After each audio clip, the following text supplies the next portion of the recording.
What is up, Cheese and Cheezettes? Welcome to Cheeze-Cast. My name is Cheesy of Cheezyactionfilmz, where we don't make action films, but we do make experiences. We are not liable to, if they're good experiences, bad experiences, or mentally scarring experiences. But, yeah, welcome to Cheeze-Cast. Tom, welcome to the show. Hello, my name is Tom, and I'm the one that doesn't fuck up his intro when asked. Hi. Hello. Hi. Glad to be on. I can tell. So, this week's episode, we are joined by our lovely guest, Kral Daemon. Welcome to the show. Hey! Hi, thank you for having me. Hi. No problem. Hi! So, yeah. Just, yeah. Crap. What was I gonna do from here? God, enlighten me. Oh, right. I was gonna That was talk horrible. about... Thank you. That was a horrible sounds. Thank you. Thank you very Oh, much. dear. So anyways, what I was going to talk about was if anyone's curious as to how we find people for this show, for like guests, because I know that there will be some people who get the wrong idea, and some people who just don't give a fuck, but here we go. So basically what happens is, legitimately, me and Tom just search a game in YouTube, and we look around for Very people. professional way, by the way. Yes. Then, when we find said people, we watch their videos, and we try to find people who are funnier than us, which is not hard to find, because literally everyone in the world is funnier than us. Then we like to look for people who, like talking, I guess, and who aren't, too quiet and don't mumble that much. So, that is also a nice feature to have. This is like the quota for, the status quota for, being on Cheeze-Cast. And apparently when they found me, so apparently they don't mind about swearing either. Nope. Oh no, dude. Never be- Because fuck censorship. Never be in a PG channel. We keep saying it is, but it's not. It's Oh, really yeah. not. We also Trust me. tend to do a lot of dry humor. Like, sarcastic humor. For some bizarre reason, you said dry humour, and at first I was like, wait a second, did he just say dry heaving? What the frick? We do a lot of dry heaving on this channel.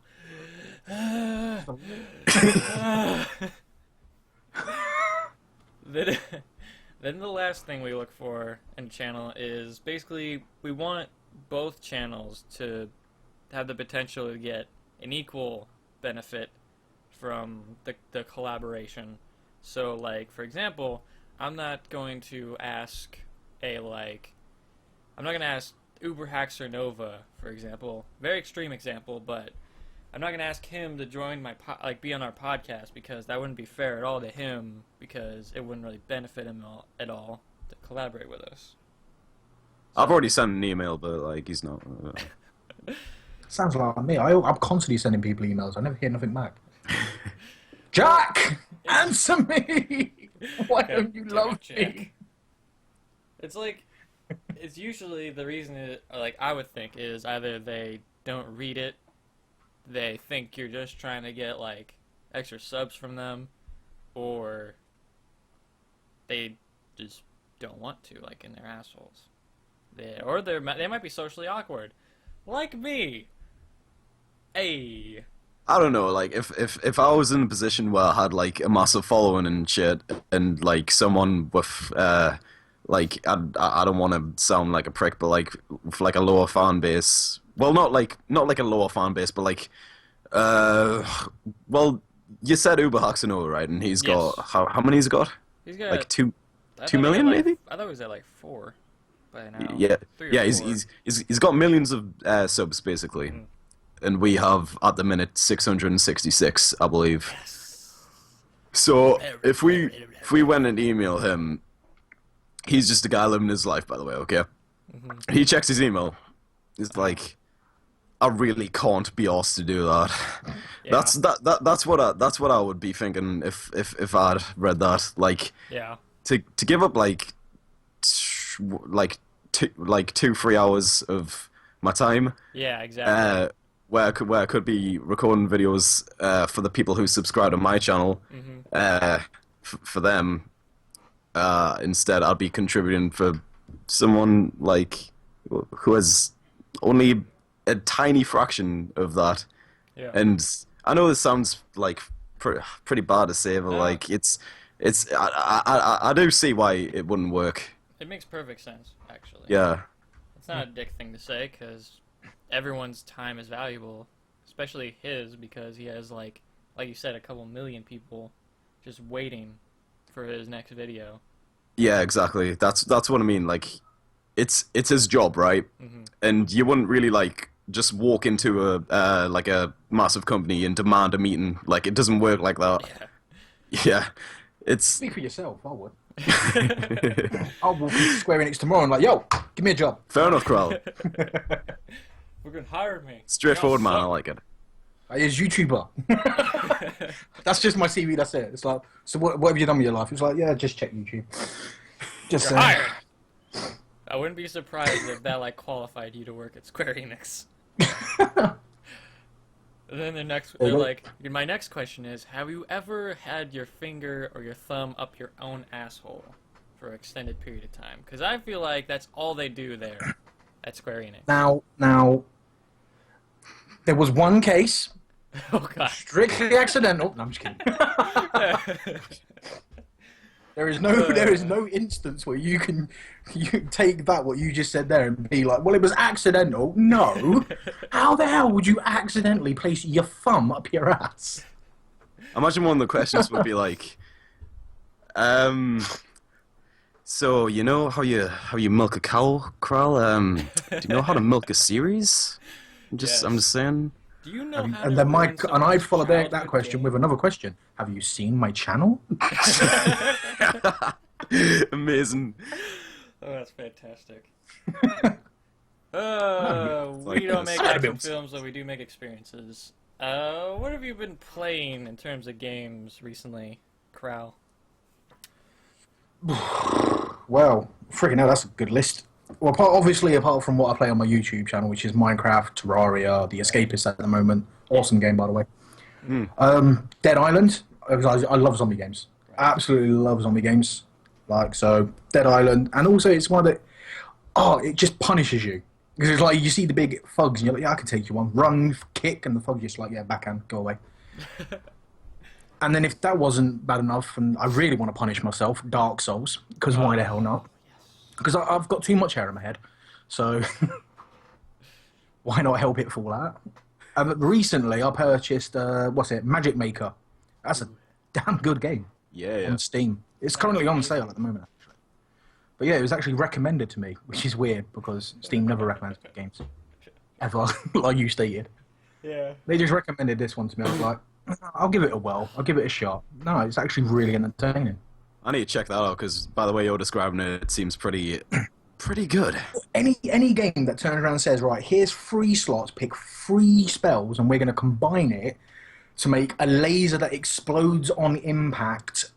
Yeah, fair enough. You've got me hooked. You know, and then you've got your robes, and you can put spells on your robes, but they obviously don't do offensive, they're defensive. So if you put the Necronomicon spell on your robes, instead of having it, I can't remember what the spell effect is on a wand. Kral. You had me at fireballs. Take my money. Yeah, there you go. Yeah. But no, I'm saying the Necronomicon on the robes, you get a flock of crows to come and help you beat the shit out of everything. Those are the best kinds of You turn into spells. Fiddlesticks from League of Legends. Yes. Or that one guy from the one Vigor from BioShock Infinite. I haven't played Bioshock. Well, you can basically what happens is you snap your fingers at someone and you throw like a swarm of crows at them, and they just eat their flesh Bioshock away. Infinite also you can become Fiddlesticks from League. Yes. That's awesome. Right. Oh yeah, and that's I need to start playing that again, the League of Legends. Yeah, I know everyone will be like, no, you can play Dota. Dota is the first one. Dota sucks. Never again. Actually, Dota's AI sucks. I wouldn't recommend either of those games. Well, I haven't played Dota, but I would not tell anyone to play League of Legends. Oh no, I wouldn't tell anyone. No, I wouldn't tell them to play it. I'll play it myself. Yeah. It's like telling someone to go play Smite. Oh God, no. I wouldn't do that either. Even Fuck worse. that shit. Here you go play with the gods. I'd rather not. If I want to go play with God, I'll go play on the motorway. Actually, no, I disagree. I think Smite would be like more accessible. No, Like, yeah. Oh in yeah. I terms think of it's MOBAs. easier to. I think the way it plays is easier to get to grips with. Yeah, but Also, the first person to die on Smite isn't automatically called a feeder and a noob and reported by Yes, everyone. they are. Steven's the person to go for Really? this stuff.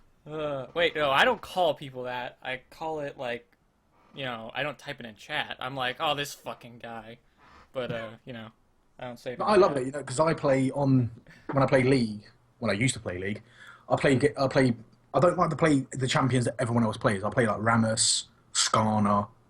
There's a few recent ones. This is the reason I want to get back into it, because there's a few more that have kind of piqued my interest. But when you play Rammus and Skarner, especially when you're like low level, and everyone just gets on, oh, pick Garen because you're low level, you can't use Rammus properly. It's a game. Get over it. We're not playing ranked. This is not a tournament. You're not going to win like 5 games. Yeah, exactly. Seriously, grow up and just let me play the game how I want to play it.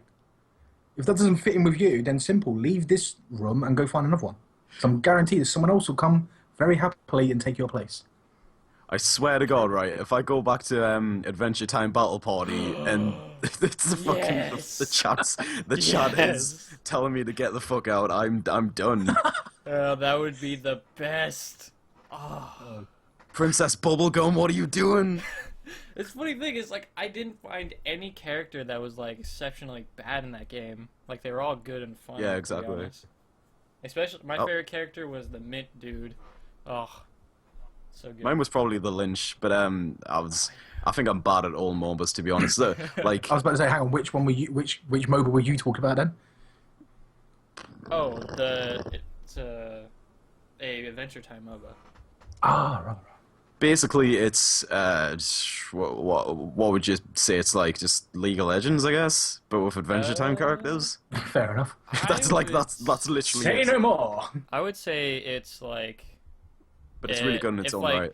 If League is like an 18-year-old getting out of high school, then Adventure Time is like 6th grader level MOBA, because it's so much simpler and yeah. So, But it's a cool Adventure 6th Time grader. is- He smokes and everything. hang on, there's one that does that in League. It's called Graves. Walks around with. It's supposed to be a shotgun, but to be quite frank, the shells on it, yeah, it's more like a grenade launcher. That thinks it's a shotgun. I'm not even joking. Grenade Walks around with a great that thinks cigar it's in a his mouth, shotgun. like. That's fantastic. Just saying. I said a grenade launcher that thinks it's a shotgun. That's lovely. Well, look at Borderlands. Every gun thinks it's something else in that. Haha. Pow, pow, pow. Shots fired. But yeah, It's true. It's like, what was it? I was watching one person playing a Let's Play of Borderlands, and he's like, right, I'm only going to use sniper rifles. I'm like, no, you're not. You're using sniper rifles, but I guarantee there's a sniper rifle that thinks it's an SMG. So you'd be playing sniper rifles and SMGs. Then there's one that's going to be firing rockets. So then it's not. It's a rocket launcher with a scope. Don't lie to your audience. fair enough. Oh, they lie every time they say, we got so many unique guns. No, you don't. Yeah. Just some of them have fire, some of them have poison, some of them have this black shit that I'm not certain still what it even does. Slag. Yeah, that shit. It just makes. I think it just makes it so either you critical more or you deal more damage, or elemental attacks deal more damage. I can't remember. It's something like that. It just increases damage. Fuck it. I need to get back into Borderlands. Oh god, why?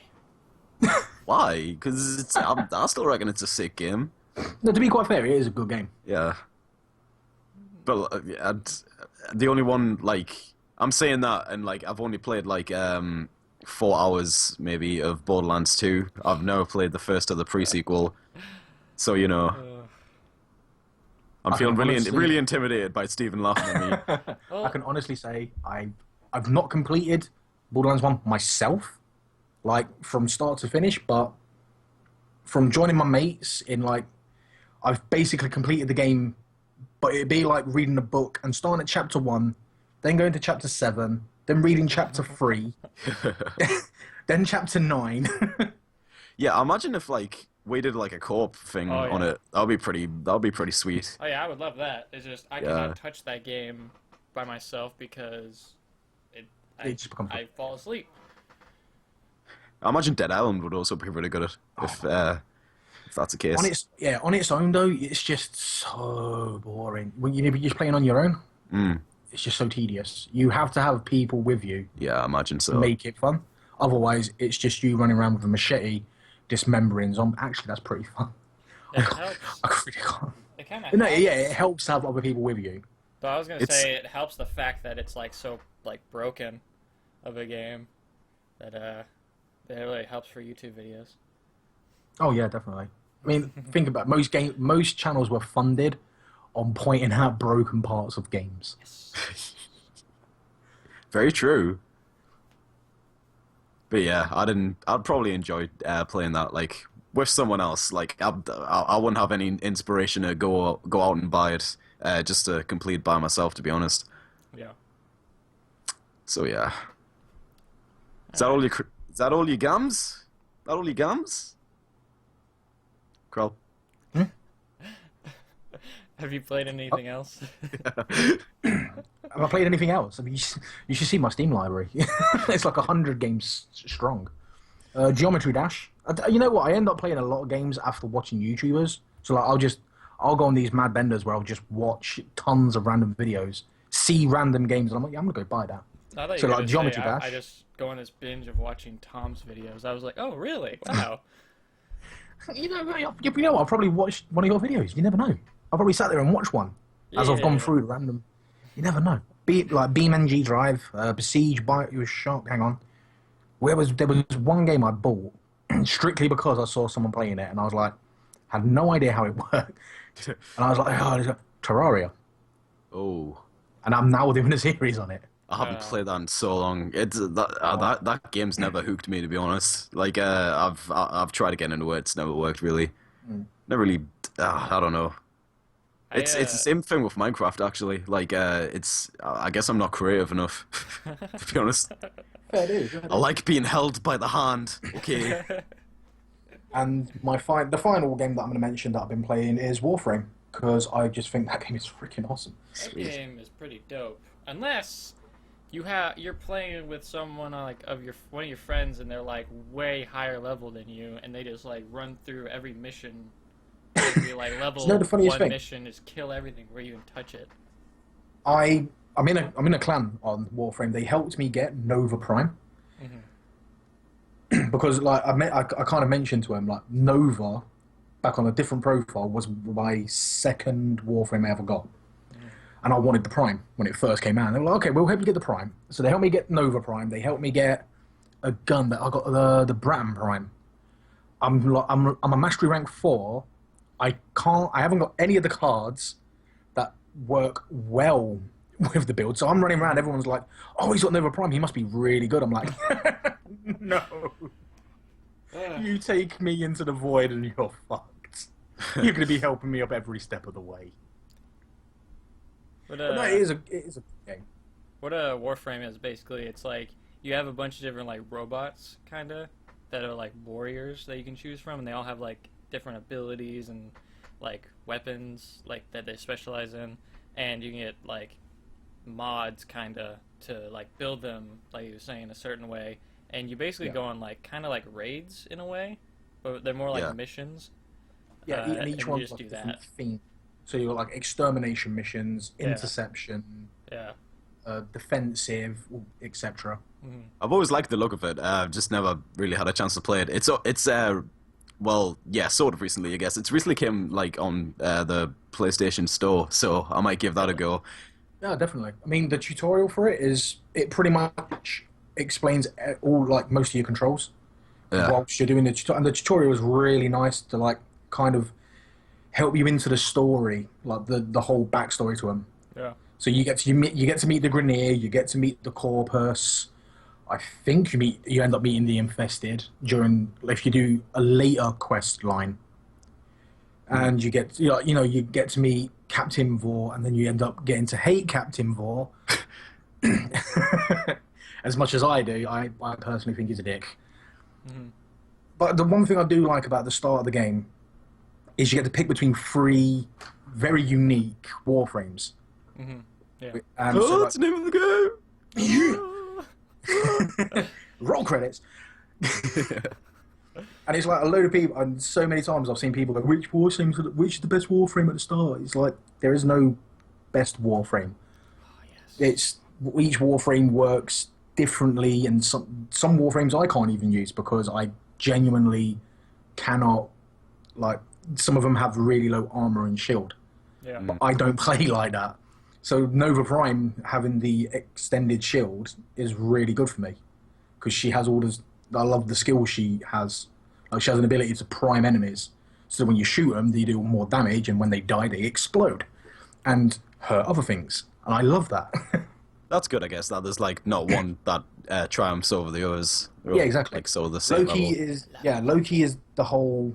You know, I'm a shifty git. I'll go invisible. I'll sneak behind you. I'll throw out decoys. And then you've got and Ash is, to be quite frank, he's the only they're all supposed to be ninjas, space ninjas. Ash is the only damn ninja. Space Yeah. ninjas. I like that. But yeah. I like at the beginning that you get to choose like from multiple kinds of weapons. Like you can start with like a staff, a sword.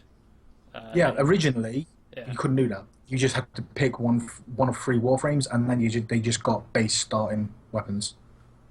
Then you get like to choose your projectile that you want to start with. You choose a bow or a throwing stars. I think is. You I chose the bow, Yeah, so did I. just so you can pin enemies to the wall. Yes. That should be a selling point for you to play Warframe. All right, then. Get the bow, Download and it now. literally go for the headshot.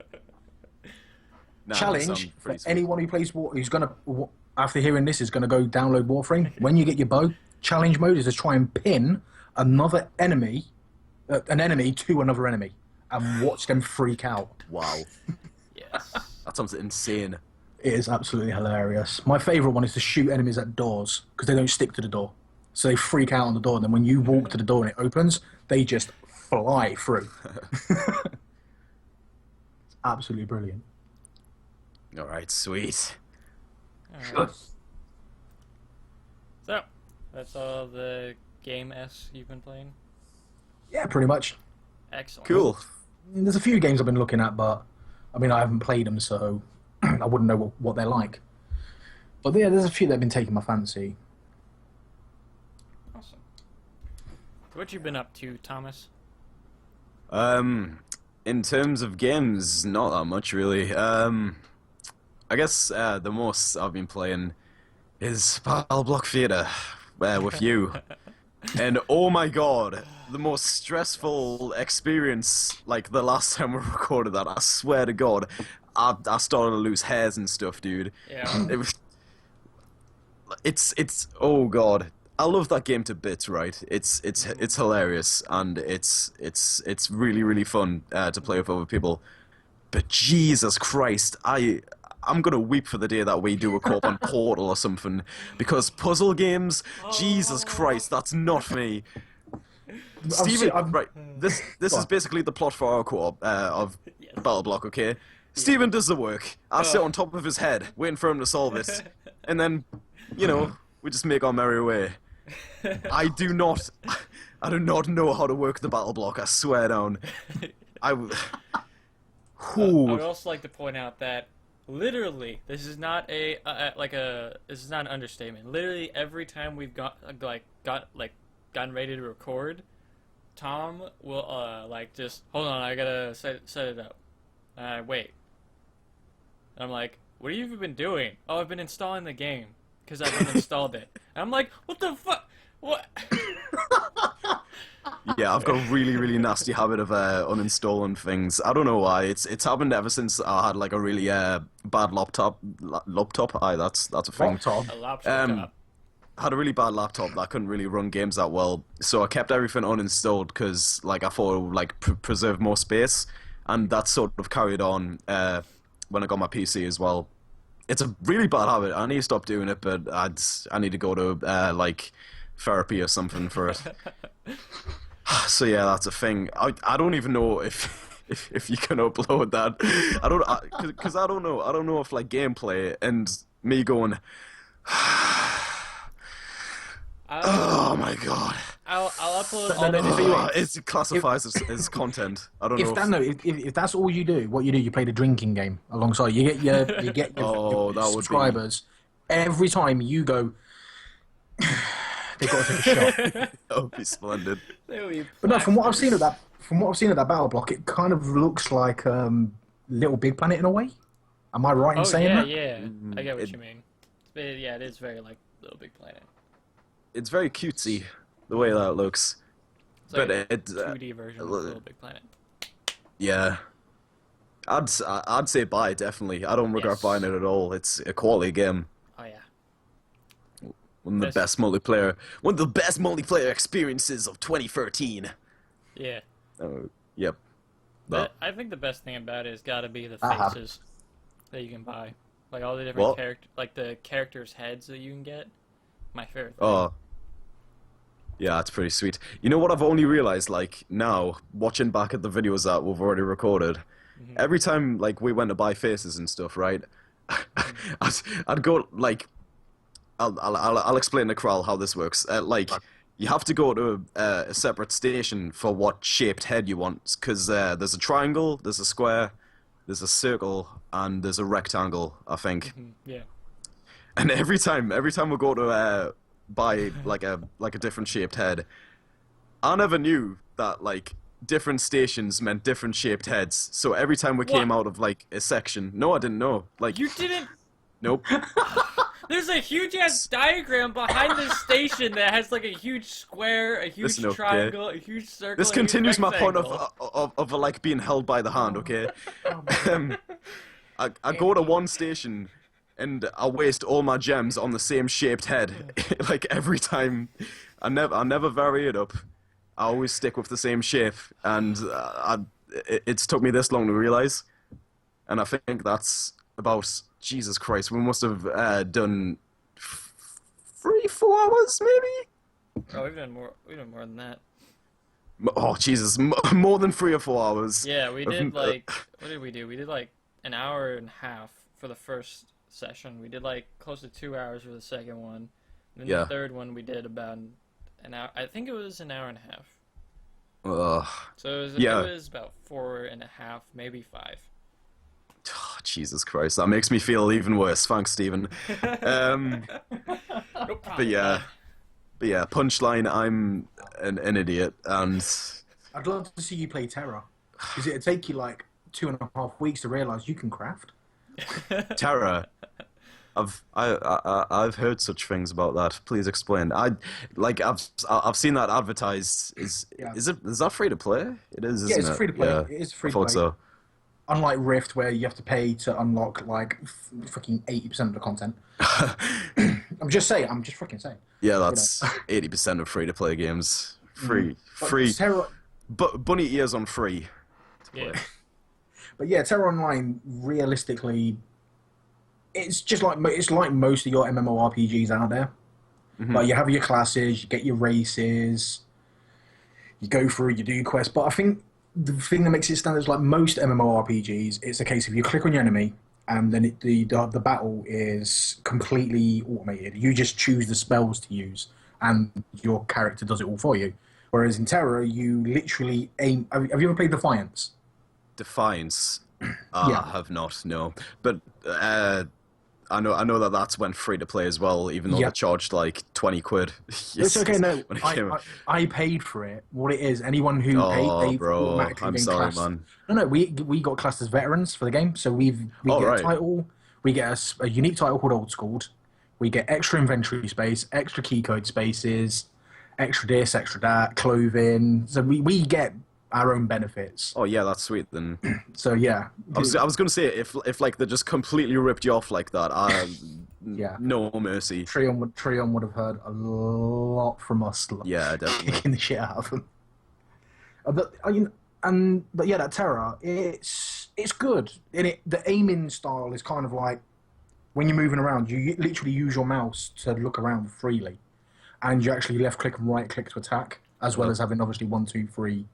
So the battle is more involved. Yeah. So it sounds good. Sounds good. It is. It is a good game. But yeah, I'd love to see you play it. It's like, hang on, you can craft. Wait a second, I can change. Wait, what? I can make relic items? What the hell? I can do things. Like 4.5 months later, you've already maxed out 2 characters. What am I doing? But yeah, I've been playing. That's a game that's mostly being played. Battle Block. Blocks. Right on Steam.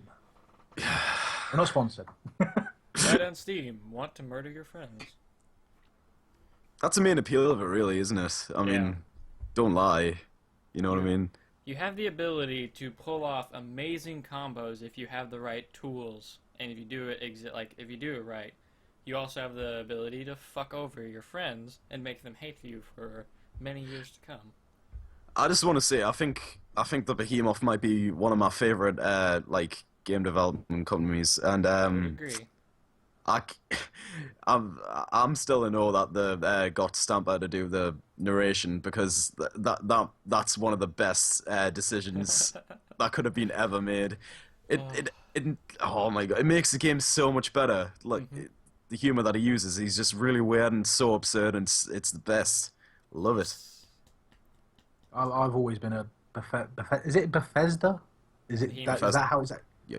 Bethesda and Square Enix boy. Oh, I thought. I love their games. I guess, yeah. I'm a fan of their games, yeah.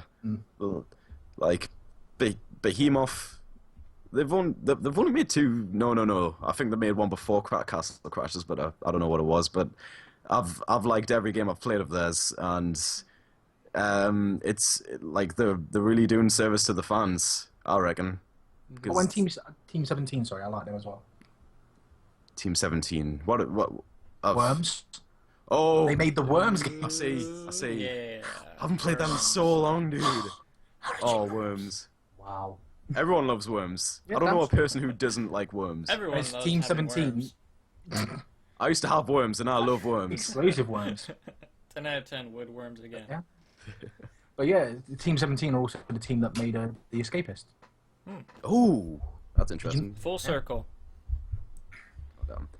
Anyways, yeah, been playing Battle Block. The rest of the games, though, like, I haven't really been fully... Actually, no, there's one other game that I've been playing, and it was meant to be from my main channel, and I deleted the content, all of it. Oh 6 my hours. Lord. 6 hours of Why recording. did you delete that? Because... What game? You won't know it, dude. Chronicles of Mystery, the Scorpio Ritual. Oh my Fuck. God. Yeah. I think I've How actually specific of a seen this title. game before.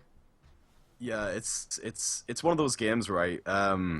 It's a point and click game, okay, and All right.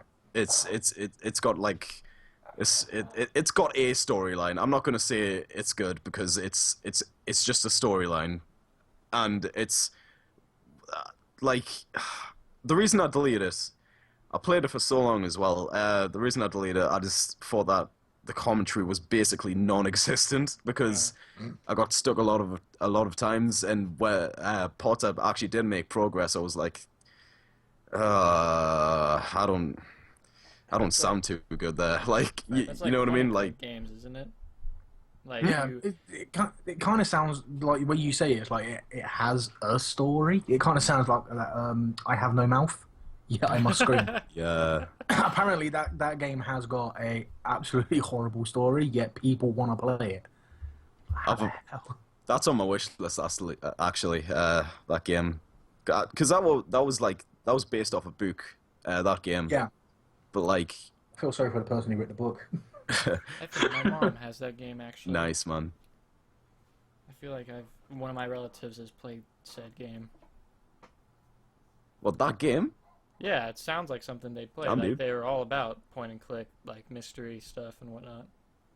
But like, yeah, it's fine, but it's one of those games that I got for like 50 pence, something like that, and it's whatever. I think I'm just gonna steer away from Let's Playing altogether.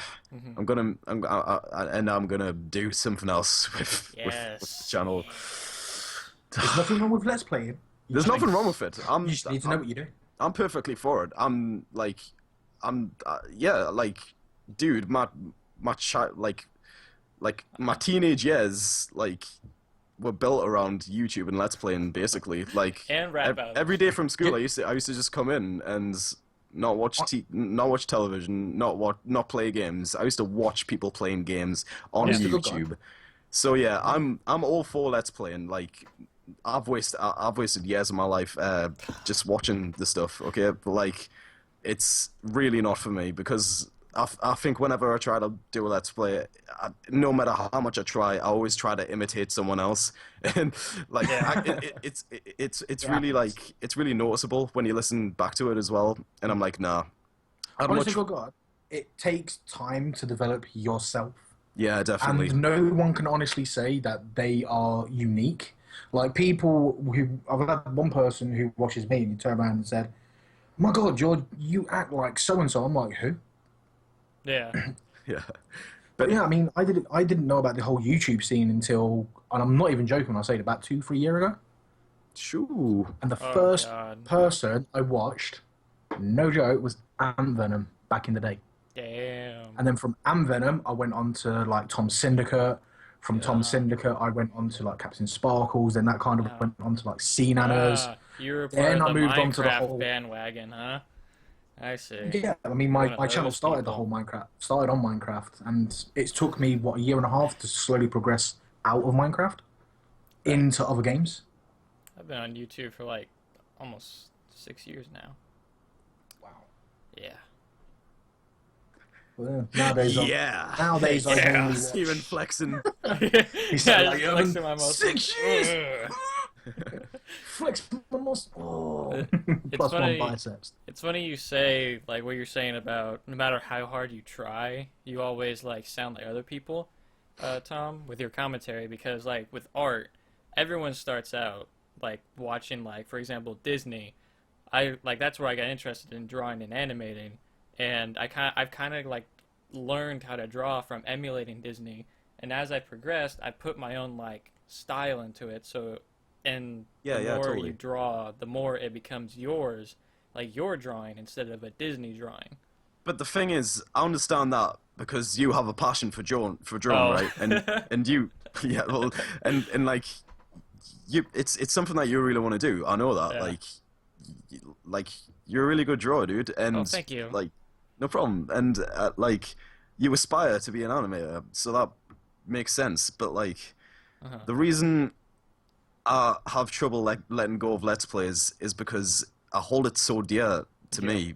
Like, I know it sounds really weird to talk about like something so minimalistic and saying that like it's a really big deal, but like, I spent so many years like looking up to people who did this, and like, it's the way that my channel started off as well. Just with just me Let's Playing with a really cheap microphone and. Pirated fraps. Oh no! Don't come bursting down my door. Sorry. It's the IA on the way. But yeah, that's the way it started. We found him. Go. And it's just really, really nostalgic to me, and but I will always like hold it dear, and I've got nothing against Let's Playing whatsoever. I think anyone who like has fun with it, and anyone who wants to do it, just go for it. I think it's great. It's fantastic, but like the whole speech you were given there, it's Let's Playing. I don't have as much fun with it as I do with the videos that I'm making now, because the thing about it with my Let's Playing, I used to just upload it, and I would like, I don't know, like I'd have half thoughts about it, and like I'd rewatch it and I'll be like, yeah, that probably wasn't that funny. Yeah, okay. But like, I watch over like the videos I have now, and it's more edited, it's more tight, and it's got more like punch to it. Really, I'm excited for your videos you have planned coming out. Thank you. Yes.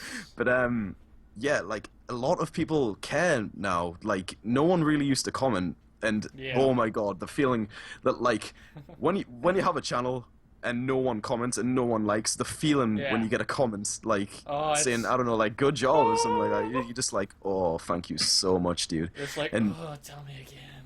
Yeah, and I've been getting that a lot more, like with the content I'm doing now, rather than just the Let's Playing. And I'm perfectly fine with it because I feel a lot more at home doing this. And yep, I'm happy with the way this is going. But I'm gonna have to say, no more Let's Playing for my channel permanently. This is not just something I'm gonna say. Like, permanently, no more Let's Playing. I'm gonna stop myself completely, and a lot more actual focused content, basically. I don't know how this got from games I've been playing to like my YouTube channel, but I'm sorry. The section includes like just things you've been up to as well. It's not just games you've been playing. So that's fair enough. Fine. And you have a gaming channel, so you know. Well, things I've been up to, like I'm planning videos, I guess. Like, actually planning. Yeah, exactly. I've been writing a lot. Ooh, writing. Yep. Like and, stories and whatnot, or writing for your videos. Well, I've been writing for videos, and I've been like one of the things I have to do for one of my college assessments is write a monologue. So I've been trying to come up with things for that as well. Right. But yeah, I've been writing for videos as well, and yeah, I'm feeling good about a lot of future stuff, and I'm really happy. As for games, shit all basically. Except battle blocks. Battle block and some point and click adventure that your grandmother plays probably. Yes, she probably does. The best way I can describe it. We here on the podcast do not actually back up that statement. We don't think that all your grandmas play point and click games. Just gonna say that. Double check. Are you generalizing grandmas that they can only play point and click adventures? Gamergate. Grandma. Jesus Christ. Grandma discrimination up in here.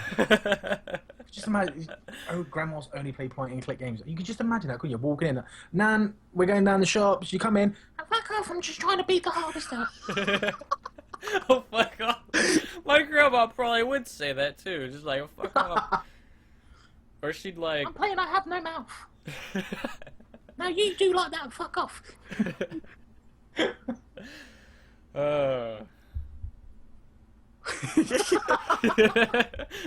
Love you, I just love how it just falls. It doesn't go solid, it falls. Yeah, exactly, it just falls off. I don't ever want to walk like in on my nana playing The Wolf Among Us and like, Colin, get the fuck out of my apartment, Jesus, she's come on. like, fucking kill the bastard. Or you go in and then you try to ask her something and she's like, God damn it, you made me miss my chance to choose this, or I wanted to choose that. Now I gotta restart the game. Hashtag GG, Grandma Gate. Oh, God, it could be worse. You could walk in after your grandma's played Slender. She's hiding in the corner. Thank fuck you're here, Tom.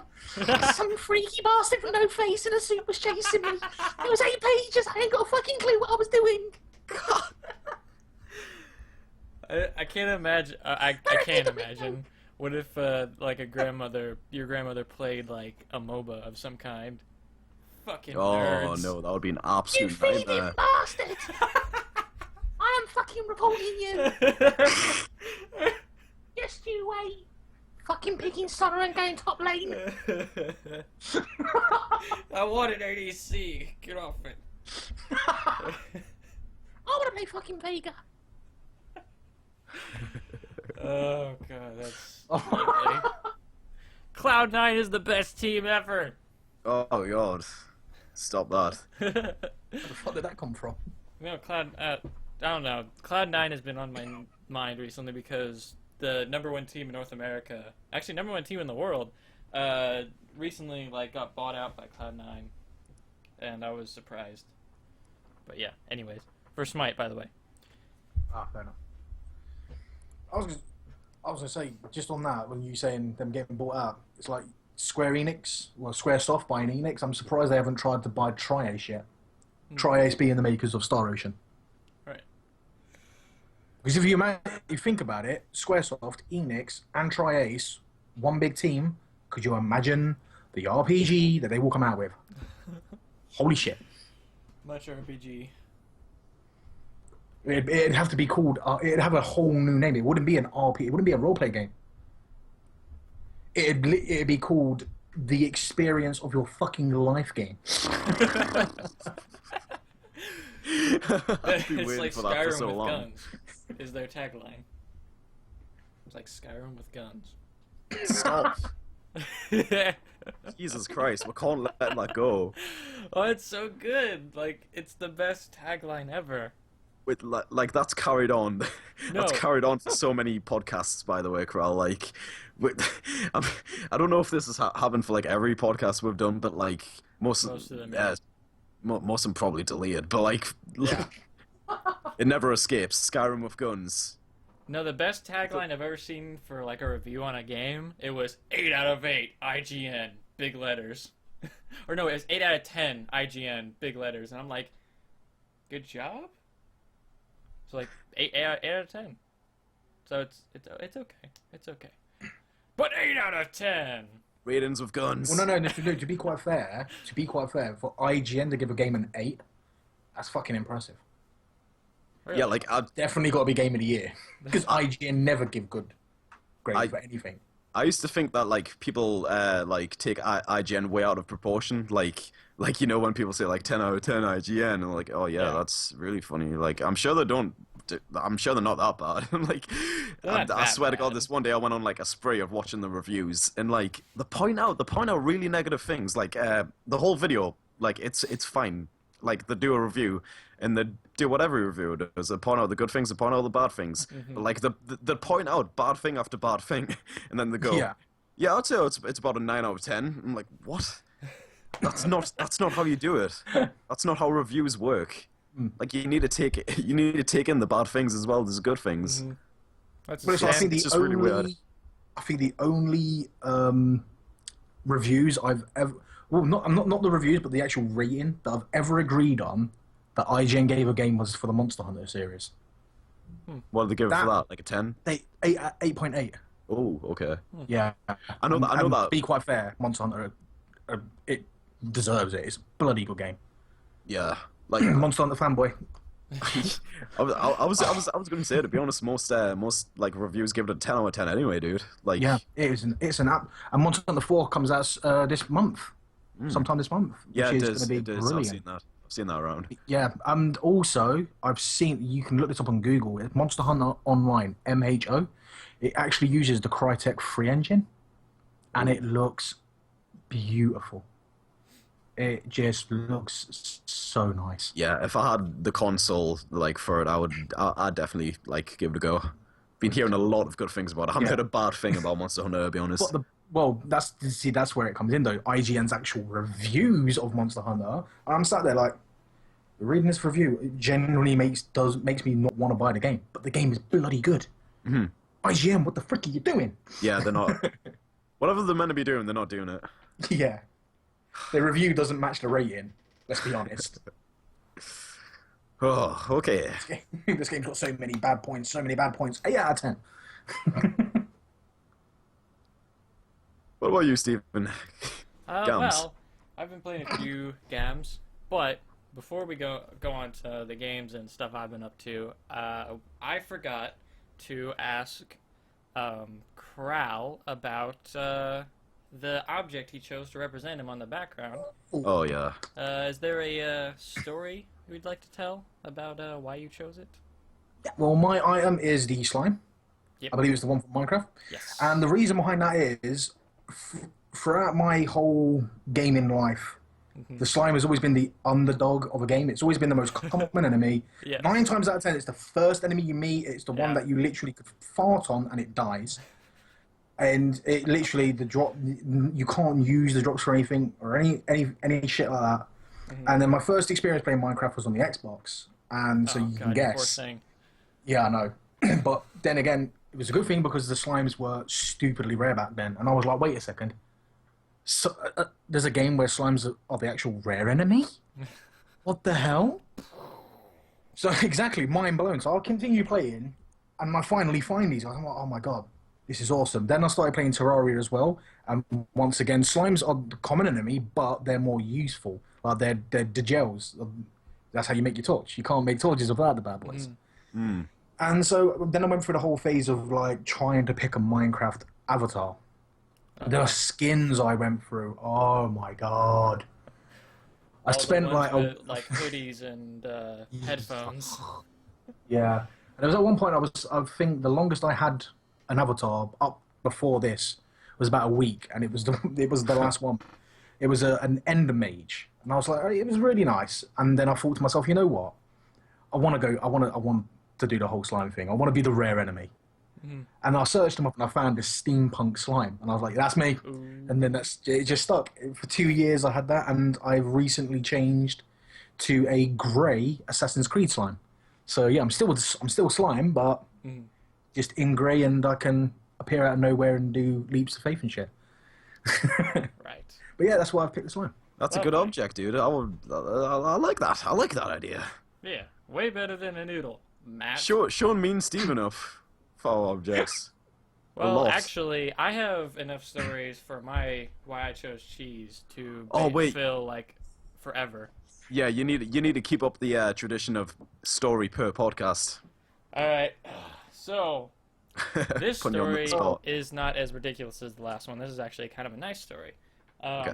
So one of the many reasons why I am a cheese quote-unquote fanatic, and I just love cheese, and I don't think I'll ever stop loving cheese, is whenever I was young, I had to get a lot of shots, and I had to get shots in the leg and in the butt. Ooh. So it would be terribly painful to sit or walk around. So, in order to compensate for this, my Mima would promise me that if I did not squirm and make a fuss about while getting a shot, she would make me grilled cheese. So every day, or every time I would get a shot, I would come home and I would get grilled cheese and I would feel better. So, one of the main reasons why I love cheese. Again, not as funny, not as silly as the last one, but yeah, it's a lot less brutal than sticking it into your wounds. Yeah. Oh, well, I didn't stick it in, I just slapped it on top. Let's be honest, this wasn't World War II medical trials. Definitely sounds like it. It's going to open these little shrapnel wounds, stick the Edam in it. Oh, you got a cold? Well, you're fucked. Chop off his arm, he'll be fine. Cauterize it with a slice of cheddar. Yes. But yeah. That's my cheese story. Of the bye week. Yeah. Yeah. Games. Games. Games! Games!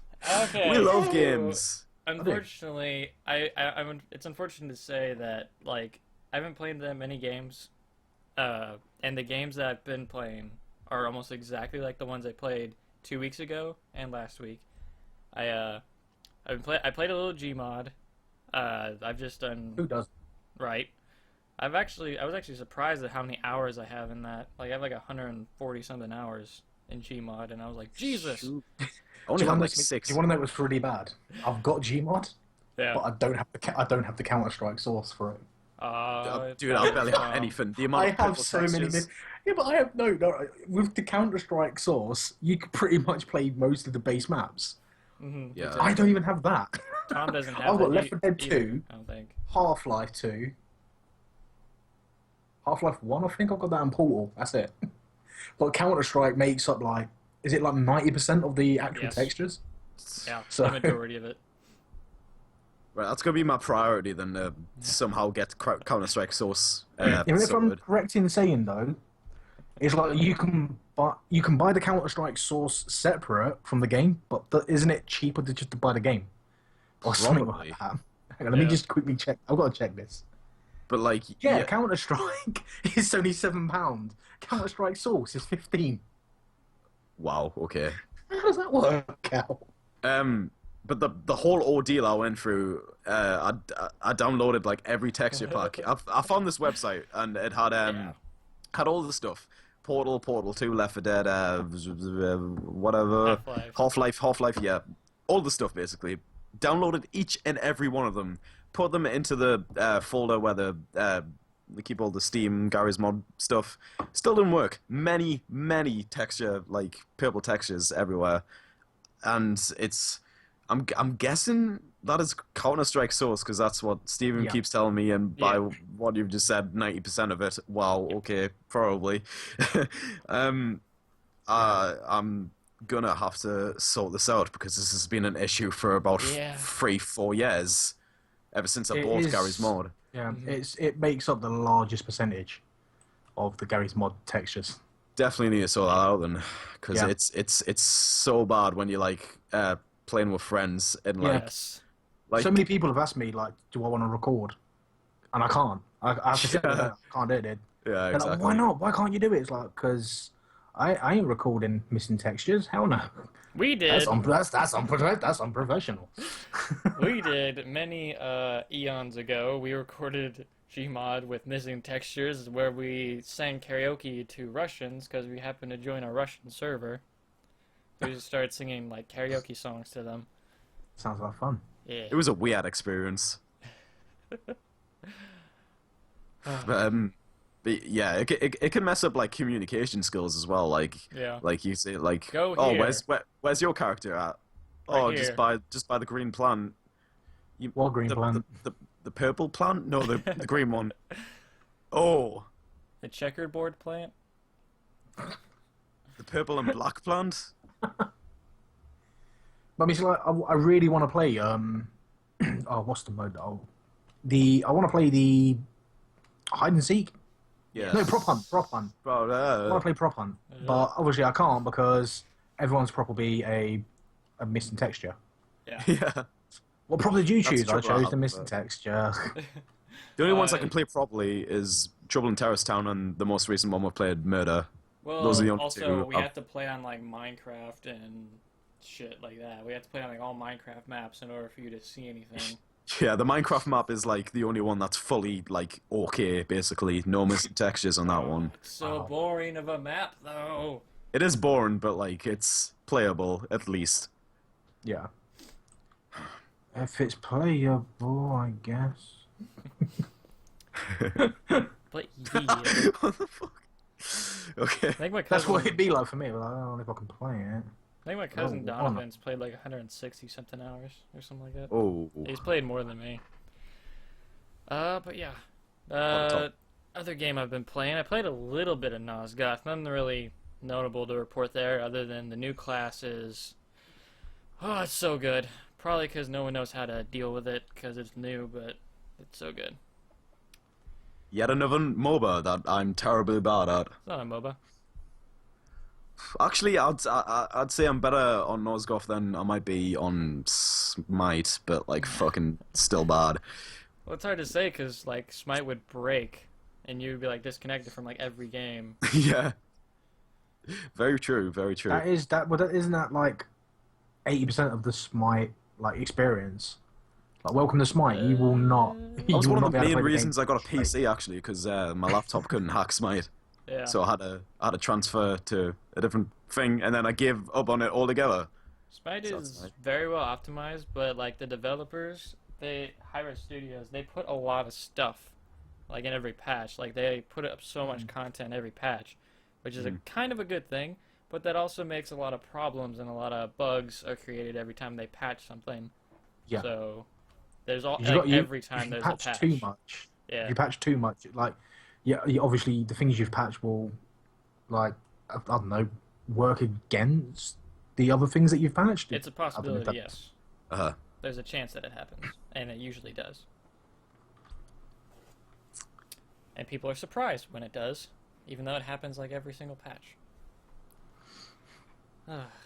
But yeah, Nosgoth, nothing really too special to report. Actually, they have another new class for the humans. The last new class they came out with was the vampire as a summoner. Now they have a shield bearer for the humans. Basically, just a dude with like a big ass shield. Just a dude with a shield? Yeah, big ass shield, and I haven't seen anything else about him. Shield guy, new class. I like characters who use shields as weapons. Would you say it's a bit disappointing? New class? Oh, I haven't played it yet because I still have to. Oh, I have to okay. get up 5 levels to unlock it. Jesus, it sounds a little bit underwhelming. Yeah, I haven't. Sword person. I haven't seen Lance any of guy. the like abilities or anything like that yet. But yeah, that's a new Oh, well. class. I played that a little bit. I attempted to play Civilization 5 last night, and I was like, oh man, I don't know why I haven't played this in forever. Like I should play this more because I used to love the game, right? Wrong. I was reminded as to why I haven't played the game in so long. It's because it always goes the same for me no matter how I set up the match, no matter who I'm with. It always goes the same. I get in, I start prospering like crazy. I make a bunch of cities. I focused on growing my population, getting a lot of science, just growing as a civilization, and making sure my people are happy, finding cool resources, getting all the different types of resources. Then some motherfucker, usually Japan, comes up and says, "What up, bitch? We're at war." And I'm like, "Well, what? I'm just sitting here playing with my toys, and you just kicked sand in my face. Like, what the fuck?" Sucks. So I just I quit. like that. I really like that. Oh, I love that. Some motherfucker. Usually Japan. Then, out of nowhere, like I was like, all right, I think I can do this. I have a lot of science. I could probably beat this guy because he had like basic warriors only, and I was able to make spearmen, archers, knights on horses, and I was like, all right, I can probably win this, or at least make him just like beat him enough to where he leaves me alone. So I'm like, all right, let's do this. So I do that. I start winning. I start doing pretty good. I take out a couple of his units. Then this bitch, the Empress of China, comes over and is like, "Hey girl, you want to go to war with this fool?" I'm like, "What? I kind of got something going on here." So I told her, just give me 10 turns to like prepare. 10 turns later, she says it's time to rock and roll, and I'm like, "Fuck." She's a whore anyway. So I just quit. I just quit the game. As all world leaders, world leaders do. Hmm. Exactly. Very dry mouth. Fuck Japan, fuck China. You've Nice. heard it here. You've heard it here first. Oh, God. No, the only other game I think that I've been playing is Super Smash Brothers, which the last podcast I was made fun of for only playing against like computer players. Now, I would like to point out something. I didn't make fun of it. I just pointed holes in what you said. No, there were no holes in what I said. I said fuck's sake. I didn't enjoy online play, so I'm gonna play offline. That's what I said. Now, I play every Okay, fair day. enough. Okay. I play against level 9 computers, which in Super Smash Brothers is the highest level of difficulty on a computer player. So I thought last week maybe I'll try playing against regular players, and I was very scared because I thought I wasn't good enough. I get onto a fucking player match, I fucking wreck fools. Like, holy Well, there you go. shit. There you I go. wreck fools. And I was like, what the hell is this shit? I don't even play online. And I looked it up to see how they handle the difficulty on Super Smash Brothers. And in Super Smash Brothers, from level 1 to level 8, there's like a very small difficulty change, right? On the computer player. From level 8 to 9, there's a huge change between difficulty. And whenever you hit level 9, like the computer like reads the input on your controls 90% of the time. That's why it's level 9. It's because 90% of the time during the match, it will read what you input on your controllers and try to do the perfect thing to counteract your move. So it is almost a perfect player, and I whip its ass. So fuck all you bitches online, because I'm coming for your ass. It's a series. Well, there Oh you no, go. you can't. No, you can't make a series out of it.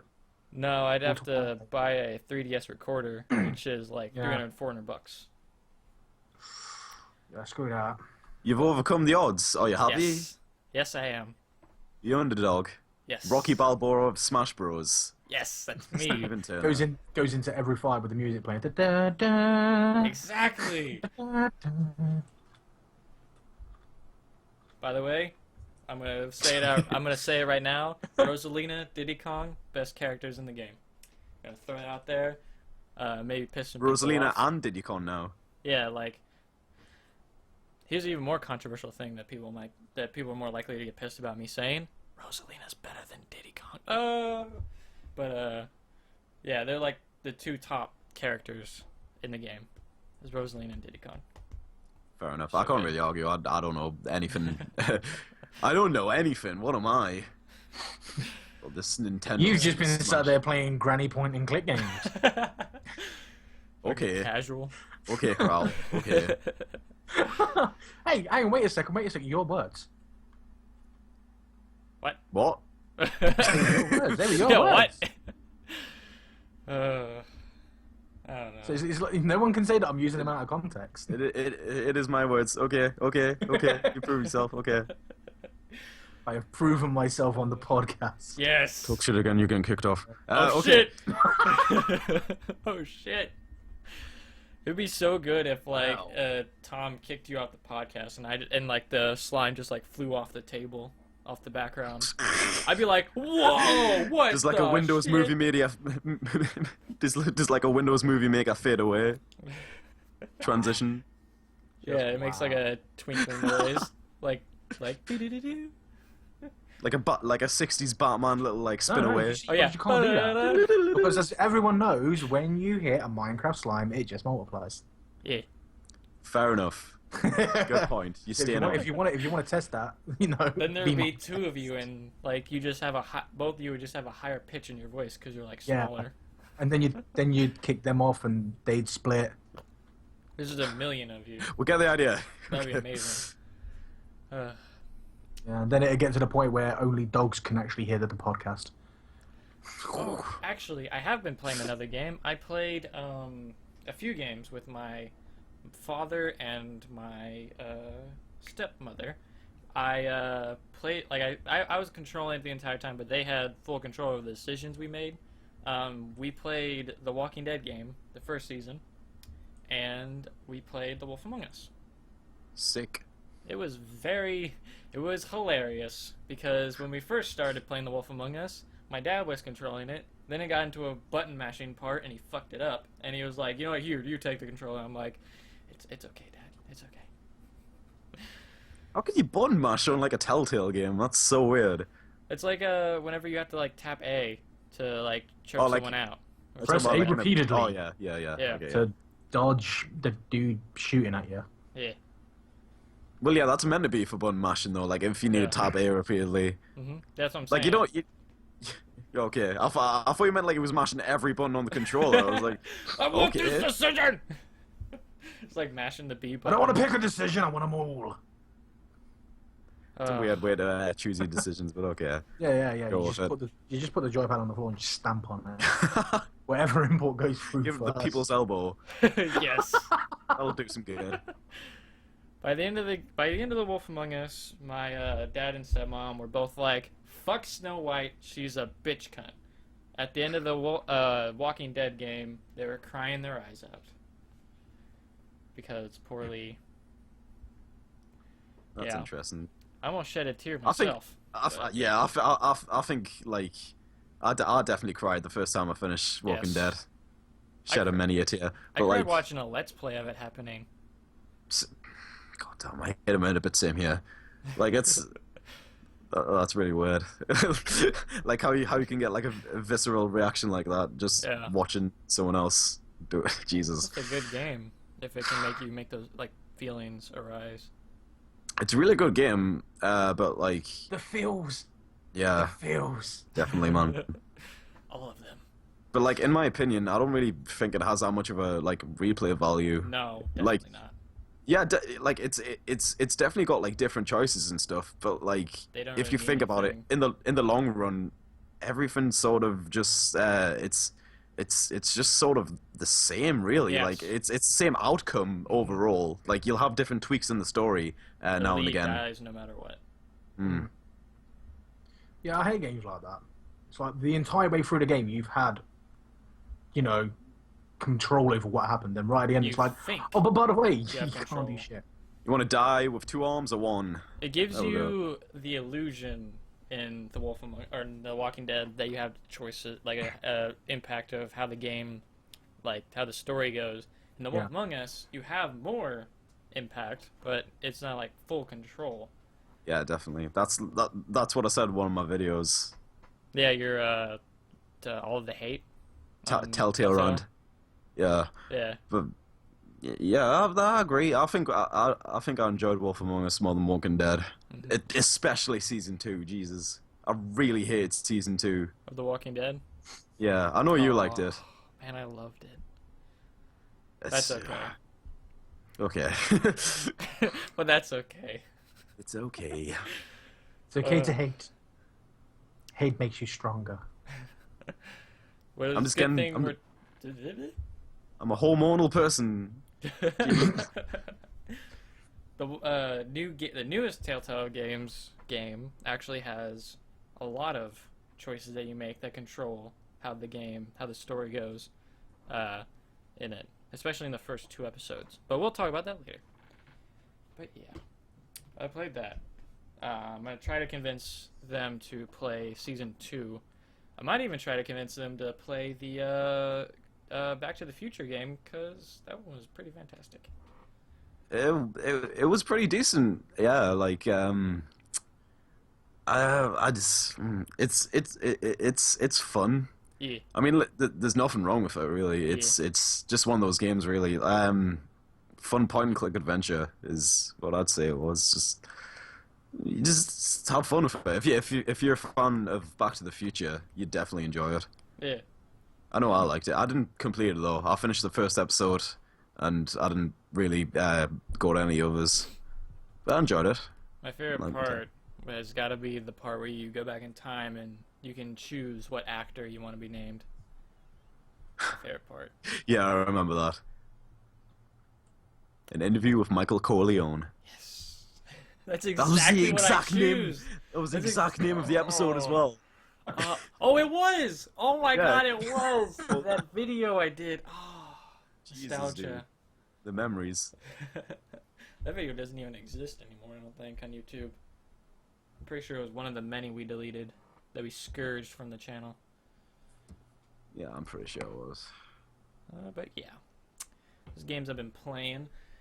Oh gosh, I am very excited to talk about what I've been up to, because I've been feeling great recently. Because this Wednesday, I started a new kind of work schedule, which I haven't had any kind of schedule really for the past few months.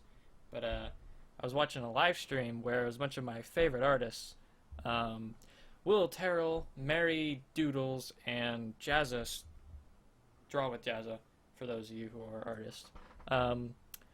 They were all doing a live stream talking about inspiration and overcoming like art problems and personal problems and how they started. And one of the questions was asked to Jazza like what his schedule was, and he said he got up at 7:30 a.m., started working on art stuff, like just art and animation, from 8 a.m. from 9 a.m. to 5 p.m. And I was like, can I do that? And he was like, yeah, bro, you can do that. And I was like, wow, I can do that. So I did it. The fields. And it's great. I don't know what it is. I think I found the secret to becoming a productive artist is only getting like 4 or 5 hours of sleep. Because the past few days, that's all I've gotten every day. No matter what time I lay down to go to bed, I only get like 4 or 5 hours of sleep, and I get so much shit done now. It's crazy. As long as you're feeling good about it. I don't know. See, for me, I just I'm go to proud bed of at it. 1 o'clock in the morning and wake up at 9 and just get on with my shit. Yeah. That's a People call me lazy. I used to be all over the place in my sleep schedule. Like sometimes I go to sleep at like 3, wake up at 12. I go to sleep at like 11, wake up at 6, stuff like that. And it's all over the place. But just having some scheduling. My art in my life is nice now. And it's kind of cool whenever I've talked to people in my family recently. Like, so they're like, so how you been? I haven't talked to you in a while. Oh, you know, I work now from like 9 to 5. And they're like, oh, where do you work? I'm a freelance artist. You do art for free? No! It pisses me off every time someone says that. I'm like, no! Which is a good segue into my next thing I want to talk about, because I announced on a few social media sites, like forums, Facebook, Twitter, and whatnot, and on Newgrounds.com, that I am now offering my freelance services for a price, and some motherfucker Oh, Jesus Christ. asked me if he could have my art, have some art for free. So I was like, nah, dog. No, you need to go, like, tell him, he offered you a pretty big, a pretty big break. Oh, yes, he offered me a very good deal. He's An like, offer that was hard to he's like- refuse. He's like, listen, homie, I could hook you up. I could advertise your art in your YouTube channel on my channel. So, I'd like to point out, our channel has 666 subscribers. Hail Satan. But, Tom's channel has like 400 subscribers. My personal channel has only 36, right? This motherfucker's channel had 32. And I was like, bitch, please. Get on my level. Ugh. No, but... We don't judge people by subscribers, totally. No, I'm just gonna go out and say I'm happy because today I reached 716 subscribers. Yeah. I love it. Every day I look at my channel, I see more subscribers coming. It's brilliant because it Lovely. just proves that I'm doing what I originally set out to do, and that's to entertain people. It's a You're good doing feeling, something, that. right? It is. I don't do it for. It's like a lot of channels, and with my partnership, I won't go into like who my partnership are and whatnot. But in with some of the other partners, it's been a constant. How do I get more subscribers? What do I do to get more subscribers? How do I improve my views? What do I do to get views? It's like, dude, do you really want to get more subscribers? You want to get more views? Right, here's my number one tip to getting more subscribers and more views. Stop fucking worrying about getting more. Kral 2015. You have exactly. Exactly, no, right? You have subscribers now. If you're going to start worrying about the ones you're going to get, you're going to forget about the ones you've got now. So in other words, you're catering towards people you haven't fucking got. All of a sudden, the people that have been with you for God knows how many years sit there and go, well, you're not bothered about me now, so why the fuck should I be bothered about you? Bam, you've just lost half your viewing audience. Congratulations. You lost everything because you were worrying about what you didn't have. I'm feeling Well, really no, walk inspired away. right now. Thank you, Kral. I felt like I've just listened to Martin Luther King for the first time. Thank you, I have a Kral. dream that one day. No, but I'm being serious. Like, people every time I won't sit care down about to subs record, and views. every time I sit down to record, I literally sit down with the goal, the intention of entertaining people. If I Yeah. fuck up during my recording, if I miss out something during the editing, I don't bitch and complain. It's like, oh my god, it doesn't look professional. It's supposed to be entertaining. I mean, yeah, fair enough. Sometimes missing out something in the editing that you should have edited out, like in my Terraria episode, I turn around and says, I'm just going to jump to another map, so I'll be right back, and I completely missed taking that out. And then what I did, I went into my annotations and put, and congratulations for Kral missing this one on his editing, that's real good. pro. That's good. Good save. I sit there and take the piss out of myself because Don't- it's just something funny. Don't even worry, because every recording, like for the longest time, I would just get up in the middle of it and just go to the bathroom, and Tom would like sit in here like singing something or making some kind of noise. And you know what? It was funnier than the majority of the content that we were like, the majority of the commentary, because it was just Tom singing, "One is the loneliest song, but that's the love would do." Not even going to try to retaliate, because that's completely true. Yes. But yeah, I mean, that's the one thing. And whenever anyone asks me, what do I do? You're simple. You be yourself. You stop worrying, and you do what you like for big channels that are like got 800, 900 subscribers, and they're sat there. How do I get more? Just do what you did to begin with. You got 900 subscribers doing what you did. Why is that going to change? You know, how is that going to stop being on how to effective? get bigger on YouTube? Beat yourself. Yeah. Oh. Beat yourself. All right. Beat so yeah. Get your webcam, get a baseball bat, and you beat the shit out of it. Make it a paid thing, so only paid people Oh, can God, watch that. I will that's fucking pay so monthly dumb. to watch that. That's so dumb. Every day you've got to upgrade the baseball bat, put like a nail on it Oh, or a Jesus. razor blade. Oh, Uh, but back to All the right. original topic. The reason why I was like freaking out and like I was offended by it was because he asked me for it for free. So like that's my time wasted basically on an art project when I could be doing an art for myself if I wanted to. If I wanted to just draw something, free. or I could be working on something for someone else for money. So that was the big issue I had with it. It wasn't nearly as much as I made it out to seem whenever like I was just trying to, be silly. Raving about how many subscribers he had. But yeah. Don't for any freelance artist, do not give away your art for free. Pro tip. It's you gotta, no matter how good you are, you gotta realize that your time is valuable. So yeah. There you go.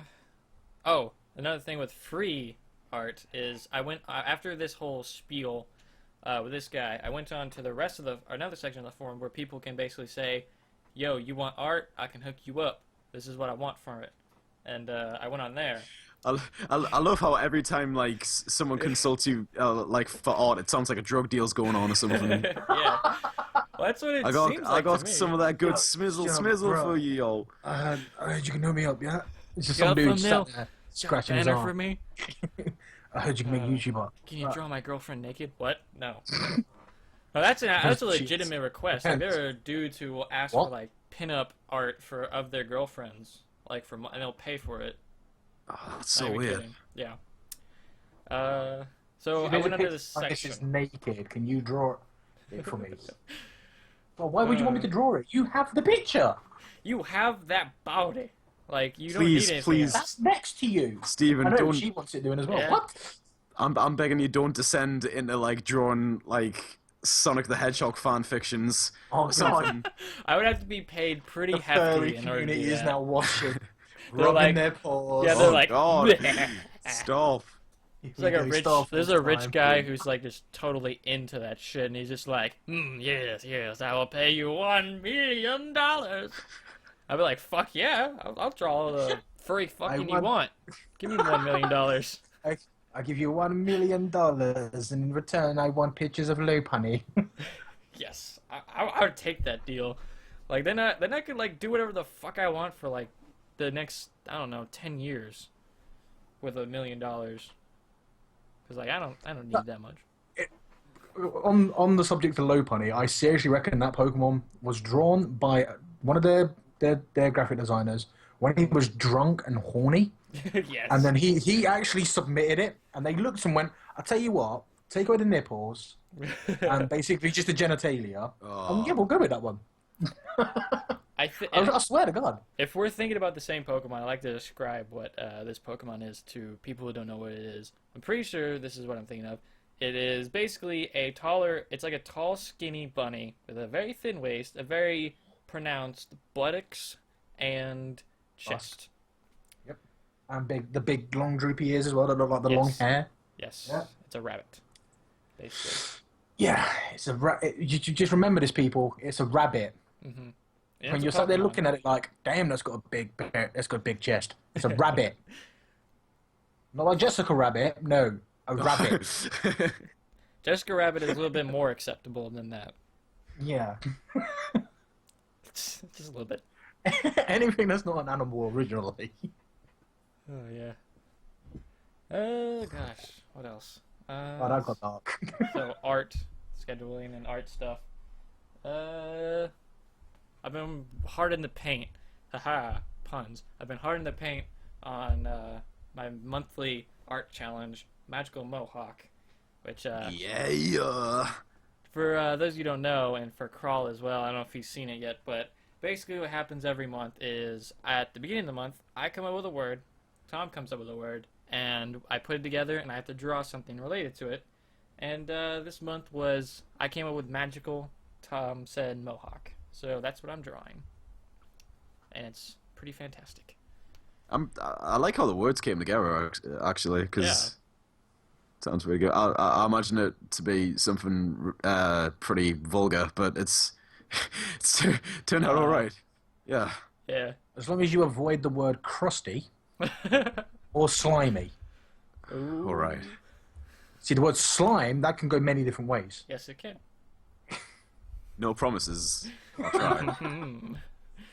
But yeah, I'm hard in the paint in that. I got a lot of actually, surprisingly enough, I can't help myself, this is a good thing that I can't help myself with. I can't help but come up with so many ideas for drawings, like not even for people or for anything like special, just like something I want to draw. Like the other day, I was thinking about collaborations, and I was thinking about like where they like two shows like coexist in the same universe. Like I thought of Supernatural and Walking Dead, and I was like, I don't know where somehow my head went to a bar scene. Thought about, all right, which two characters from that would be having a drink together? And I thought Dean Winchester and Dwayne and Dean. Huh? For me, it'd be Dwayne and Dean. I was thinking Daryl Dixon from the. Oh, sorry, Walking that's it, Dead. Daryl. Why did I say Dwayne? Dwayne. Dwayne the Rock Johnson. So much more intimidating. Yeah. Daryl. Daryl, Dean, and Dwayne. Yes. Not many people know all about of Dwayne. the D. Oh! No, the ladies be watching that scene because all the ladies We don't will make want action the films, so we do make experiences. Welcome to the podcast. But yeah, that's just one of the few things I came up with. I also started like putting my art that I sketch, like all the ones that I think I'm proud of, on my wall in front of my desk. So I have like a huge Sick. wall of art. And in the center of it is a big paper that says "No excuses," because I used to basically whenever I do a drawing, I'd get into it, I'd see something that I thought was a mistake, and I'd quit on the drawing. Well, that thing, basically, the picture that says no excuses basically means that I have no excuse to not finish a drawing I start. Amen. Even if I, like, completely Preach. change the whole, like, presence of the drawing to something completely different, I gotta at least draw something. I'm not just gonna leave it there, you know. But yeah. Cool idea. Thank you. That's a pretty good Other than that, thank you. I've been animating a certain animation, and I wasn't gonna spoil it, but oh god, I enjoyed doing it so much this morning. Like I was just laughing my ass off. Roll out the animating red it. carpet premiere. Here we go. It's not the huge animation I'm working on. That's actually been kind of set back until I get a drawing tablet, because it'll make it so much easier. So I started working on a little small animation. So it was like last year, I think, I teased at an animation I was going to do, a sprite animation called Mario Cranks It Up.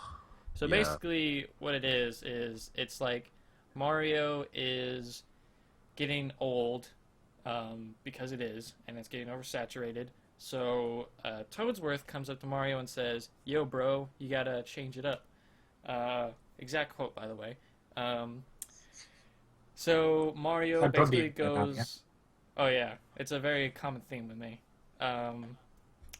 But Mario goes on like a rampage, pretty much. And I only teased it, but now I'm gonna do a thing where it's split up into 3 acts, right?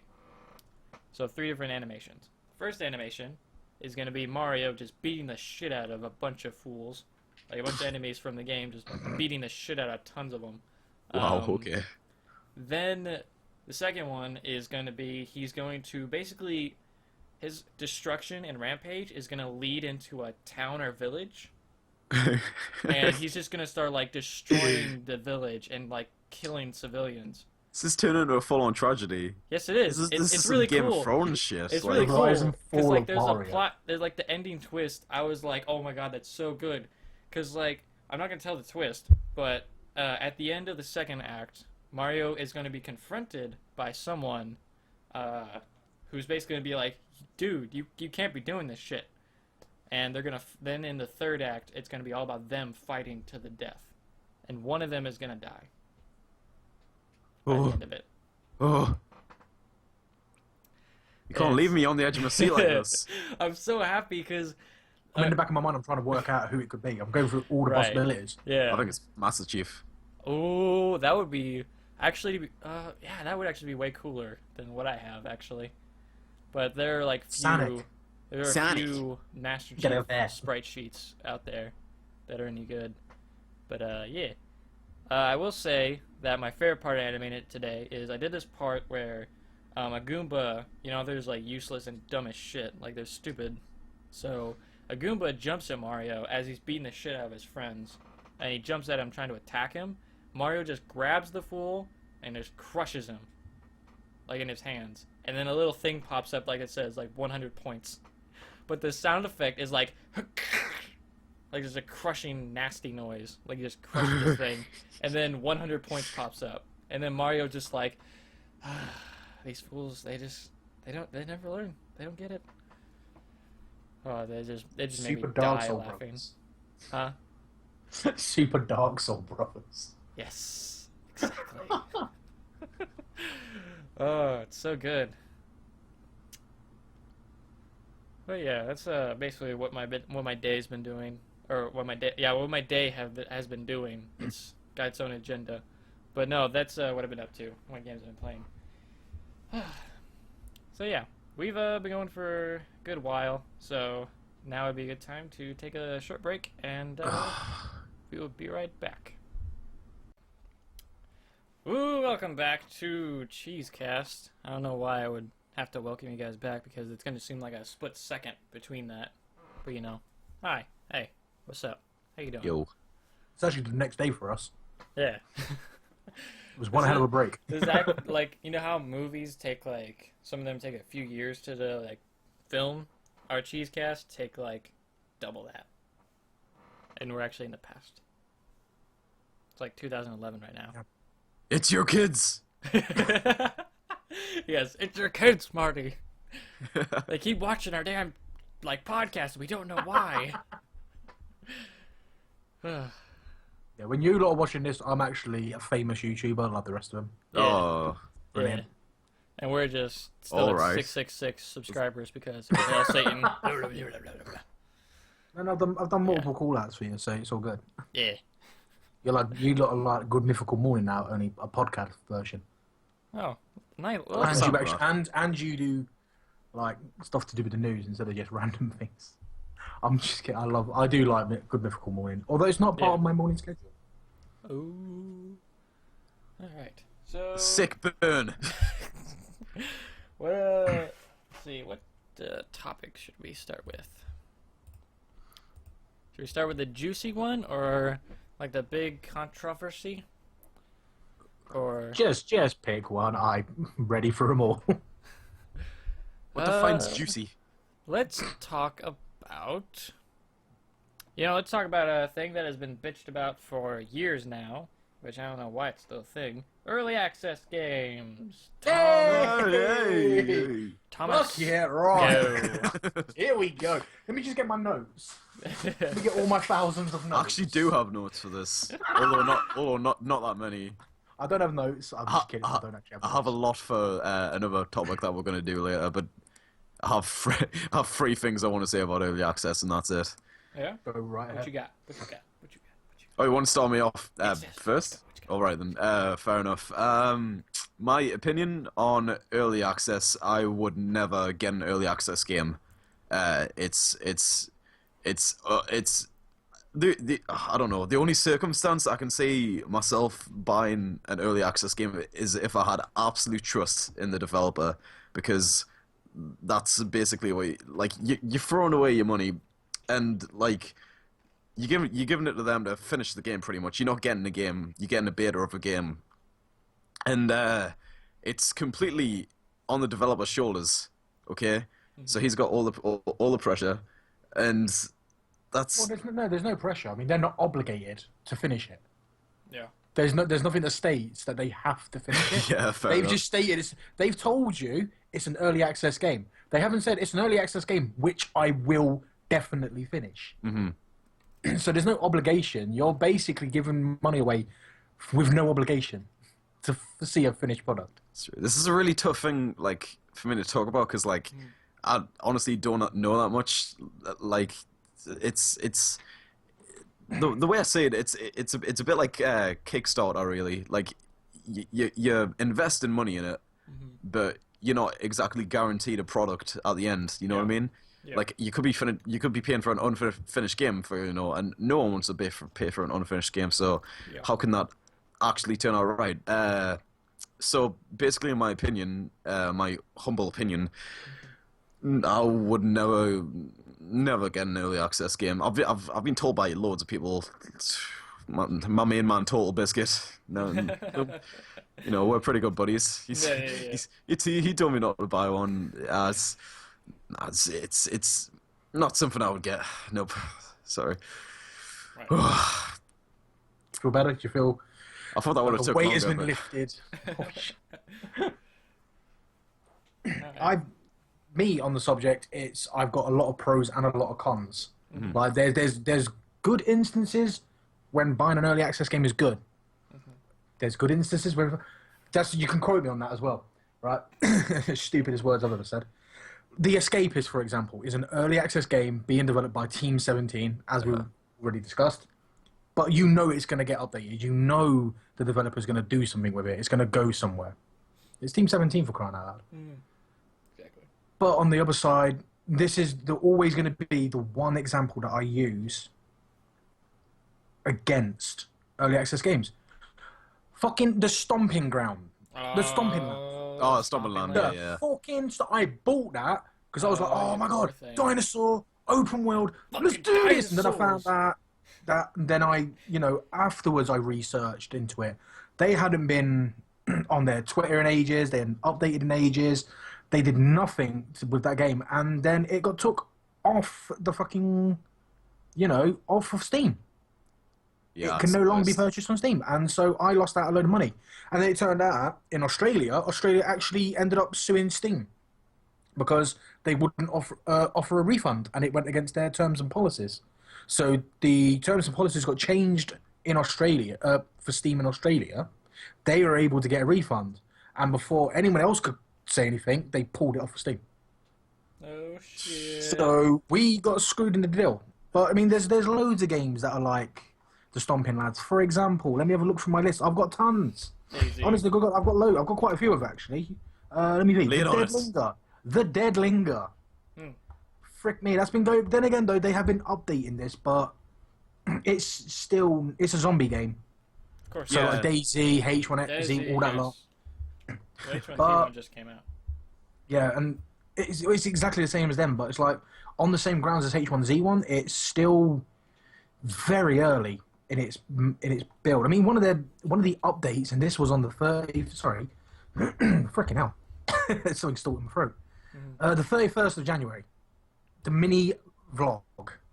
They updated trees and movement. Yeah, they updated the trees and movement. It's not a good game. I'm not saying it's not a good game. It has it has Steam Workshop. That just says it all. So it's a little bit ambitious, really, to let us put in stuff to a game that's not finished yet. But yeah, there's tons of games out there on the early. Stranded Deep is another one that's early access, but has actually been a pretty decent buy. The bugs are funny. I mean, I just wish there was more to do. I guess Even when The Forest first came out, there was more. that would be sort of an advantage in my opinion. Like if you were playing with friends on an early access game, you get some fucking hilarious bugs sometimes. Oh yeah. Yeah. But I mean, with me, early access games, it's just so many people are pumping out unfinished products Yeah. and then just leaving them to die, and they want £15-20 for these things. Why? Don't they can. tell me. Don't Gabe doesn't love us. don't offer me this shit when it's part way through development. I don't want to know it when it's part way through development. I want to know when it's like, okay, give me it when it's like 60-70% done. That I can deal with. But when they're pumping these things out at like 20-30%, basically all they've done is coded in movement. I don't Yeah, know that that sucks, shit. dude.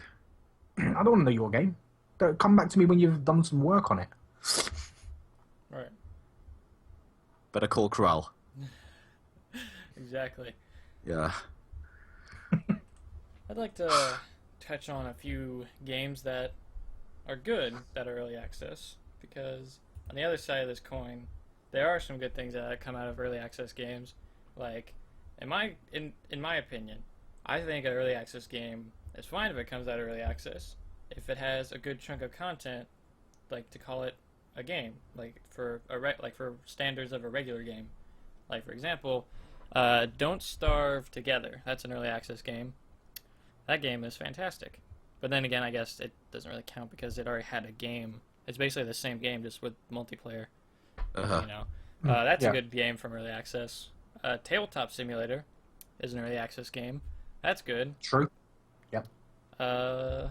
Prison Architect, I hear, is pretty good. I don't really know much about it. I've actually played Prison Architect. It is actually a really good game. Fantastic. It's like the old school Sims. You know, like the Ooh. top-down style Ooh, sim games, like that, but as in a prison nice. like style. It is a good game. Starbound is a good game that's in early access. It's like Oh. it's like a space Terraria, pretty much. Oh yes, oh yes. I like that. So, wait, did you see that Prison Architect was like The Sims, sort of? Sorry, SimCity. I meant SimCity. Oh, right, okay. It's like the old school top-down SimCity game. I was going to say, because in that case, the woohoo would be a lot more scarring in prison. Yeah, let's be honest. You can only woohoo in the showers, Oh god, and only if someone drops a soap. that's terrible. Which is why, as the warden of the prison, you have to upgrade really quickly to soap on a rope. Wow. Next game that I want to touch on is 7 Days to Die. It's like it's not like a new thing. Like it's not a new idea. It's like a mixture of Minecraft and DayZ, right? But it's still got a What, 7 good Days chunk to of Die? stuff that you can do to the point where Uh-huh. you can play it for a while. I don't know how much they're updating it, but yeah, it's still got a good chunk of content for it, for being an early access game. Oh, the crowning game of every year for the rest of the time, Broforce. Oh, that game looks so good. That's early access? I didn't know that. Yeah, that's what it says. At Yeah. least. It's really funny, like because like The Escapist is on the same page. It says it's early access. It doesn't feel like an early access game. Yeah. Yeah, that's how you That's know what it's I a mean, good early access game. Exactly. When you can play an early access game and it feels already completed, Yes. that's good. Because Like- that shows you that they've progressed in what they've done. Yeah.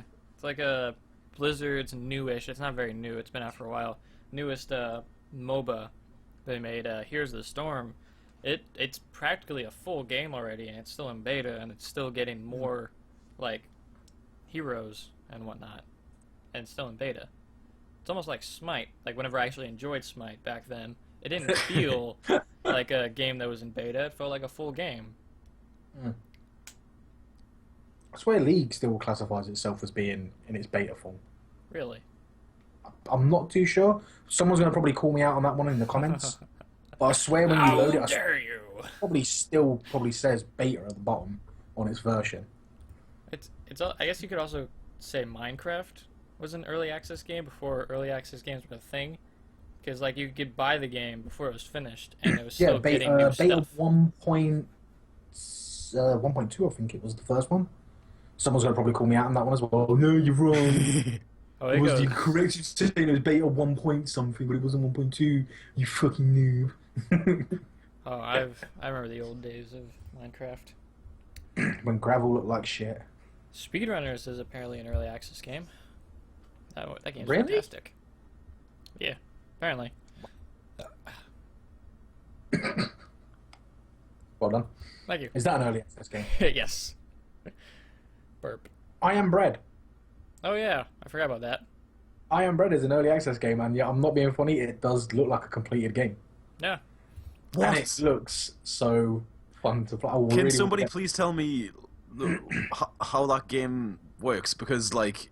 Basically, if you're playing with the mouse and keyboard, you have 4 keys. Each key is designated to one of the corners of the bread, and then that's how you grip. And then you'll use your mouse to like basically flip and spin and throw your bread.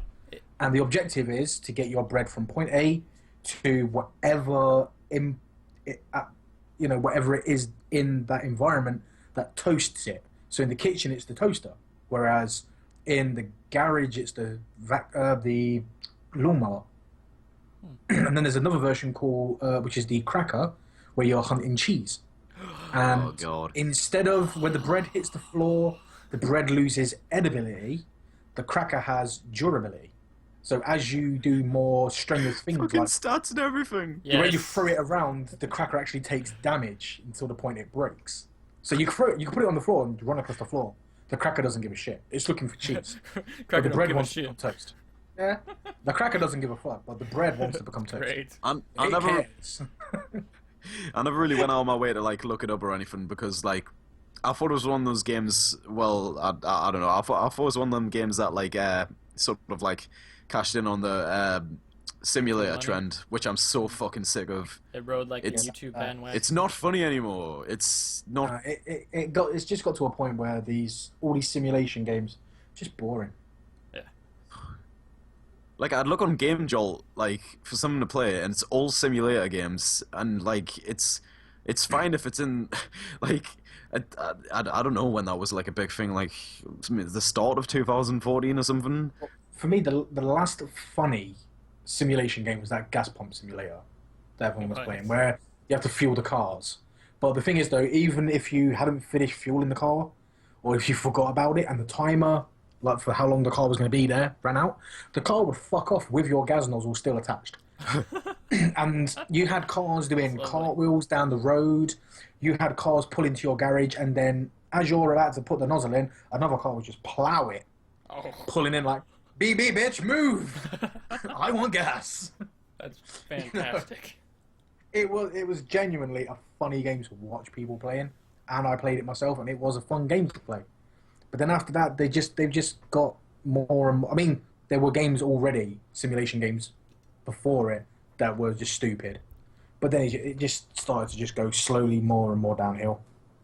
Yeah, I sort of zoned out when it got to the point of Amputee, the game. Yeah, I was Yes. I was like, yeah, I'm no longer interested in this. Yeah. It almost feels like all these simulation games and a lot of just regular games, like or other genres of games, are making like the developers are making it in order to make it like YouTube friendly, in a way. If, I think most of them are not even bothering to make it good and basically make it broken yes. so that YouTubers will play it. Yes, exactly. And that's the only reason they're doing that is because obviously then you can just you can feature your name at the start, like on the opening menu, made by so and so. You can put your freaking YouTube channel on there, Yeah. and people will just go to you. Why? Because they saw, I don't know, Pewds or Jack or Markiplier or CNanners or whoever's big at that point in time play it. It's just stupid. I think there should be a regulation in place that kind of like, I don't know, checks the quality of the game well before it goes out on the market. I'm gonna say something. I wonder if you guys agree with me. I feel like gaming is in like its awkward teenage years as an art, right? Mhm. Like everything goes through it. Like music and movies and comic books and all of it went through it. Was like everyone blamed all their problems on like everyone blames all the like murders and rape and all that shit on video game violence. Yeah, but it was the same for every other medium as well. Exactly. There was a time where people blamed Exactly what I'm films and saying. music. Yeah. So So like it is just a phase. yeah, and I can't Well, wait until we get out well, of this it's- phase. Yeah, I was going to say that phase has been going on for quite some time. Yeah. I mean, the last big story was, well, for me, the last big story I heard was the Manhunt one. The reason why Manhunt got Yeah. banned. God. Apparently, it was to do with the two kids, and one of them claw hammered his friend Oof. because he'd seen it on Manhunt. You know, that's pretty ruthless. But that's And then there was stories before that as well, like, I don't know, Parasite Eve. We're going back quite a few years now. PlayStation, Parasite Eve got banned because apparently Greenpeace or PETA or whatever one of those were, apparently it depicted too much animal cruelty. And that was because a digital representation of a rat pixelated. Like Yeah, yeah. didn't even look like an actual rat. yeah. mutated into a mutant rat, Uh-huh. The police dog, grew 3 heads, and basically looked like Cerberus, but was called Shiva. Uh-huh.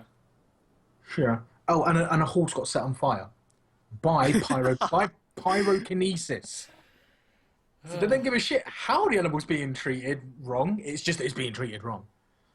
Yeah, that's This made up fictional character used her mind powers to ignite a horse. really, really stupid, dude. There's no reason at all to blame it on games for that. Yeah, but yeah, I mean, it's so stupid how people do genuinely blame games for their problems. My son became violent because of the game. Well, no. Because you're a shit parent. I'm not being funny. You Exactly. don't see look how many hundreds of thousands of people play Grand Theft Auto. You do not see these people put the game down after like playing for 2, 3, 4 hours and going, I think, fuck it, I'm going outside to go rape a prostitute, Exactly. beat her to death with a baseball bat, take her Exactly. money, and then nick a car. No sensible Bullshit. person would think, like, no reasonable person would think that. They have to be, like, crazy before they play Yeah. the game. Mentally ill. Exactly. That's what it is. That's all it is. One of my personal favourite things is always the thing as well, is people blame these games that have a rating of 16 plus, but the kids that are being affected by these games are 12. Yeah. Why are you complaining? They're 12. So The thing I found You really bought funny them the about that is like one of my childhood games is Mortal Kombat Deception. but the thing is though, you didn't go outside and try and uppercut someone's head off. Or, like, do a splits and then punch them in the I did it nose. at a soft play once. What? It just doesn't. Wait, what? I attempted we used to like I swear to God it was like UFC or something. We Oh used to my conduct God. Mortal Kombat fights. We would choose our own character. This is in the real life, by the way. We would choose our own character. I would always be Reptile because he was my favorite, and there would yeah. be Oh. either Scorpion or Sub-Zero because they're so original. Those are their favorite But the characters. thing is though, you didn't pin someone to the floor, stick your fingers down your throat, and try and vomit on them. I stuck my fingers up somewhere else on that day, but like God damn it, Tom. that was my fatality. Fun. like, I'm thinking back to an earlier conversation. I had a crazy childhood. oh, full circle. Hey. But okay, I kind of have a similar thing. Is like it was Dragon Ball Z and Naruto kind of, but we would never actually hit each other. Like we'd throw a punch at each other like Yeah. really slow, and they'd be like, "Oh," or do a Kamehameha and be like, "Oh God, I've been defeated." Yeah. But it's like, what I I don't miss get those is when days. these things go to court, why doesn't the Oh. judge sit there and go, wait a second, 12-year-old boy, a rated 18 game, It's why doesn't the judge parents' actually fault. be... Exactly. Why doesn't the judge actually think logically instead of going, well, it must be the game's problem, it must be the game's fault, we'll just ban the game in so many states. Why don't they just try to go, bitch, stop buying your fucking kids' games rated for an 18-year-old? Listen, Is he in bitch, college? You Is a he in bad university? Exactly. You as a bad parent. I'm not gonna punish the game maker. I'm sending your ass to jail. Get the Ooh. fuck in the cell. mom. Get the fuck in there. I'll make for some quality Judge Judy. Well, that actually makes sense because, like, it's the gaming, like, it's not really a law that's enforced, but it says on the game only people who are 18, it's like, should play this. Well, no, it's only you have to be 18 to buy it. I know, it recommends that you got to But be it's 18 the to play it's the it. guideline. Yeah. But parents go out of their way to bend the guideline and get the kids the game anyway. Yeah. It makes it sound so evil when you say like you might need as to be well go- 18 to buy it rather than play it because that sounds like such a vicious like business model. You know what I mean? Yeah, true.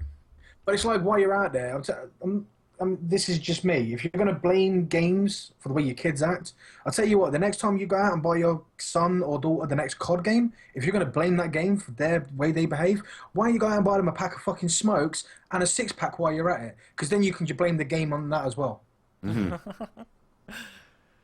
Ugh. I'm being genuinely serious. People that take a shortcut and blame things like games, like, it's just stupid. We're in like Don't I feel blame- like we're in a generation of bad parents. I'm not gonna lie.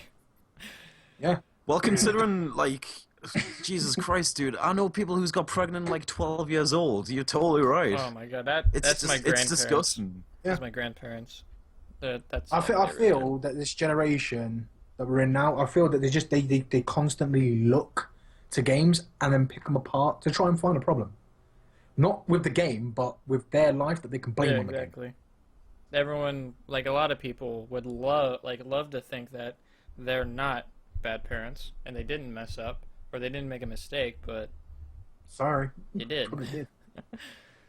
It's like whenever I wanted a game that was like rated 18 plus, it was different because my mom and my dad and everyone in my family who knew me knew that I wouldn't play like Super Mario and like go out and try to jump on people's heads. Like that Play just Super wouldn't Mario. happen. You spend the next week sat in your bedroom eating mushrooms, seeing Oh diamonds. god. You know? It's like ah! You played Sonic the Hedgehog. You didn't automatically go around beating the shit out of your electrical appliances, hoping to get rings. Exactly. The toaster's got a small bird in it. I must save it. I play Legend of Zelda. I don't like go around smashing people's pottery with like a sword. You know what I mean? Lord, Link, you dirty little criminal, you. Oh, bless. But yeah, games nowadays and people blaming. How did I wait up? We started with early access. We've Yes, now yes, gone on yes. to. Well, Wow, so many. This subjects. usually happens. Yes, Don't it- worry. Yes. It happened at the beginning of the show. Like we started know. talking about some game that Kral was playing, and then we went into talking about some like other bullshit. Fuck.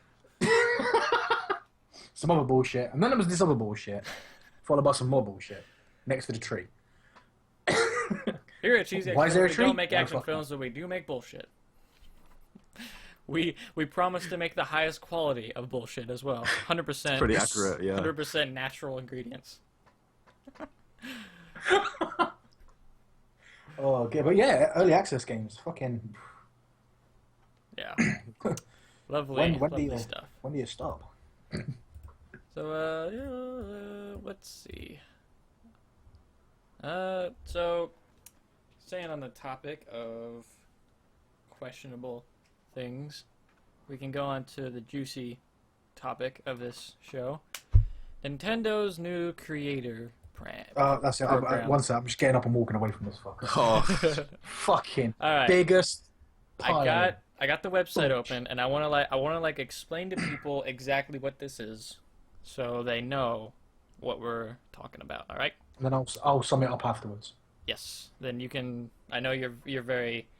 You got a lot of things to say about this, so I'll let you talk Oh, afterwards. So yeah. So basically, for those of you who don't know, like YouTube and Nintendo have, like YouTube creators and Nintendo have a very awkward relationship when it comes to making videos with Nintendo's games. The only time it's usually like allowed to like for you to make money off of the video is if some other developer is actually or if Nintendo's just publishing the game and some other developer like owns like all the rights to it, like all the content to it. So that's been a kind of a dick move, and Nintendo's cockblocked YouTubers for like years now, and a lot of channels have suffered. There's a lot of channels who have gotten banned because of Nintendo yeah. putting copyright strikes on their videos. So Nintendo recently, not very recently, this has been a thing for a while, and we're just really late to the party. But Nintendo basically set up a new program that you can sign up. You can either apply, you can sign up your channel, or you can sign up a single video. I don't know why you would want to go through the stresses of signing up single videos, especially if you do Let's Plays. I think Basically- it depending on whether you want to sign up for a video or a channel. If you sign up for the channel, right, you get a bigger cut, a slightly bigger cut. But if you sign up for a video, it's It's forgot if how- it's the video, you get a 60-40. If it's your channel, it's a 70-30. yeah, that's the one. Does Nintendo get the 70, or do you get the 70? Actually, you get the bigger portion. Oh yeah. Apparently. I still won't go through with it, but I'm just Yeah. saying that's a factor. So basically, how this program works and how the revenue is kind of like cut is money gets made off an advertisement for like on your video, right? Then that money gets sent to Nintendo first. They get their like 30 or 40% cut. Then it goes back to YouTube, and YouTube takes a 50% cut of what comes back. And then the advertisement, like the people who own the advertisement, take like 10 or 20% of the thing that comes back from Nintendo.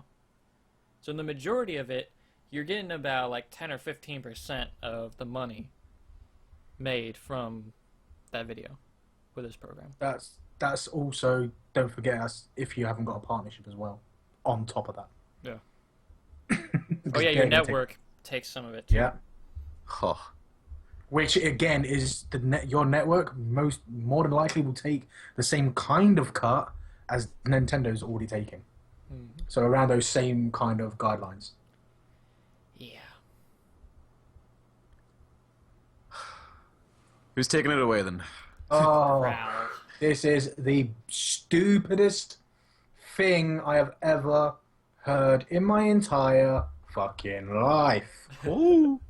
It is. Right, Nintendo are so far behind when it comes to this kind of shit. It is unreal. And now they want to pull this stunt? It's ridiculous. It's like they're asking you now to give them money for you to show people you enjoying something that you've already paid them for.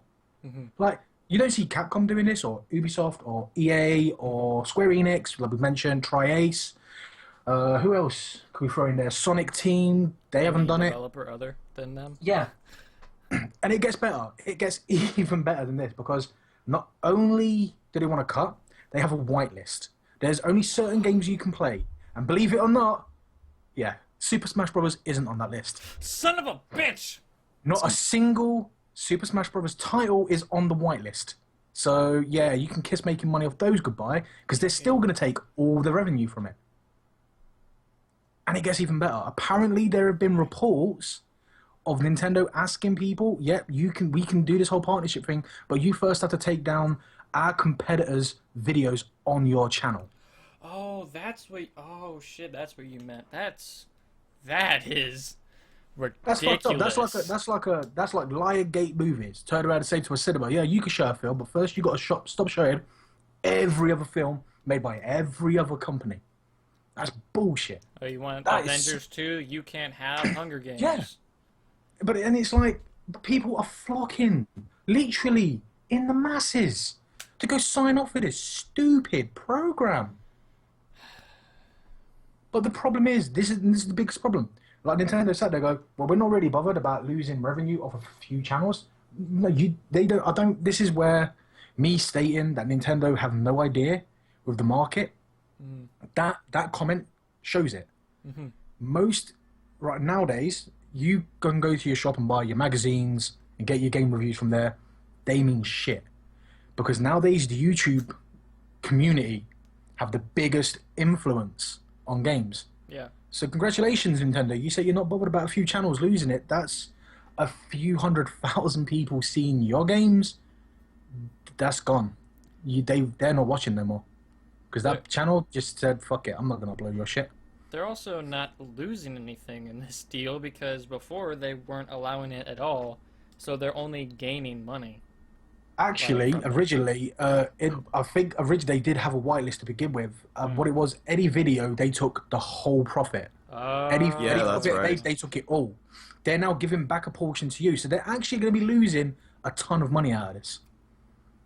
Oh, All of my them. points I've wrote down So is being said. God damn. Yeah, exactly. They have really put themselves in a corner and screwed themselves over.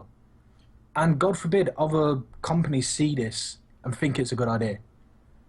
Because I can guarantee you, the second any other company, if for some bizarre reason another company is listening to this, don't do what Nintendo have done, because you will lose so much. And if more companies do this, YouTubers will stop playing more games, and yeah, don't even think for 1 second that this is not going to have a large impact on Nintendo's sales. I reckon it will, personally. Like, it's not like a bad thing for them to be sharing the revenue with a YouTuber that create like allowing people to create more content or more types of content with their games. The bad thing is how they're conducting the way it's like split. It's ridiculous. It is absolutely stupid. Yeah. Sorry, that was my biggest rant. The whole thing. That was lovely. No, I think you nailed it actually. Yeah. When I first started seeing this on Twitter, I saw other big like Gassy Mexican, RPG Minx, all them lot were tweeting about it, and I was joining in. I didn't know the specifics back then. Now I know what they were talking about, and I mean, there was this whole thing. I don't know if this was just a thing with Twitter. I tried to tweet that any YouTuber with any integrity, and I stick by this, any integrity will not sign up to the program, and my account got locked on Twitter. That was lovely. Before I could send it. Beautiful. Right, I just want to say, Kral put this in the chat, right? That his Twitter was locked, and he told me and Steven to do the exact same thing. I went a different route with it. I changed the wording slightly. Maybe that's why my account wasn't locked. I said Nintendo is pretty shit. Oh, well, yeah.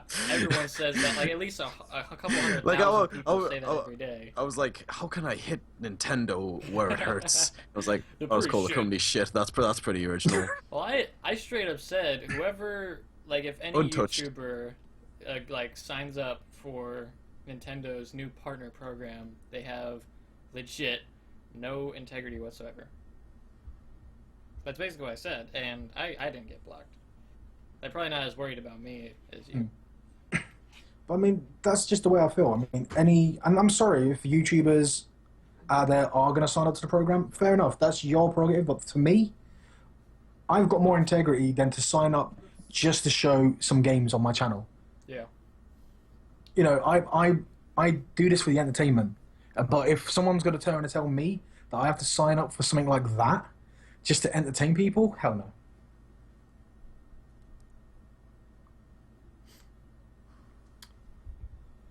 Silence descends again. I think it's just gonna hurt Nintendo and like the YouTubers who basically are like centered around Nintendo content. Like I know Chugga Conroy does like all kinds of Nintendo stuff. But that's like who it's gonna really hurt and affect. That's one of my points. Sorry, Kral. Sorry.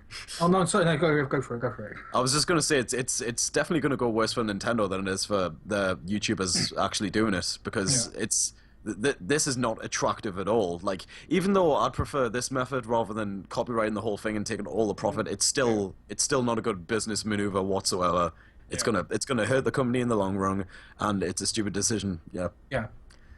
That's my. I mean, like you said, it's going to affect those YouTubers who center about. They're actually going to benefit them. They will start making money out of it. Oh, but yeah, you're right. With the whitelist in place, you know, there's still so. I mean, I had a brief look at the whitelist, and all the way down, I'm just sat there shaking my head.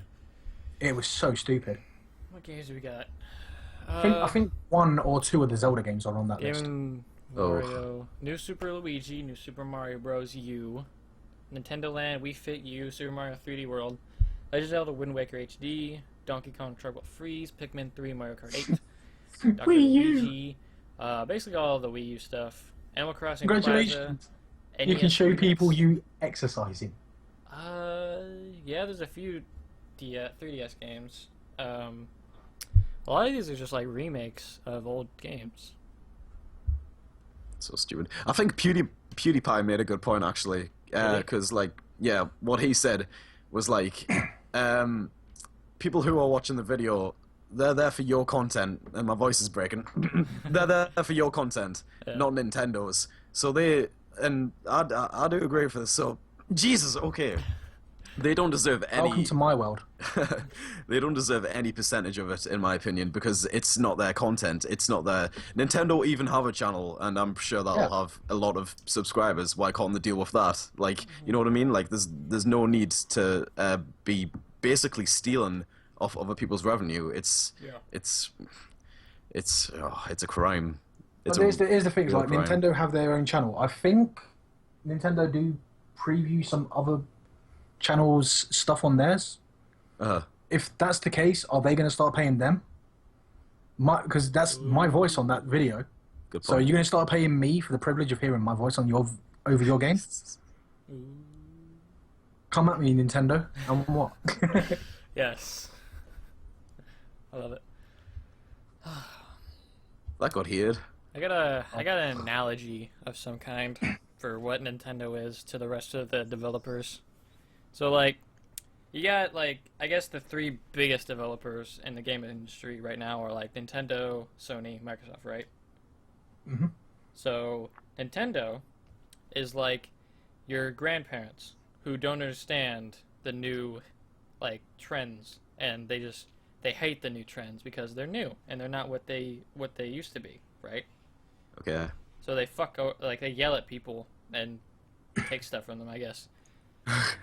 And then you got Get off the wall. Microsoft and Sony, which are the like 30-year-olds who are trying to be hip and trying to do cool things, and and just trying to be what's now or what's in nowadays, and they're not doing it. So like the parents who try to be hip with the kids, pretty much. It was what Microsoft and Sony are right now. I think one of my friends summed this one up so brilliantly. Ooh. And he said, if all the other, like you said, Sony and Microsoft, if these were all countries, they'd be countries like Japan. Mm-hmm. They're advanced in what they're doing. They know how to do it, and they're doing it well. Yeah. If Nintendo was a country, they'd be Africa. Oh, All right. And, So and it sounds bad, no, do but tell. it's true. It is so true because Nintendo are so far behind, with the whole media. I mean, actually, Africa is a continent, so Oh, I'm so sorry. Just gonna say, man. Oh, I got owned. Shit. It's I'll like just walk away now. I'm gone. I'll see you later. I've been dealt with. Shit. snap. But no, We can't afford to have inaccuracies like that on the podcast. I'm sorry, dude. shit. Yes, because we're very accurate, pinpoint accuracy on our news. 100%, yeah. But anyways, everything sucks. Everything's terrible.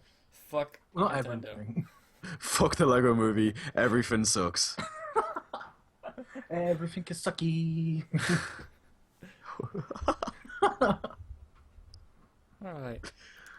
So I guess I'm hoping Nintendo look at this and actually kind of like, well, not obviously not this podcast, but I mean this whole move Oh, okay. that they've done. And well, obviously, I hope they watch the podcast. Like, Nintendo, I'm if you're joking, watching, dude. but no, I mean, I hope they look at this whole move they've made and kind of, I want to see it change. Yeah. They've got a groundwork for it now. Yeah, they need. Yeah, they've got a groundwork in place. They really, really need to work on it. You got to think of their program like an early access game. Oh. Hey, yo, Nintendo, Full you've got the groundwork circle. for a good game. You just need to work on it.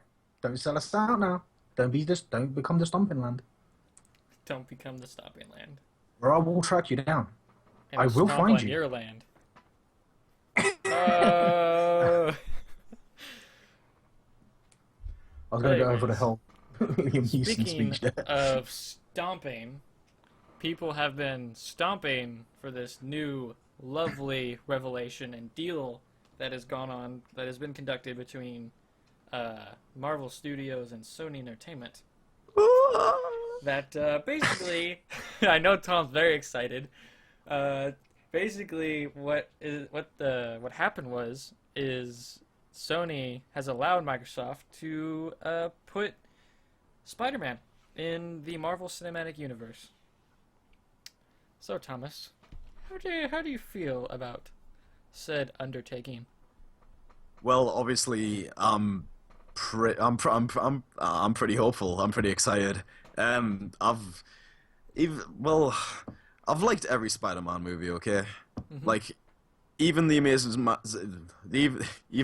Spider-Man 2. Okay, I liked Okay. that. Okay. I'm aware that it had like its faults and stuff, right? But I still liked it. Now that Sony is pairing with Marvel, okay, I'm hoping to see less of the heavy product placement. Oh yeah. That was terrible in the film. I remember watching like this analysis on YouTube, and it's disgraceful. Yeah. But yeah, like I don't know what else to say. Actually, I don't know if they're using the same Spider-Man though. I don't know if they're keeping Andrew Garfield, because I heard somewhere that I don't know, Jesus, something like he talks some shit about Sony or something. So like something like that, and so they might be using a new Spider-Man or something. But either way, I'm pretty hopeful for it, and I think I don't think he's going to be in any like the recent things that's been planned out. You know what I mean? Like Civil War. Oh, he's He definitely. might be in that. He's got to be in Civil War. Yeah, no, but like Spider-Man's some of a huge part in the Marvel Civil War. some of them's like already in production though, and since has already been like, you know, like announced. I don't know. He's got to be in. He definitely won't be in Avengers 2, but he's got to be in like some Avengers film. Infinity Wars. Oh, yeah, that would be great.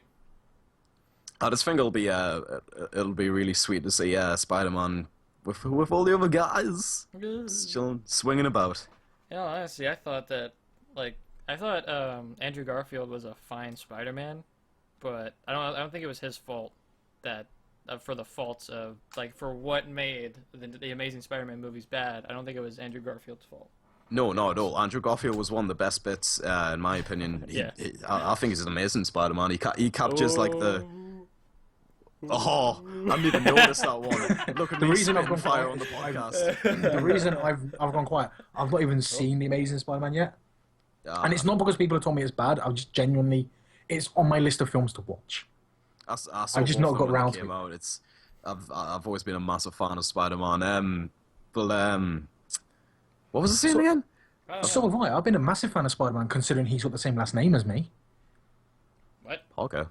Oh, Parker. Yeah. Oh my. I thought you were saying, yeah, I was gonna say, and I man? have an uncle called Peter. Your last name is Man? I was like, what the fuck? Yeah. Parker. Yeah.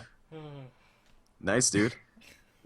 Remind me what I was talking about, because I've literally forgot. We started talking Being about Andrew as far as Spider-Man. Oh yeah, right, okay, yeah. Basically, I wanted to say that I think he captured like the humor really well of Spider-Man. He captured it better than Tobey Maguire.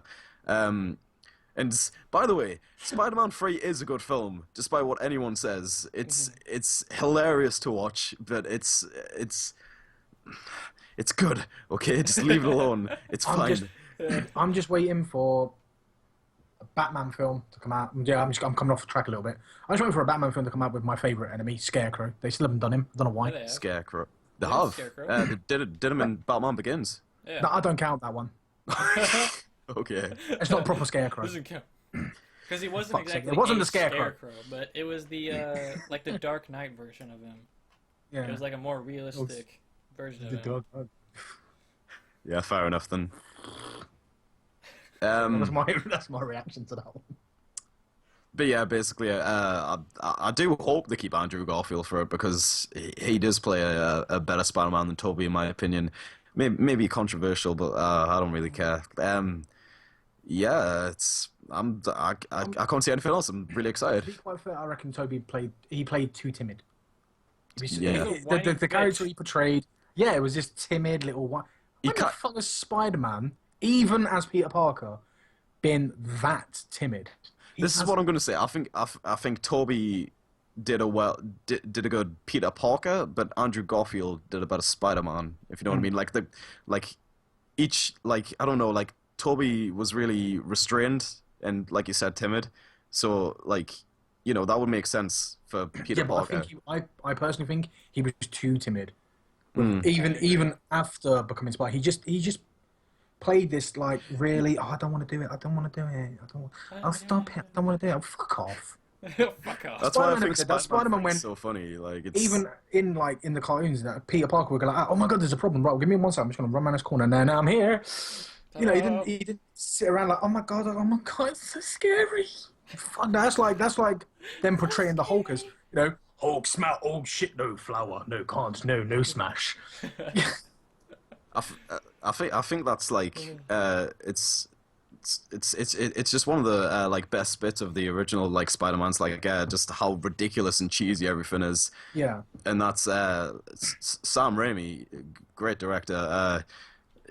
I think he really did well on like I guess he was trying to make more of like a comic book movie. You know what I mean? Like not just a movie based off a comic book, but he was doing a real comic book like Yeah. film.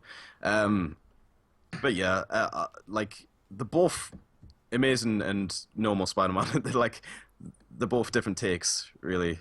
Like I want to. Yeah, where the one where Toby is more, like you said, it's more comic book, where the Amazing Spider-Man's more of a serious kind of. Yeah. I think that the first Spider-Man films were more about his struggles and his like with becoming Spider-Man than the Amazing Spider-Man.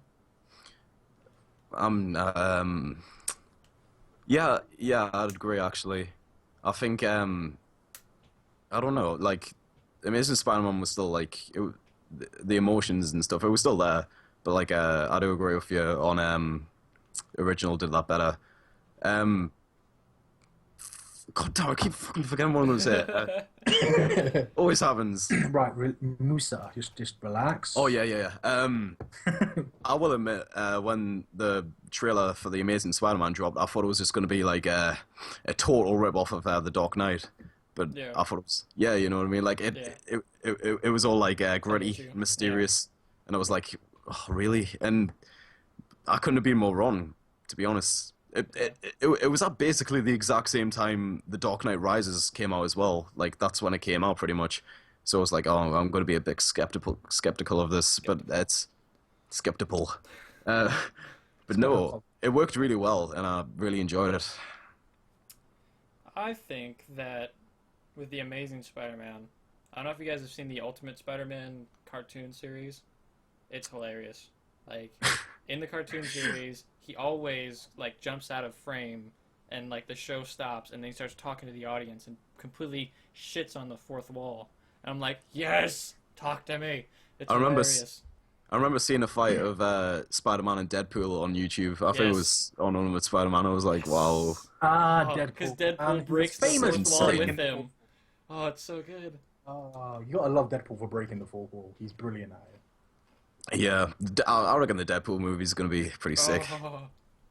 Yeah.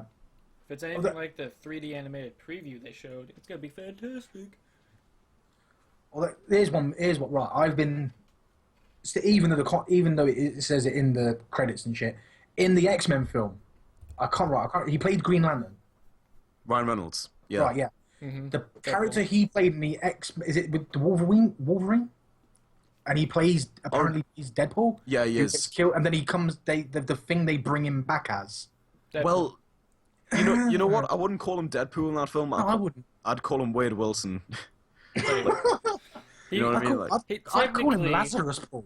Technically, he was Deadpool. He just wasn't the quirky Deadpool that everyone loves. He was exactly the opposite. but the thing is, Deadpool doesn't become Deadpool until he goes through with this operation thing, and the film was set before that.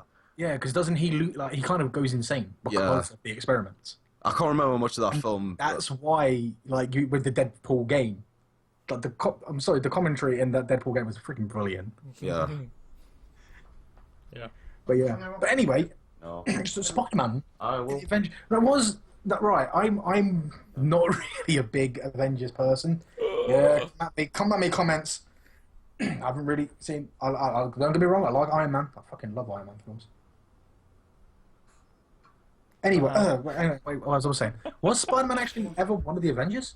Yeah, he was part of the Avengers multiple times. He's also part of the Fantastic Five a couple of times. Yeah. And he also, I don't think he was a part of the X-Men, but he did some things with the X-Men. Yeah, he's collaborated with them. Collaborated. He did it to get more subscribers. We all know it. Yes. That's all they all do it for. It's like, that's why Captain America and Thor and all them did the Avengers movie, is just get more subscribers from Tony Stark. Wait, can we just say that, like, if, like, Tony Stark is, like, Iron Man, he's, like, PewDiePie, and, like, everyone else is, like, gassy Mexican, like, C-Nanners and all them. Eat my diction. Oh, yes. Oh, I guess and Jacksepticeye would Thor, blatantly be the Hulk. Thor and Captain America have got to be like the people with like 5 million, 6 million, right? And then Black Widow and Hawkeye are like the couple 100,000 YouTubers. Oh, that's lovely. That makes Spider-Man me. Oh Like, shit! But we're all Spider-Man inside. Yeah. Deep inside. But yeah, the one thing that pissed me off with the Spider-Man films was like the Spider-Man 3 when they brought in Venom.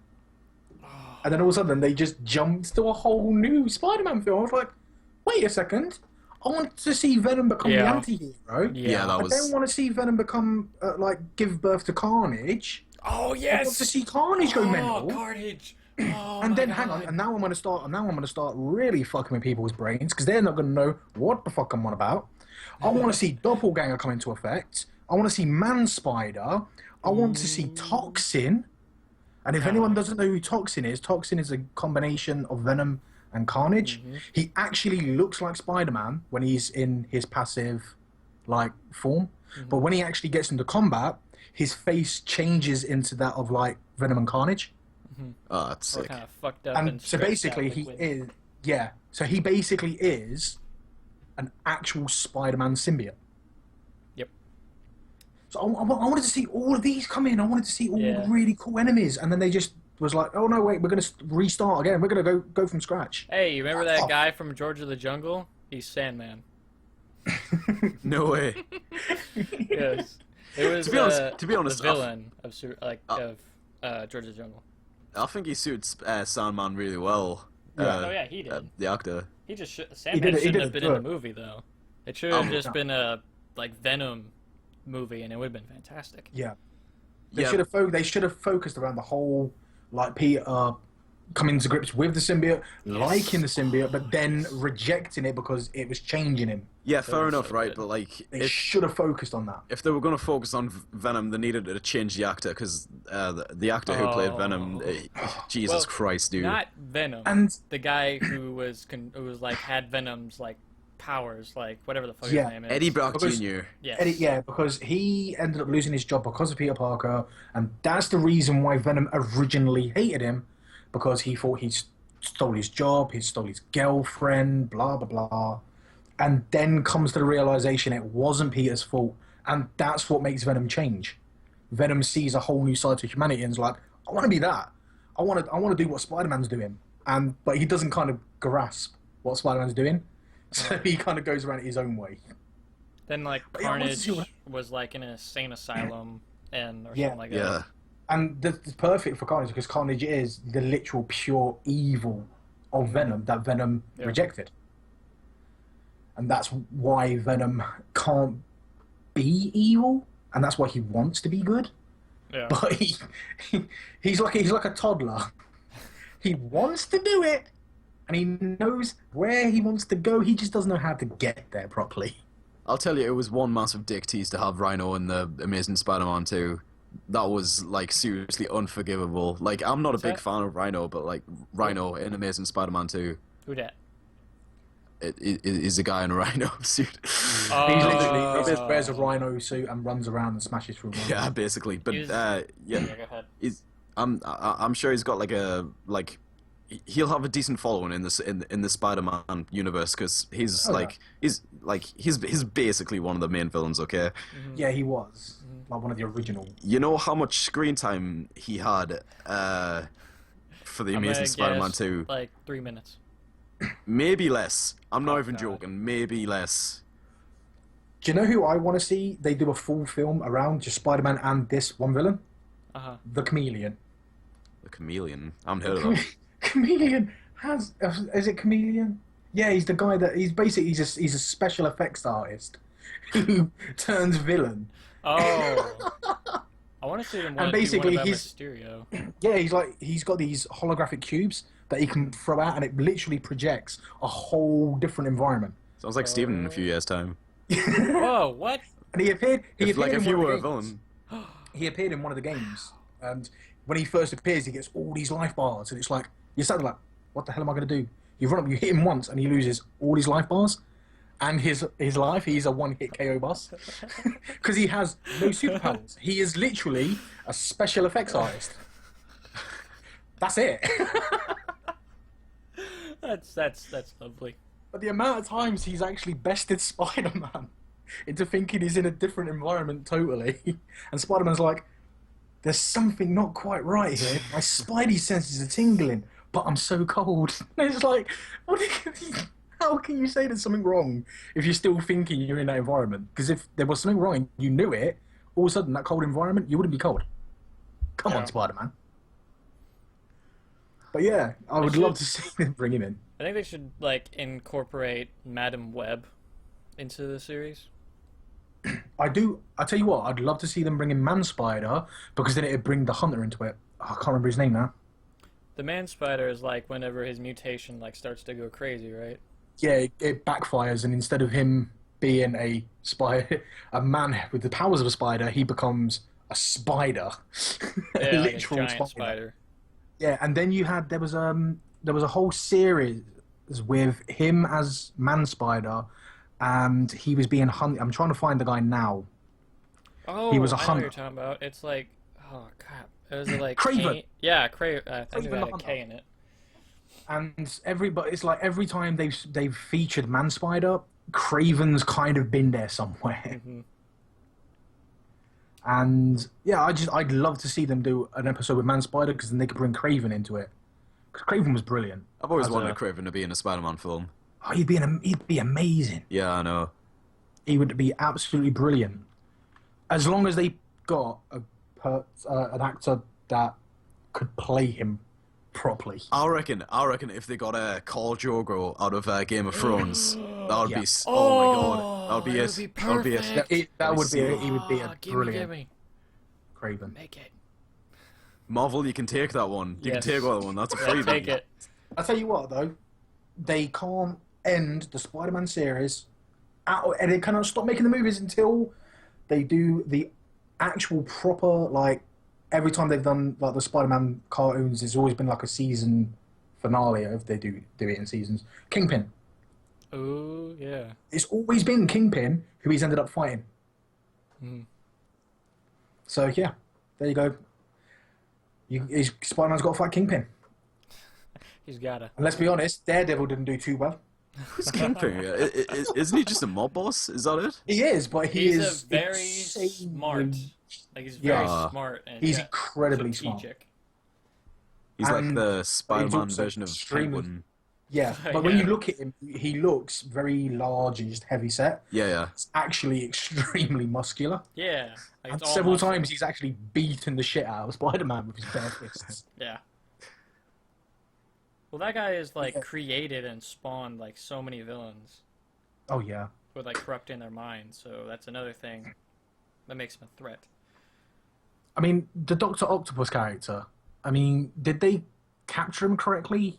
I mean, I know he did go through a procedure with the arms, and something went wrong. I really like the way they portrayed Doc Ock and Spider-Man. Yeah, it's like the whole that it's he's not got control over the machine; it's got control over him. Yeah, they did it a bit cheesily, like how they're talking to them, like how he's talking to the Yeah. arms and stuff. But like, it was pretty effective, I reckon. Yeah. Like, they gave you a reason to care and stuff. And you see, they should have let Doc Ock get away, because then they could have moved on using the Venom, then the Carnage, and then Octo Carnage. No, seriously, Octo Carnage was like Spider-Man's biggest and greatest enemy. That he was. How many episodes did he get alone? And Spider-Man had to go back in time. He had to go to different dimensions to get different alternative Spider-Men That to was like a come pretty and help badass him. film. It was brilliant. But yeah, man. Octo Carnage, Kingpin, they got to be in. Mm-hmm. I agree. All right. Well, we've hit another hour mark, so I think it'd be a good time to take another break. Oh, And, amazing. We'll finish up the topics, hopefully, in the next hour, and then we'll get on to the question of the podcast, and then we'll end it off with everyone talk about what they're going to be doing on their YouTube channels. So, Yep. BRB, homie. Oh, welcome back to Cheezyactionfilmz Cheeze-Cast, where we make 100% natural bullshit. And not action films. That's the truest intro I've ever heard. Yes. Oh, Gotta say. thank you, my Twitter feed. I'm sorry, just coming back into this next part. I'm just gonna go back to one of our previous topics, quoting a YouTuber on Twitter, Manga Minx. God, I love Nintendo games. It is such a shame they are complete dickheads when it comes to my job. Yeah. So I'm kind of. I assume that this like program only covers video games, like video game footage, right? Not if like say I draw a character from one of the games that isn't on the whitelist. You know what? I think you'd have to actually contact them about that. Oh my god. But the problem is, if you contact them, and they then look at that and think, wait a second, we haven't covered all bases, and they might change their shit. program. So And then exactly it would be that. my fault. Exactly. No! So you're damned if you do, and you're damned if you don't. Oh dear. That's fucked up.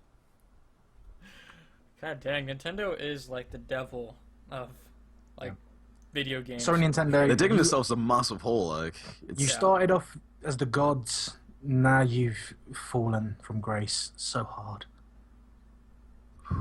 And we're not going to be there to catch you.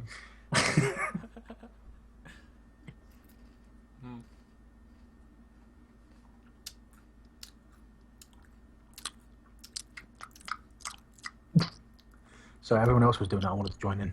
Mm-hmm. So, the next topic is about E3 of 2015. Bethesda is having their own game conference, so that means possible Fallout 3 or Fallout 4. That would be great if they release Fallout 3.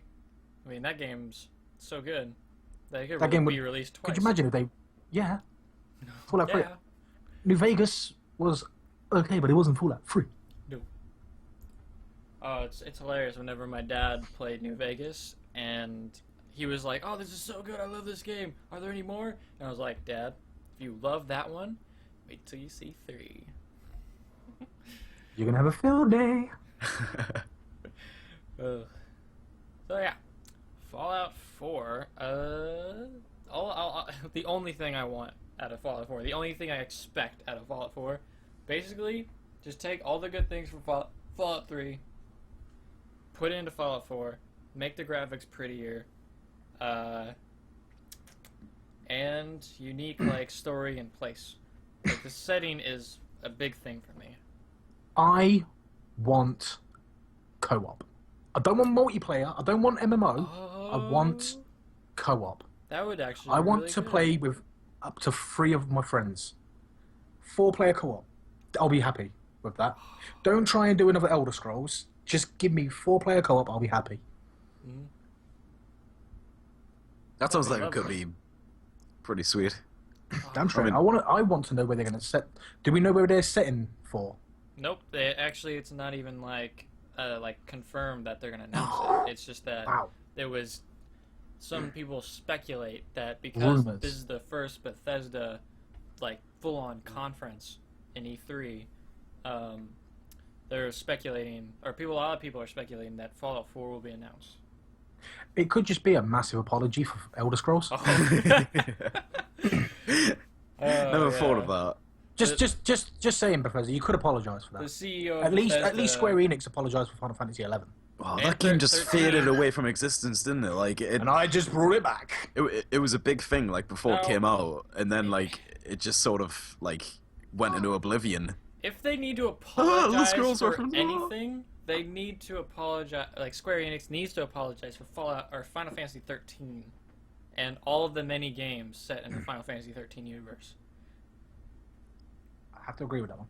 That was literal shit, and then the second one was shit with And- pissed on. Sorry. And And then- Square Enix have to apologise for the fucking final fight in Final Fantasy X. I'm sorry, I can't die. How's that a final boss? That's not a final boss. That's final bullshit.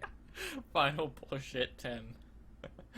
I am you, Yevon, but I'm going to give you auto life so you never ever die. Oh, great. I'm just going to sit here. I'm not even going to use my spells. I'm just going to spam attack. Yeah. Kind of So want to much. go back and play 9 again. It's all about 7. Oh yeah, it is. Like 7 was the pinnacle, but 9 was still pretty good. Why did you have to die, Ares? I'm fine as long as Kingdom Hearts 3 makes it out okay. Oh yes, Kingdom Hearts 3. I'm getting ready for this one. I'm getting ready for so much. I didn't like Kingdom Hearts. Actually, I haven't even played Kingdom Hearts. What I'm talking about, I've only played Kingdom Hearts 2. I didn't. What? I genuinely couldn't get into the game. I really couldn't. Oh gosh. Even though Final Fantasy was free, Sephiroth was the big thing in Kingdom Hearts. I just couldn't get into it. I really couldn't. And the best part was, Sephiroth was harder on Kingdom Hearts than he was in Final Fantasy VII. I didn't understand half the shit that was going on in Kingdom Hearts. I don't. To be honest, I don't. There was a I don't kid- even know why. Like, I hold it this close to me, but like, it's just one of those games. You know what I mean? Like, Yeah, I mean, there was a kid and a key. Then all of a sudden, fucking Bambi showed up. I don't understand what you mean because you say you like never played it, but it's so good. But yeah, It's- that, I don't just get it. genuinely, I really couldn't get into it. But then again, there's a lot of people that couldn't get into other games, so that I like. Like, I plot. guarantee there's someone out there that couldn't get into Shadow of the Colossus. the plot is a fucking mess, dude. Maybe worse than Metal Gear. Oh, Confusing. wow. No. I'm not saying it's Metal Gear was worse. not a game. I'm not No, saying. no, because you can't compare it, because Metal Gear is not a game. It's a film. Disguised as a game. Oh. And what? And what Metal Gear baby? Ooh-ha. Come at me. Come on, Konami. Ooh-ha. Bring it on. The thing I remember about Kingdom Hearts was only that, like, I had this friend that had it on PlayStation 2. I hated the guy. Like, he was an asshole. I didn't like him at all. But I went over to his house to play Kingdom Hearts because I didn't have a PlayStation 2. And, yeah, it was lovely. I mean, it's like for a premise like, I'm gonna make an RPG and it's gonna have Disney characters in it. Yes. Oh, that's gonna turn out real well. Nice one. Haha. Then it's just like Kingdom Hearts comes out. It's just, I don't know. It's you play it and you feel like you're playing history, sort of. Do you know That's what I what want to see? Because Kingdom Hearts was basically Disney meets Final Fantasy. I want to see Kingdom Hearts meets What Lies Within. What? It's just Goofy and Donald running away from the enemies from What Lies Within. I've got a good question. Ooh. If for Kingdom Hearts 3, like what Disney villain would you want? Like, I you know, want, like, I want the guy from Princess and the Frog. fuck you, or oh god damn it, my answer. Yes, I want her. Damn. I want him. You know what even like would be pretty cool too, is if they took Elsa, turned her evil, and just let her murder people, like actually Yeah. murder people, not like cartoon someone like it's like knocked out. I mean murder people. Oh, Not sure if they it would do make that. it would make See, that's all the got- little that's- girls cry. That's got to be a part of Kingdom Hearts 3. There's going to be a Yes. bit where your main character is tied to a chair, and you have to basically button bash to help him endure the entire of Let It Go. Best game Yeah, of but- 2015. 10 out of 10 IGN. Then Press Jesus, F no, to pay IGN again. respects. I reckon they need to have Dr. Facilier in there because, like, Yes. yeah, he's my favorite Disney villain, dude. He's so suave. He's the best.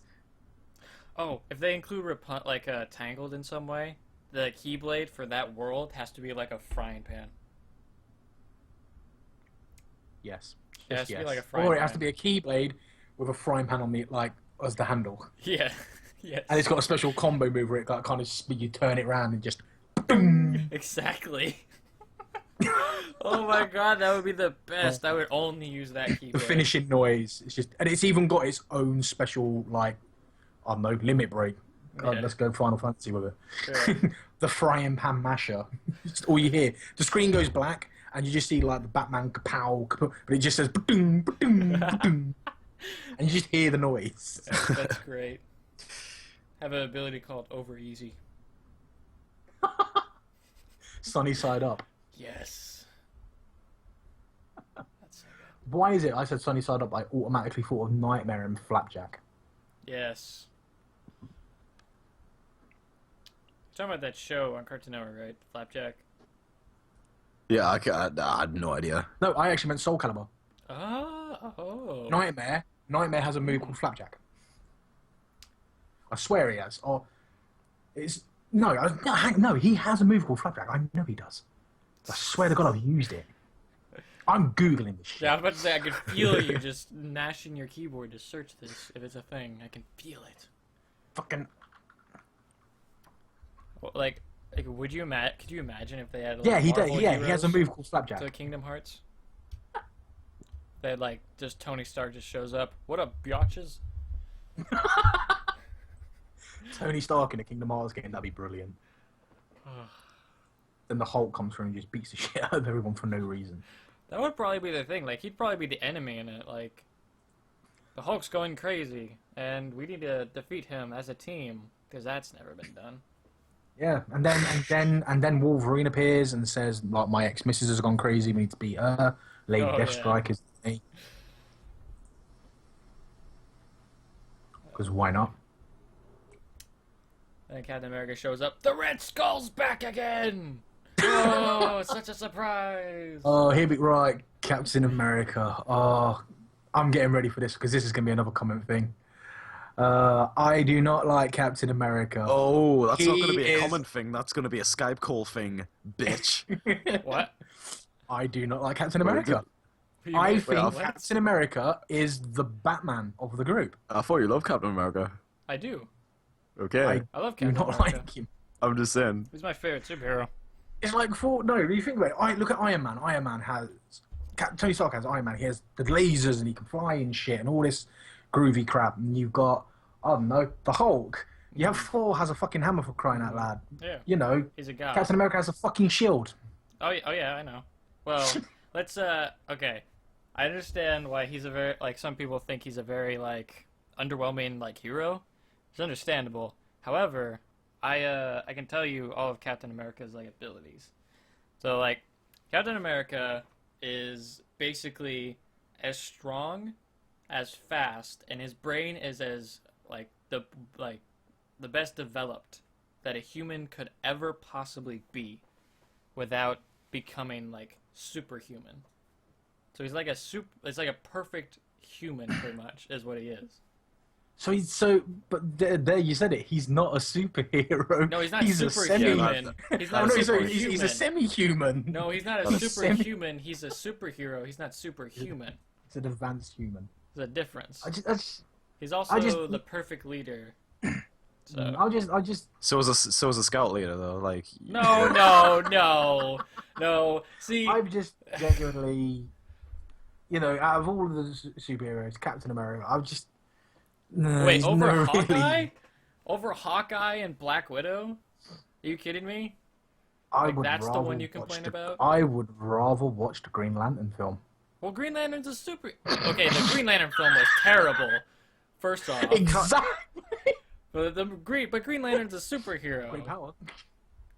the Captain America film, it was legit. Okay, it was good.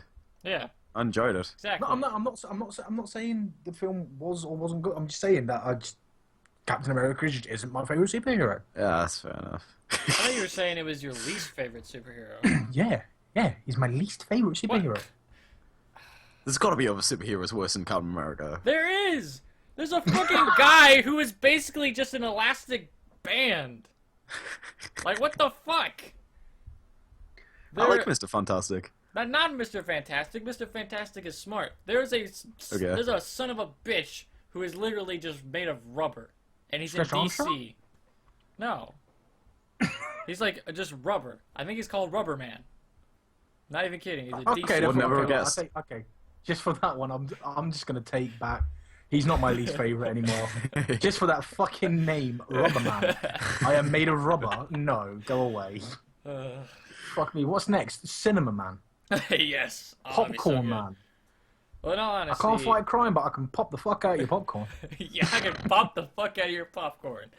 That is the best catchphrase ever. In all honesty, though, And before we all know it, the last and final superhero comes out, Homeless Man. Oh. I gotta say, the main reason why I love Captain America is gotta be because, like, he's this perfect human, right? He's so strong, he's so fast, he's so smart, he's like a great leader, he's a good strategist. He fights for good, and he does like what's like everything for the for good, and he never ever like has like a cocky or I'm sure he has plenty of unjust thoughts, but he never has a cocky thought. He's always very humble, and also he's like I said, he's a great leader. So this is a very good person to look up to. So that's the main reason why I like him. He is very underwhelming when it comes to his abilities. One thing I think is bullshit though. I'm not sure how this is gonna go down, but like, I think it's bullshit how he's called Captain America. To be honest, he's built as this superhuman. Okay, he's built as this perfect human being, basically. Yeah. And it's basically saying it's a slap in the face to every other country. It's like America's better than you. But there is How do you a like Captain Canada. No Are way. you kidding? There's a Captain Canada in Marvel. Captain Britain. Does he shoot maple syrup from like No. his fingers or I thought something? he was, No, it I wouldn't be thought from he his was fingers. just like Captain America, but he's just like Canadian and not as good of a leader or something like that. I don't know. He wasn't as smart as Captain America or some shit like that. He's not as smart as Captain America, but he can then fuck out a moose. He can beat a moose in a chess game. Well done. Wow. Actually, no, again, and I'm going to take it back again, sorry. Captain America isn't my least favourite. I completely forgot Aquaman. Captain. I am Aquaman. I can talk to fucking fish. Aquaman's my second favorite superhero. Well, have you Talks seen? to fish. Have you? Okay, wait. Have you? He doesn't just seen- talk to fish. Yes, that's not exactly. that's not his superpower. That's not his only superpower. People think that it is, but it isn't. Go ahead, Aquaman lay down the is- knowledge, Tom. Aquaman is way more like amazing than people take him for. Okay, he's the fucking king of Atlantis. He is. He's not the king of damn the it. ocean. God damn it, Kral. God damn it. Okay, so, what's his face? Crap, Aquaman. He's got super strength, right? He's a lot Right. stronger than any human. He's almost as strong as I'm trying to think of if I could put him on. He's definitely not as strong as Superman, but he's still pretty strong. And he's also like, even before he went to Atlantis, he had a touch of like Atlantean fighting styles, so he could like beat like a couple like 4 thugs in a fight on one. Then whenever he went to Atlantis, he mastered all the Atlantean styles of fighting. He's a master in all forms of Atlantean like magical like arts, and then he can of course talk to fish, you know. But yeah, And it's always nice, but that's not his main superpower. As everyone argues for some reason. okay. But no, I mean, my personal favourite, you know what? You two told me yours, I'll go, my personal okay. favourite, and again, is underestimated in the X-Men, is Kurt Wagner. Better known as Nightcrawler. Oh, that's a lot. Oh, that's Nightcrawler. Awesome. Nightcrawler awesome. is freaking amazing. Yeah. Right, for one, he's blue. Right, everyone sits there, everyone sits there and goes, "Oh, you know, he's not really as good as the others." Fuck off. If the others teleport. had his power, it's not just that. It's like he can teleport where he can see. That's what people say. But in the films and even in the cartoons, he's actually done teleportations where he's gone into he's imagined himself in a different place and been able to teleport. So, but you think about it, the other X-Men got his powers, they wouldn't know what the fuck to do. Rogue would be fucked. Yeah. I'm not even a fan of X-Men, but I like Nightcrawler. Yeah, Yeah, he's Nightcrawler like my favorite is character awesome. in the animated series and the live-action movies, and yeah. So I'm going to say this one now. My least favourite X-Men, I'm waiting for one of you two now to kick off on me again. Iceman. I'm really not bored. I'm not a fan of. I do not like Iceman.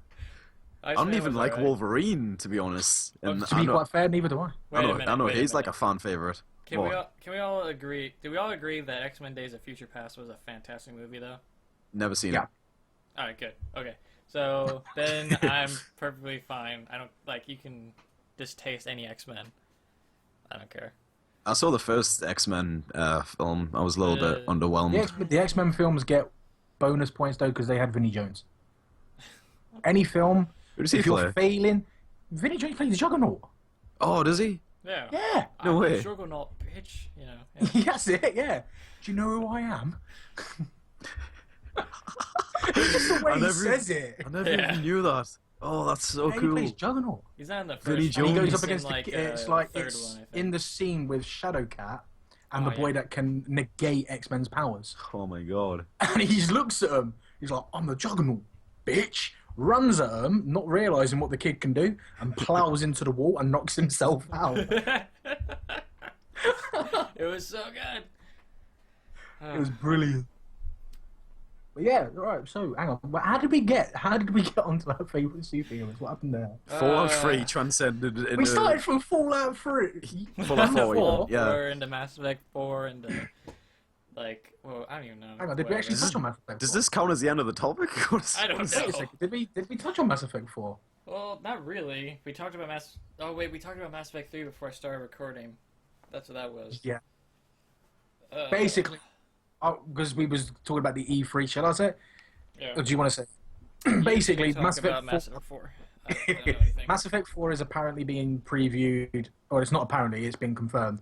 It's going to be previewed at E3, and I was saying that Mass Effect 3 had such a disappointing ending. Compared to Mass Effect 1 and 2, it wasn't as good. And even with the DLCs that apparently explained certain aspects, it still left a massive gap. And I was just saying how I felt that will affect like how people view Mass Effect 4 and go on to, you know, how it will affect the sales and whatnot, even though Mass Effect 4 has confirmed online. But is it a little bit too late for that? You know, have they shot themselves in the foot? Yeah. Silly bastards at BioWare. You made a good game with Bioshock and then you fucked up on Mass Effect 3. Oh, Come on. Bioshock. Bioshock. The fact that it's just what made Bioshock even better was the fact that you could play as a Big Daddy in Bioshock 2. Yeah. Not just any Big Daddy, the Alpha. Yes. I've yet to experience this. Why the fuck can't we play as Big Sister though? I'm excited. Yeah, that'd be fantastic. Plays Yeah, with but we sister. think about it. The Big Sisters are a lot more agile, so you could do a hell of a lot more with those, like in the forms of like their platforming. Be awesome. I just want to say, I only said this to Steven the other day, but I won my first giveaway in a while the other day, and I won Oh, yeah. Bioshock, the first Nice. Bioshock, and I can Play it. I can finally play it. I can finally Please learn do the ways. Only play the game. The only and problem is experience. as you're going through it, since you already know the ending because you've been spoiled to it, or you know the big like plot twist. The only bad thing about it is Yeah. you'll be like going through the entire game instead of Knowing. completely trusting the person that's telling you to do things. You'll be like, "You son of a bitch." I'm Oh, yeah. I'm You want me still to go pretty there? excited to play it. All right. Yeah, I've heard all the good things, all of it. yeah. I think you'll still enjoy it. But yeah. Again, It's a free like, game. There we go. Well, Yeah. with games like Bioshock, these are the games that you can honestly sit there and say these were the turning points in games. Yeah. Like Totally. man. Bioshock just knew how to set a good atmosphere. Uh-huh. Which And I a good think plot twist. Yeah, I personally think the atmosphere for Bioshock went on to inspire and affect Dead Space, the way Dead Space was designed. Mhm. Like that whole like in both cases you're isolated, but in one case you're in space, the other case you're underwater, Yeah. Yeah.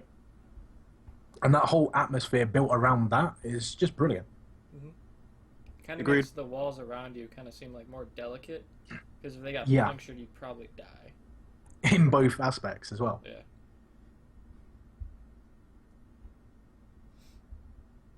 Oh, is that silence again? Yeah, I missed it. Break it. Like no, I can't say that because Tom might play Bioshock 2. I can't say the Yeah. huge like twist of Bioshock 2 was. You can't do that. No. I think like I feel like Bioshock 2 had the less surprising surprise. Then I'd have to say that the revelation in Bioshock 1 blew my mind away more than the one in Bioshock Infinite. No, I've got to give you that. But actually, no, I can't say that. I've not played Infinite yet. I haven't played it Dang yet. I really want to play it. But the But I want DLC to. for that game are crazy. Like the twists in those games are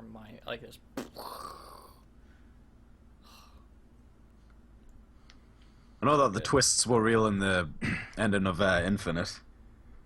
Huh? I know that the twists were real in the end of Infinite. Yeah. Well, it's That's like the ending of that game was like it's fucking crazy, dude. Like it took me a few days to like work out what it all meant, to be honest. Yeah. Well, like, the entire time, you know people, like, the entire time you're playing through the game, you know people are gonna be like, most people who did it, like, before they knew who Elizabeth was, were like, just fuck her already, you know? Or just, like, basically saying that you're the main character, I'm not being she's funny. the main woman, you know? I'm not being funny. Even when the Bang. trailer came out, that's probably when fanfiction started over Elizabeth. Yes. Yeah. There's a bird in Bioshock? Right, that's it. Get my pen. I'm on this. But yeah, like, that's what people generally think, and then you realize she's your daughter, you sick fuck. Oh shit! Oh god, no! By the way, spoilers.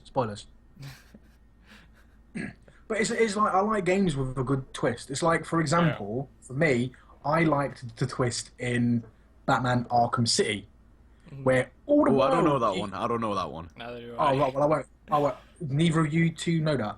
No, I didn't play. Oh, well, Arkham City. all I'll say is it involves the Joker and another Batman villain, Ooh. basically making you think Joker's okay. Wait, are you talking Oh about fuck! I do know Arkham that one. City? I do know that one. Oh, you Yeah. know that? Yeah, I remember In now. Arkham City, yeah. Oh, I thought you were talking about Arkham Asylum for some reason. No, Arkham City is the free roam. Yeah, Yeah, I know that. The Joker's, like, dying. Yeah, the pretty much. Joker's dying from spoilers. He's dying from the Titan virus. Wait, again, that was another disappointing ending to a game on Arkham Asylum. You think? You know, the Oh, Joker- Arkham Asylum. Okay. Yeah, well, no, for Joker, you know, Joker's always been this guy who's always gone at Batman in a very specific way. He's never been about brawn. He's been about brains and, you know, outsmarting Batman. Only for him to take the Titan virus and try Oh and my beat him god! to death. I remember Come on. that was pretty stupid. That was I'll agree with that. bullshit. And then in Arkham City, I just loved the whole thing with Clayface pretending to be Oh, Yeah, it was- Joker to make you think he was fine. It pulled the rug out, and like it's a complete opposite of Asylum. I thought the ending was great in Arkham City. Oh yeah, and it left it wide open for another game because, yeah, fair enough, Joker did pass, but you see Clayface falls into the Lazarus pool, which is Ra's al Ghul's how he stayed alive for so long, and then lightning strikes it, so Clayface is blatantly back. Then, you know, there's the big question, will Batman fucking ever bang Talia? Obviously he won't, because he's a wuss in that retrospect. Come on, I'm not being funny. If you were Batman and there was Talia, you wouldn't be like, oh, I'm going to beat around the bush. I'm going to be all my mystic. parents. I'm going to be Batman. To fight evil, you got to become evil. No, fuck that. You be like, I'm Batman, but fuck, take the clothes off. I've got some time to kill. I always get there in the end. Fuck it. I always get her in the end. Ay. I always end up saving Gotham. I've got some time to kill. Yeah. And Well, now this we isn't went off on topic. Yeah, we went to Batman. Love it. Jesus Went to Christ! Bioshock to Batman. And yeah. How can we twist this one from there, from Batman? Gosh. Are we done with topics? No, we gotta talk about the one movie. Ooh. The Hitman movie. Oh, here we go. Oh, Amazing. I want to talk briefly about someone who has played like a few missions of any of the games. One of the missions was like from a game, one of the games back in Xbox 360, like the early Xbox 360 game, and that was one mission. And then I played one mission of the newest one. Okay, so as a person who's not a fan of the series, like as in I haven't ever played it, I gotta say, the trailer, from what I saw, looks pretty dope. It looks like a cool action movie. If that's like what you said, Kral, in the Skype chat a few days ago, if that's not all the good bits in the trailer. like we've seen so many films do before. Godzilla. Oh, ooh, sorry. But yeah, I think it looks pretty cool. All right, I have 3 points to make. Here we go. I'll let you make them this time. First of all, second Hitman film to have a protagonist that looks nothing like Hitman. What the Yes. fuck? How, like, True. this was the one chance to make it right, you know what I mean? They hired some Hispanic bald guy. Like, that's not good enough. You know what I mean? Yeah, I mean, Agent 47. He is this big bloke with big head. Yeah. They needed... And then you see Agent 47 in the film. He's like this tiny Hispanic dude. I reckon a good person to actually, like, be Hitman would be Jason Statham, Yes, in my opinion. Perfect. Jason Statham He would be, make but oh no. amazing Hitman. The hired... I don't even know who he is, but, I like... don't either. And if you think about it, Jason Statham would have that perfect voice as well. Yeah, he would. But the thing is, it's like it's to have him look sort of attractive. I think is the point. Like the sort of like the sort of like avoided the fact that Hitman should look menacing. Basically, you should be like this really like. Well, The beauty of Agent 47, isn't it, is like he looks unique, but he blends into a crowd. yeah. He's just got that look. You'll never forget what Agent 47 looked like until he changed clothes. He needs to look like aged, but not like old. Like, Yeah. but he needs to be well built at the same time. Jason Statham, Risen. come on, like, Exactly. but yeah, that's my first point. Like, it's so stupid, so fucking stupid. Second point is a point that I don't know if it's verified or not, but I thought it was pretty funny anyway. It just made the trailer look like a fucking idiot, really. Someone commented on the video, and it's got quite a few likes, so I'm guessing that it's true. The main tagline of the trailer was stolen from Watchmen, apparently, from what I've heard. Fair enough. But then again, though, it's saying that, it's like when the Dead Island 2... I know this is something completely, like, you know, film versus game, but it was Dead Island 2, the trailer for Dead Island 2. Right at the end, you heard a voice. And everyone was like, it's Jack Black! It's Jack Black! Oh my god! Jack Black's in Dead Island 2! And someone tweeted him and was like, you're in Dead Island 2? And Jack Black tweeted back, "Ooh, what the fuck's Dead Island 2? Better yet, what the fuck's Dead Island? And he looked it up and watched the trailer and went, fucking hell, that does sound like me. I'm honest to good God, that is... So, you know, and that had loads of likes. All those Lovely. comments. That's great. Yeah, but But yeah. the like, anyways, Yeah, like I'm gonna like look this up. the scene I'm talking about is like it's so stupid. The scene as well, I reckon. Like it's just so dumb. He's in an interrogation room and he's talking to this one guy, and the guy who's interrogating him, he's like, "I've got the gun to you," and he's just like I can't remember what he says. He said, like exactly. "No, you just brought me mine." It's he turns around and says, he says to Agent 47, he goes, I can't remember how he starts it. He goes, "You're locked in a room with me, and I'm the one with the loaded gun." And Agent 47 says, "Actually, you're locked in here with me, Yeah, that's the and one. you brought me my gun." That's apparently from Watchmen. Wow. And I thought for a trailer to steal a tagline from a film, I just thought that was pretty pathetic and hilarious at the same time. I thought it was so- a pretty dope thing, like I'm badass just thing looking to at say, it. but stealing a tagline is ridiculous. Yeah, definitely. Yeah, Like- apparently, yeah, he did. The Apparently, it's true. the channel who posted the trailer as well, like, the put it off is like, they said something like, can you spot the many homages to film in this trailer? It's not a homage if you steal the exact same line. Yeah. It's just stealing the line. It's pathetic. Whatever. Third point. This is something that I pointed out. It's got nothing to do with anything, but like this trailer reminded me exactly of the Teenage Mutant Ninja Turtles trailer. My point being, there's a scene that I got serious deja vu about. It's got Zachary Quinto and some other girl in the car, okay, and they're discussing Hitman. He's like, he's not your normal human being. He's smarter. He's deadlier. And like, it's He was engineered to be the it's the exact same thing as Megan Fox and Will Arnett in the van. And they're turtles, but they're also ninjas. So you know, it's Jesus, man. Like, or when that one scene where, what's her face says, "What are they, aliens?" No, that would be stupid. I'm like, really. No, because Mutant Turtles makes perfect fucking sense.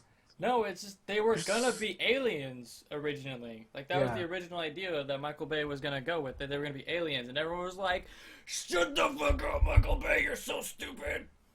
Yeah, raging about it. And then he's like, "Okay, jeez." God damn. He brings it on himself. Okay, no one should have pity on him. Every time. Michael Bay's got Michael Bay, can just make whatever he wants, and he'll get. Did you hear what he's? Money. Michael Bay is the Ed Ball of action films. Yeah, definitely. But like, did you hear what he said before the Teenage Mutant film Turtles came out in cinemas and stuff? He said he said he couldn't care what people think because he knew that people were gonna watch it anyway. He literally said that. Oh, that's right. That's true. That's true. That's like a YouTuber turning around and saying, "I don't give a fuck what my subscribers think." Yeah, exactly. I'll put shit out. But GG Michael Bay, well done, man. It's just such a scummy thing to say, you know what I mean? Yeah. And jokes on him because I didn't go to fucking see it. No, you didn't, but plenty of people did, and he's got a deep paycheck from all the advertisements. Well, I can't stop that, but it's whatever. Yeah, I just thought it was funny. I got really reminded of that film when I was watching this trailer, and just to say, I do not have high hopes for this film whatsoever. I'm just gonna go out and say, what Stephen pointed out about the trailer is just too action packed. There's just too much action for a trailer. I'm sorry, but I do reckon that's probably going to be your best parts. It's another one of those films where you've basically watched a film in the trailer. And the poster, I'm looking at the poster. Really? From what I can tell, it's Agent 47. Agent 47 stood over a city, and they've used the city lights to do the logo. The Hitman logo. A bit of someone. So many other movies. A bit of the end of the trailer, it's the most laughably bombastic thing that could ever happen. A helicopter crashes inside of the building, and it feels like it goes on for a full minute, but it's just it's sort of like a dog that's got two legs and it's trying to crawl back to its box or something, and the helicopter's just sort of trailing across the building, and the blades are still going. It's just absolute manic going on. So yeah, I mean, do I have high hopes that this film's going to do really well? No. For me, it won't, because it just looks like that, again, it's another game that's gone to film, and the director is just trying too hard to make it too action-packed. Whereas, as anyone who's played Hitman knows, Hitman's not about action and guns blazing and fucking gunfights and jumping through fucking windows and all that shit. No, it's about stealth. Agent 47 is an assassin. It's in. Yeah. It even says it in the film. He says, "What is your name?" Agent 47. That's not a name, but it's my name.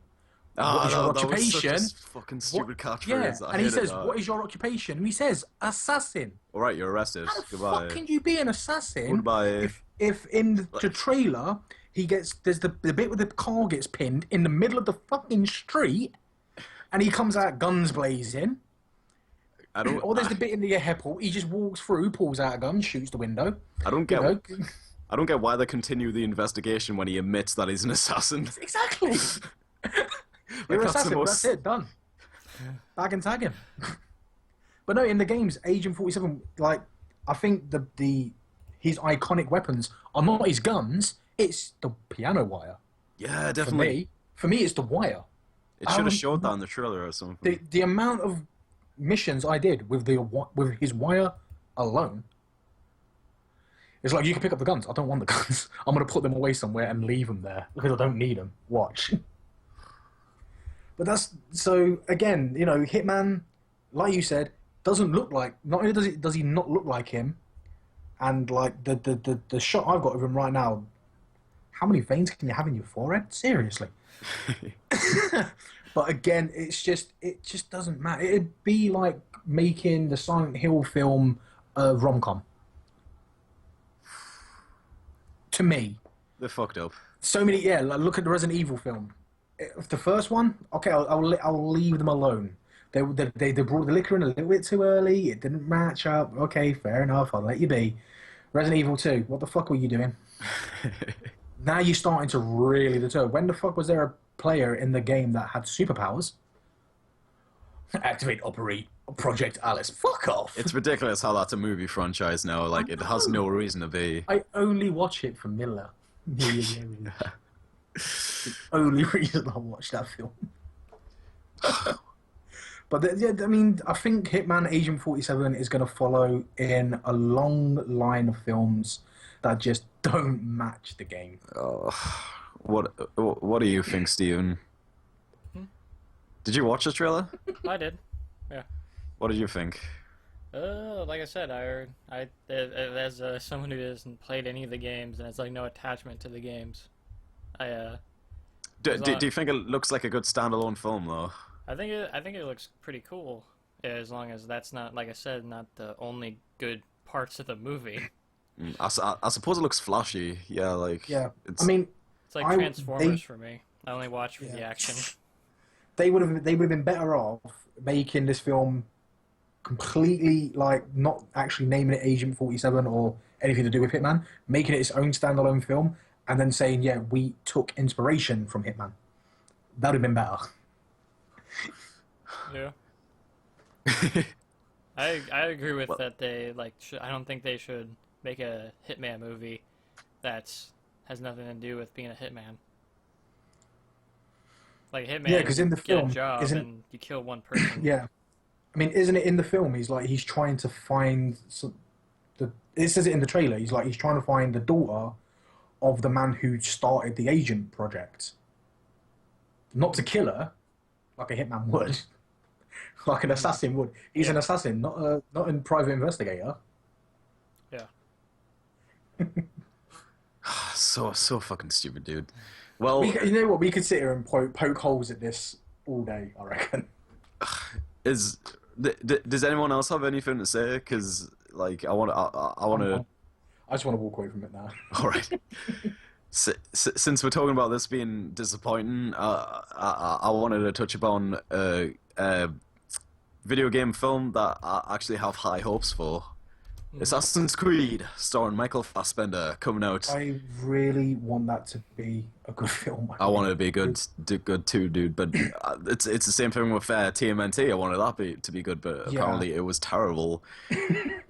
But it's like, for me, the Assassin's Creed, and a lot of people are going to probably tell me differently. For me, Assassin's Creed went downhill after Brotherhood. Don't get me wrong, the first game, they were brilliant. Agreed. Up to Brotherhood was amazing. Then, past that, I felt it kind of got too repetitive with not enough advancement. If that makes sense. This is what they need to do, in my opinion. To not base it off like yeah, they can base like the aesthetics of the game, like they can do that, but I don't want them to base the plot, like I don't want the main character to be Ezio or some shit like that. I want like technically, if they were going to do it correctly to the games, the first character would be Altair. But I want to see like an original plot. I want to see fucking no like. Well, I don't know. Maybe it'll translate well to film. I was gonna say no like animus stuff, but no, you're gonna need an animus if it's Assassin's Creed. Actually, what am I talking about? Yeah, they're gonna because they need to portray it in that. General, they can't just go straight from Connor as an assassin and knows what he's doing. Yeah, exactly. Well, if that's the case, I want to see someone in the animus who actually has a personality instead of a bartender who is there. I don't know. I feel like Desmond Miles, like. What was he? He was basically non-existent. Yeah. Like he had the fair enough, right? He had the same like skills as Ezio and stuff once he learned like the ropes. But yeah, you know what I mean. He could have been anyone. He didn't have anything that exactly. outlined his personality. He could have been a person off the streets. Exactly. He could have been somebody. That's why. Sorry. That's why Assassin's Creed is all about Ezio and not Desmond, because Ezio was way more of an interesting character.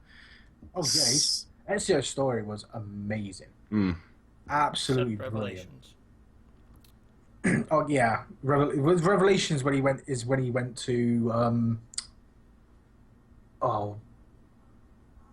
that in Brotherhood where he gets the hook claw? Yeah, that's Revelations. Yeah, Revelations. And I can't remember where he goes. Yeah, but then that's after Brotherhood, isn't it? Yeah. Yeah, that's a. Yeah, that's what I mean. That's where it started to like decline for me Mm-hmm. because his story just took this really weird turn.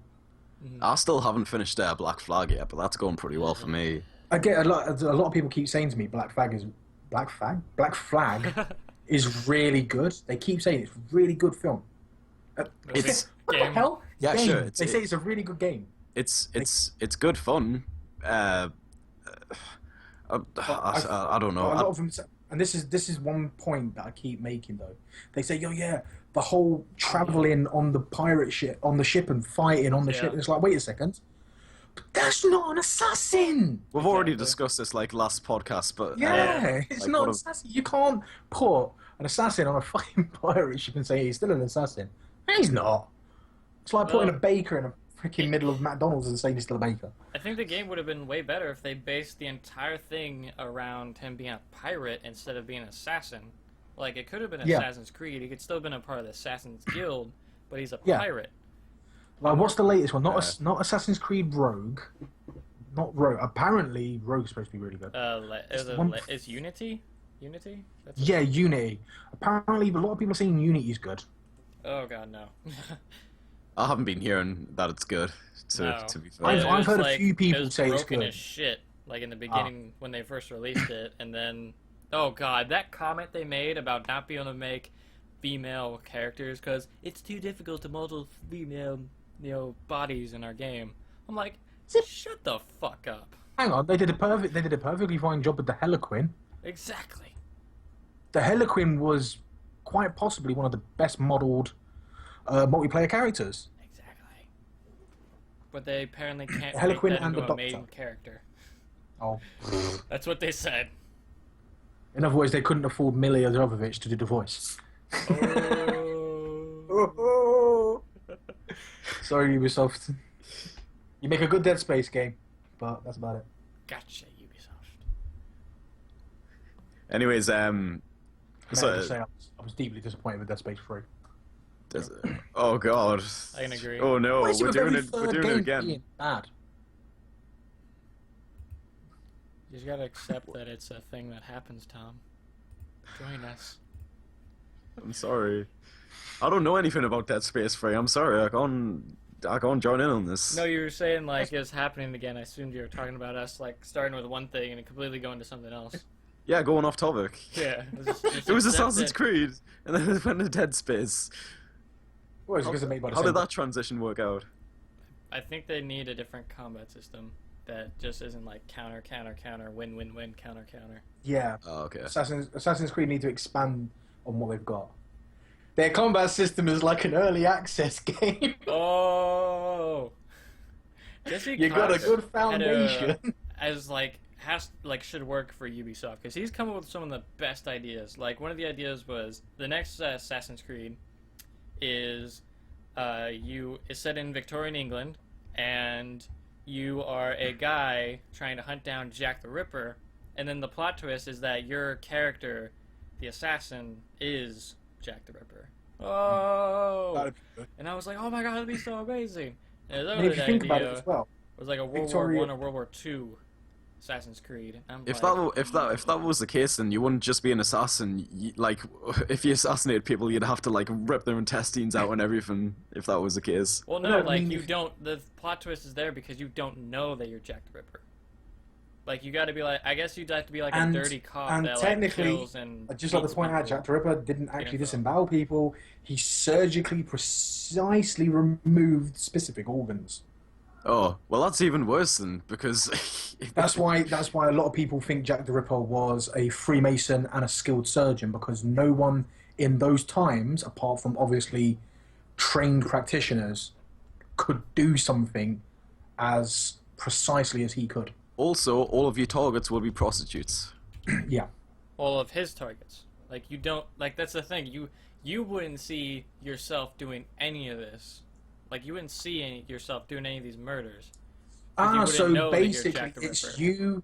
Yeah, so I get it now. So you don't actually see you doing the murders. Yeah, and you're You trying just- to hunt him down. Like you basically Right. you have to interrogate people. You have to find all these So- clues. You have to maybe even kill some So, like, people when along you the Well, way. sleep- well, when- well. Why are you interrogating people if you already know that you're Jack the Ripper? You don't know. No, That's the thing. the You thing. wouldn't know you was.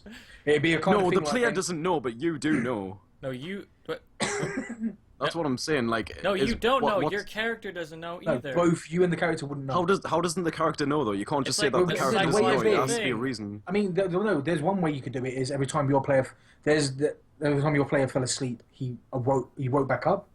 Think of schizophrenics. Exactly. Some, not all of them. Some schizophrenics don't actually realize when they've had a change. Yeah. I don't know if All Jack they the know Ripper is was a time. schizophrenic. You don't know Could've that. been. That's the thing. That's the. Fucking look it up then. No problem. But anyway, guys. That's what Google's for. anyway- They wouldn't know that If because it- no one knew who he was. Anyway, What's Jack the Ripper? if It's it was set in Victorian schizophrenic. England, it would be really good because Yeah. think about how many different weapon types Yes. that assassins had back then. Fuck me, look at Sweeney Todd. Oh my god, he actually was a schizophrenic. Oh, there you go. I didn't even know Ha. that. Well, there My God. are many mental issues that cause people to do things without their knowledge. Like split personality disorder that makes people turn into completely different people. Yeah, I know, but by the way you were explaining it, you were like, you didn't really give a reason for him like not to know who he Well, was. I thought, That's like the assumed reason though. Like that, he's gotta have something like wrong with him mentally. how would I assume that? I didn't know he had schizophrenia. But what? I didn't either. It's a game. Okay, but like, right, okay. You need like, if the game was gonna do that, it would need to like establish like the character like, if the character had amnesia, okay, like the game would establish that. Like, No, you wouldn't but know. the character would. If Right, you have a fucking mental laugh. disorder, No, laugh for me all you want, okay? if I'm you're, not laughing at you. I'm not laughing at you. I'm just saying, I'm just saying, you'd know, not the character, you would know, because the wouldn't. character, yes, you would. that's the Steven, plot twist. You wouldn't know until it like reveals it to you. That's the point of a plot If twist. the character, it's, you can tell by the way the character reacts to things, and like, whether he like forgets or whatever, like, you'd be able to know. No, That's you like, wouldn't. you have amnesia, the Dark Descent. No, How do you if know you he has have- amnesia? Because it tells you he has amnesia. And that's, like, that's... in the okay, title. but- No, I can Whenever see you from have your split point of view, personality I can. disorder, you don't know about the other personality.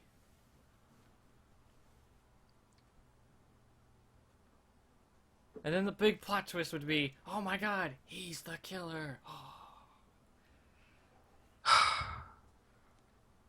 I can see where your point is, though, Tom. I can see, as the player progresses, obviously he will make certain comments to his surroundings. That's all Yeah. I'm saying. He would That's all I'm eventually saying, but figure you're it out, arguing but that's against the it. plot twist.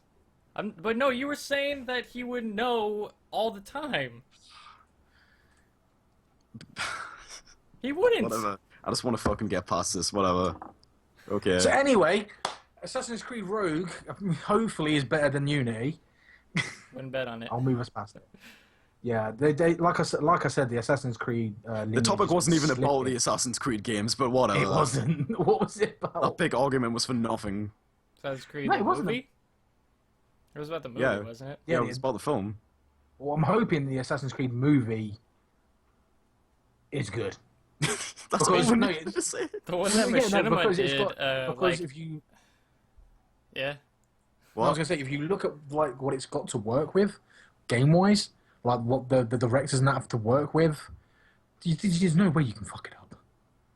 No, there's Unless definitely you a let way. Ed There's Bull- definitely a way, unless- but you need to put yeah, it in the there's- hands of the right people, Yeah, as in not Ed Bull. not the cash grabbing people, the right people. Well, Machinima's version, like, was completely set in Ezio's story. Like, it was all about Ezio's father being an assassin, and how Ezio, like, stood there and watched his father and brother, like, get hung. Like, that's what Machinima did. Something like that I wouldn't mind, but like I just don't want to like actually be in the plot of one of the Assassin's Creed games. That's where it was. Like, it was in, like, that happened. You said it was in the about his game. dad. Yeah, it was. Like in the So it's first not. game, it is because like in the first game in the beginning, one of the like whenever the transitioning period from Ezio being a regular dude into become an assassin and learning about his family's heritage is because he sees his father getting hung and his brother's getting hung. That's in the game. But you're telling me that the dad's the main character in the series In the that you movie. watched in the movie, whatever. Yeah, Okay, so that's not the plot. but Like, it's I the was saying it was in the game. Is all it's I'm briefly saying. mentioned in the plot. Yeah, that's what I'm saying though. Like, it's not exactly the plot. Because if it was, it would be Ezio, not Ezio's dad. It's briefly mentioned, but like, it's not the plot.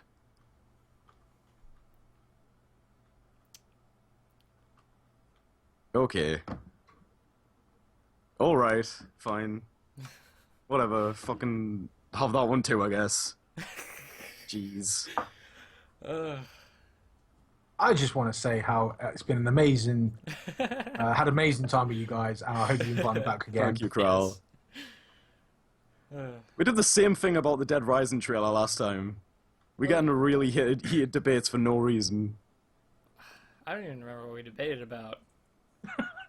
Like in all Take honesty. it easy, Tom. Steven, are you looking forward to the Assassin's Creed film that is set in 2016? Nope. Okay, next topic. There's no topics. But if you think about it, if if the podcast went that way, where it was just that simple of an answer, would it be as entertaining? If there were still friendships, would it? No, would it be- yeah. If we didn't like get a heated debate every time. The funny thing is like when we do get in a heated debate, it's just like, I don't know, like there's something about it that like, I don't know what to say about it. It's like neither of us really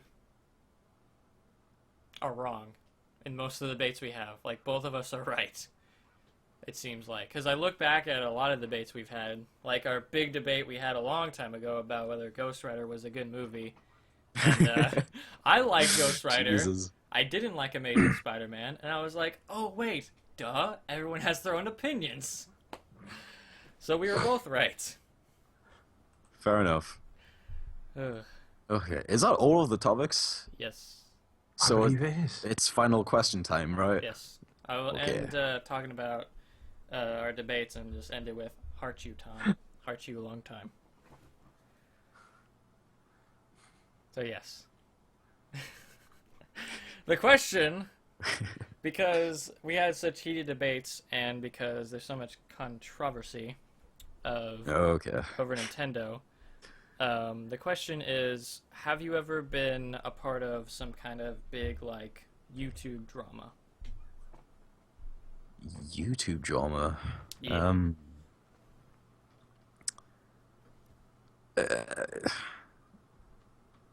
It, Okay. I don't know. I guess- I'm I guess I'm I'll thinking start.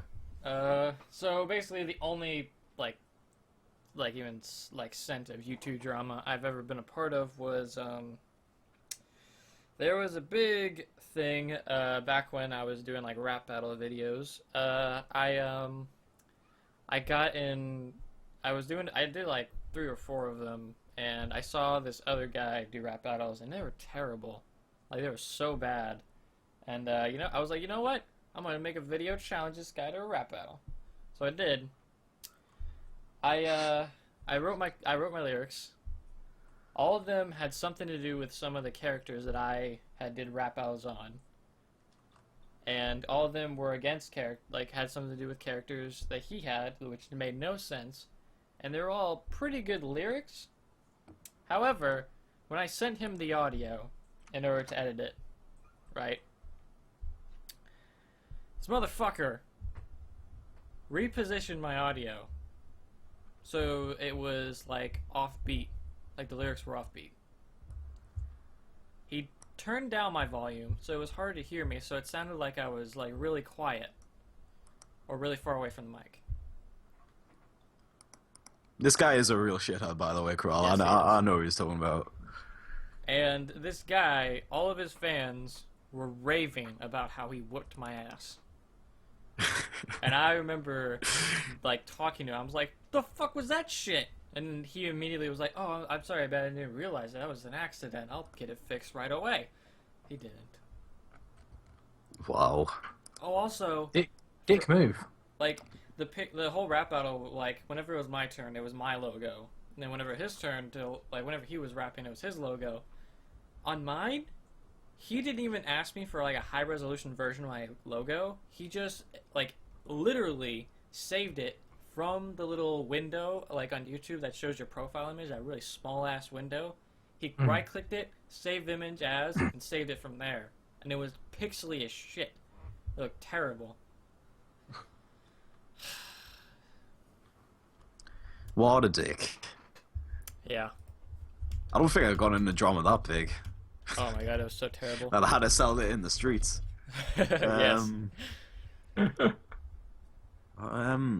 Like what form is there a form that you're asking this in? Like, does it? I don't know. Like, I guess it can I guess it can consist of anything related to the internet, like any drama that has happened over the internet that you think is like extra interesting Jesus. or extra ridiculous. You know what? It's one of those things where, like, I know that there's probably something, but like I can't think of it. It would have been that long ago. Have you got anything, Kral? I'm trying to think. I really am trying to think. It's Because a tough question. You know what? I mean, If you guys don't have an answer, I can change the question to something that you definitely have an answer for. go for it. Honestly, I mean, I Alright. try and avoid Yeah. controversies. Like, for example, the whole the channel reviewers versus a certain channel called Onision. Oh Yeah, my god. that's been going on for ages, and every single time I refuse to comment on that whole subject because it's just a bad way to go. Because just talking about it gives him more. Yeah, I guess so. Actually, good point.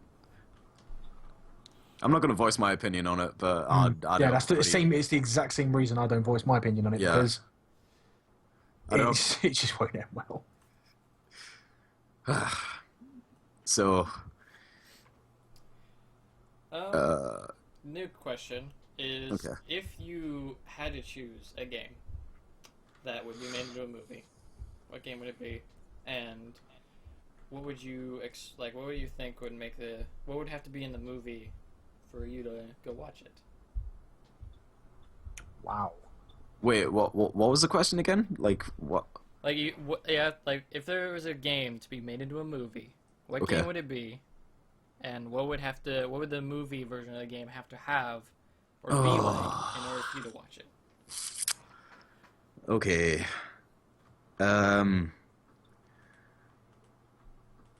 Okay, I've got one, even though it might be like something that's already been said quite a lot of times, but it's the first thing that came to my mind. I think mine would be Uncharted. Oh yeah.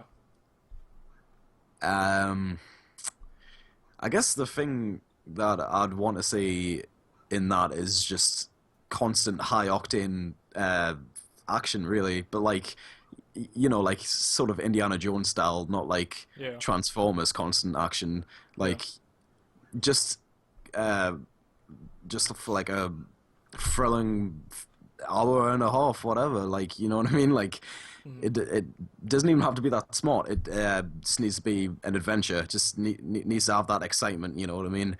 A likable Nathan Drake would be nice. Yeah, he is likable. I'm not saying that he's not likable in the games, but like, I wouldn't want Hollywood to cast some fucking dickhead in the lead role. I don't know who would play him though, to be honest. But I've always thought Uncharted would be a pretty great place to start for a film. Yeah. Yeah, that is mine. I would love.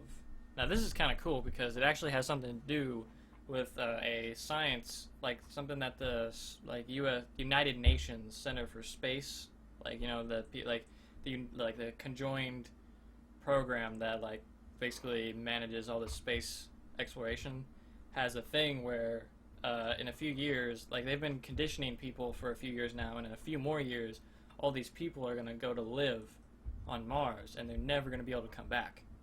Like they're gonna be living on Mars forever. So I want a BioShock game placed in that scenario on Mars. I think that would be pretty cool. I like it.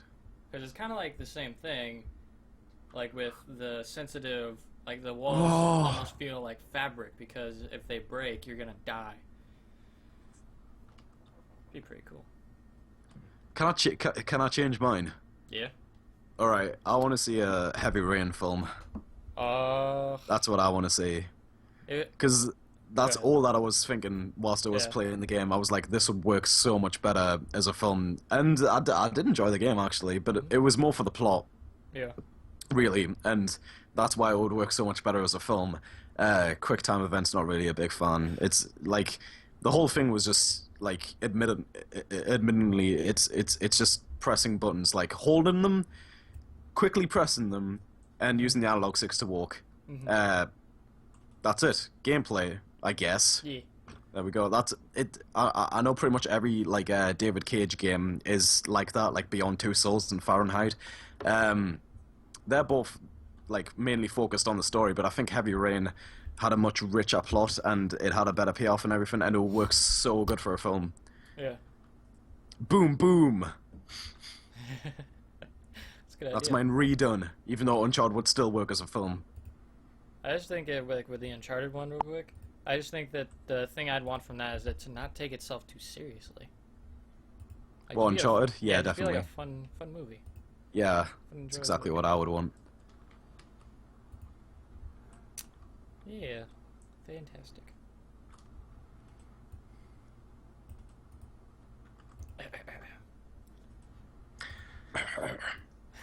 Well, I would like to see Dead Space made into a film. Ooh.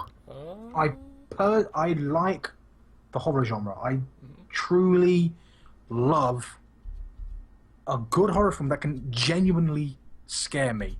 Not cheap scares, like cheap jump scare where like a body just falls out of nowhere. And I would say Dead Island, but this whole like the way zombie films are going nowadays, I'm just gonna stay away from that. But yeah, Dead Island, Dead Space has a great atmosphere in the game. I'd love to see them incorporate that into the film. Isaac Clarke just is a really good and well-structured character, which you genuinely do end up, like in Dead Space 2, you genuinely end up kind of like emotionally getting like with him, Totally. like on his level. And you kind of like everything he experiences, all of a sudden you're now experiencing with him. Like the whole scene, spoilers, where he lays on the bed and you've got to put the needle in his eye. Oh, yeah. Come on, literally, it wasn't even happening to you. And even though anyone would normally cringe, you cringed on a whole different level because it was almost like you was doing it to yourself. Yeah. That bit was horrible. And the enemies, oh my god. The whole way it works, the way you kill enemies, it's not just about randomly pumping freaking lead into an enemy. You've actually got to be tactical of how you do it. Like, you can't just, like, shoot them in the head and they're done. You take the head off a necromorph, it keeps coming. I'd love to see them implement the whole dismemberment feature into the film. I reckon that would be a good film for Sam Raimi to direct. Like, since he's done all the Evil Dead films and stuff like that. Now, who would play sick. Isaac Clarke? I genuinely haven't got... Probably... I'm just going to put it as maybe Robert Downey Jr. That'd be pretty dope. That would be pretty good, because he would... I'm not being funny. Him, like, certain actors for me they just have a certain way of getting into that character really well. Johnny Depp being another one. I'm sorry, any role that Johnny Depp takes, he just masters so well. Like the Mad Hatter, when he played Mad Hatter in Alice in Wonderland, I watched it just for him. because he was just brilliant. But yeah, I think Robert Downey Jr. could possibly do a good Isaac Clarke. Would he look like Isaac Clarke? Not really. Possibly. The thing is, Isaac Clarke just looks like a generic person. Yeah, he looks like just an average dude. Yeah. Would it not be better to just not have Isaac Clarke as the main character, like have a wholly different character? Well, that's the thing. Is like then it wouldn't. Then it'd go on my pet peeve and not be like the games. That's the only pet peeve I have with films that come out from games. The worst offender being House of the Dead. But what if like it was a movie that gave you the genuine horror experience that you wanted, but didn't have Isaac Clarke as the main character and had a whole different character, had a whole different like premise? I would. You know what? That'd be a really good if they showed another marker. Yeah. At the same time on a different ship. Yeah. Uh-huh. What if they like I know. leaked it? I mean, I know they did. They did the prequel film to the game, the first game, and they did the prequel film to the second game. I don't know if they did a prequel film to the third, but they were both anime. Yeah. And I love how they did the second film, which was 4 different anime artists. Each one did a different character, so you had 4 different styles, and kind of like Dante's Inferno when they did that as a film. That was beautiful. There was a Halo animated like film or movie that Yeah. was like a bunch of different different Spartans and different people. Then Yeah. a couple of them had different animation styles. I mean, I'd love to see a proper film done like, I don't know, because I know the main ship is the USG Ishimura. Maybe they could do it on the Ishimura's sister ship. Mm-hmm. You know, and they find, instead of the red marker, which Ishimura finds on the planet, they find the purple marker. And the reason you never hear about that in the games is because it's a classified one. Ooh. They completely classify it because they actually bring the ship back. Yeah. So that one's completely stricken from any records, and only the people with the highest clearance know about it. That's why you never heard about it in the games. It's pretty dope. It's kind of like Sounds pretty dope. it's kind of like in Halo. Whenever like at the end of Halo 2, you find out that like after destroying 2 Halo rings, you find out that there are like not only like tons of them throughout the universe. No, throughout the galaxy. There's actually a central control like thing for it as well. I'll tell you another. Or if not the Dead Space, Portal. That would be interesting. Ooh, that would. Portal would make an amazing film. The main character, the main human, trying to escape from Gladys. Yeah, if we were just throwing Could you game imagine titles out, that should be films. I'm going to throw in Shadow of the Colossus as well. Oh my god, that would make me feel that game. The feels in that game. I want a good Slender Man movie, to be honest. I want a good one that actually scares me. Yeah. Not a found footage one. I want an actually good Slender Man one. And not made by YouTubers or film school students. God damn it. I swear to God, there is a film that's based off the Slenderman, but apparently it's not that good. I think it's based off Slenderman. It's called The Tall Man or something. Yeah, I've seen that. It What? is so boring. Does it actually exist? This Like, film exists and it is boring as hell. I literally, honestly to Oh, this God, isn't Slender Man. lost interest probably 20 minutes in. It's not Slenderman, did you say? It's, Yeah. No, it's not. I think the name kind of knocks on because Slenderman is also known as the Tall Man. Oh Like, my my God. mom bad. had this like for DVD, and I always looked at it, and I was like, "This looks stupid as shit." So stupid. And yeah, it is because like I said, I lost interest like 20 minutes in. It was just so pathetic. But I mean, there's a ton of games I would love to see be made into films. Yeah. There's Same here. just an absolute ton. I mean, Prototype would make an amazing film. Yeah. What about Infamous? Again, yeah, Infamous Second Son would make a brilliant film because the story for that was really good. Well, the same thing. Like, if you use the same characters, how do you make it a unique experience if you have the same characters? And they've already done so much with like the main dude. Then now they got the chick and the other dude. I mean, I guess they could like do whatever happens after Second Son with the dude. Yeah. Oh, First Line. Is that what it's the DLC is called, where you play as the girl? Yeah. Yeah, I say actually, and you know what? The one that I would love to see made before Dead Space, I would still love to see Dead Space film. This would be my number one. I would genuinely camp out at a cinema outside to get the first seat. Uh-huh. Dark Souls. Oh my Dark god. Souls. Dark Souls as a film. That would be. A man's Ooh. struggle. Dude, freaking best scene ever in a movie ever. If like the main character, the main knight or whoever is like in the middle of fighting like a huge horde of monsters with like his companions, and he kills one, and he he has a brief intermission. He's like, oh, why is this so damn difficult? Do people enjoy this? Yeah, Oh yeah, my yeah, god, it would be Wow. so But good. honestly, look, I would love to see a Dark Souls film. That would just be so. Like for one, I'd love to see how they translated the game into Yeah. a film, because obviously it's not the Dark Souls game. Isn't like it doesn't really. It does have a story, but You have to you're very free into to it. take on the story however you want, like in whatever order. Yeah. No one says you have to go fight the Taurus demon, like straight after getting out of the abyss demon from the Asylum demon. Sorry, you could go on and take on the Moonlight Butterfly. If it was a film just based around the sheer lore of Dark Souls, I imagine that there would be so many opportunities, like just to make that an amazing film. I think a good idea let's go would with the be cat take demon. the final boss of Dark Souls, like the king dude, figure out Yeah, how he became Gwendolyn. the dark, evil king that he is. Make a movie about that. Oh, that'd be cool. I mean, that one game alone has so many potentials for a good film. Yeah. Just no matter how you look at it, like you've got the main protagonist's evolution into becoming what he is. Oh like yeah, his how he gets to the prison. And Yeah. whatnot. Oh, that'd be good too. I mean, I could just see it now. It's like he gets captured by, I don't know, what are those? You find them just before you fight the bastard, as I call him, better known as the Capra Demon. They're like assassins The fuck? in the town.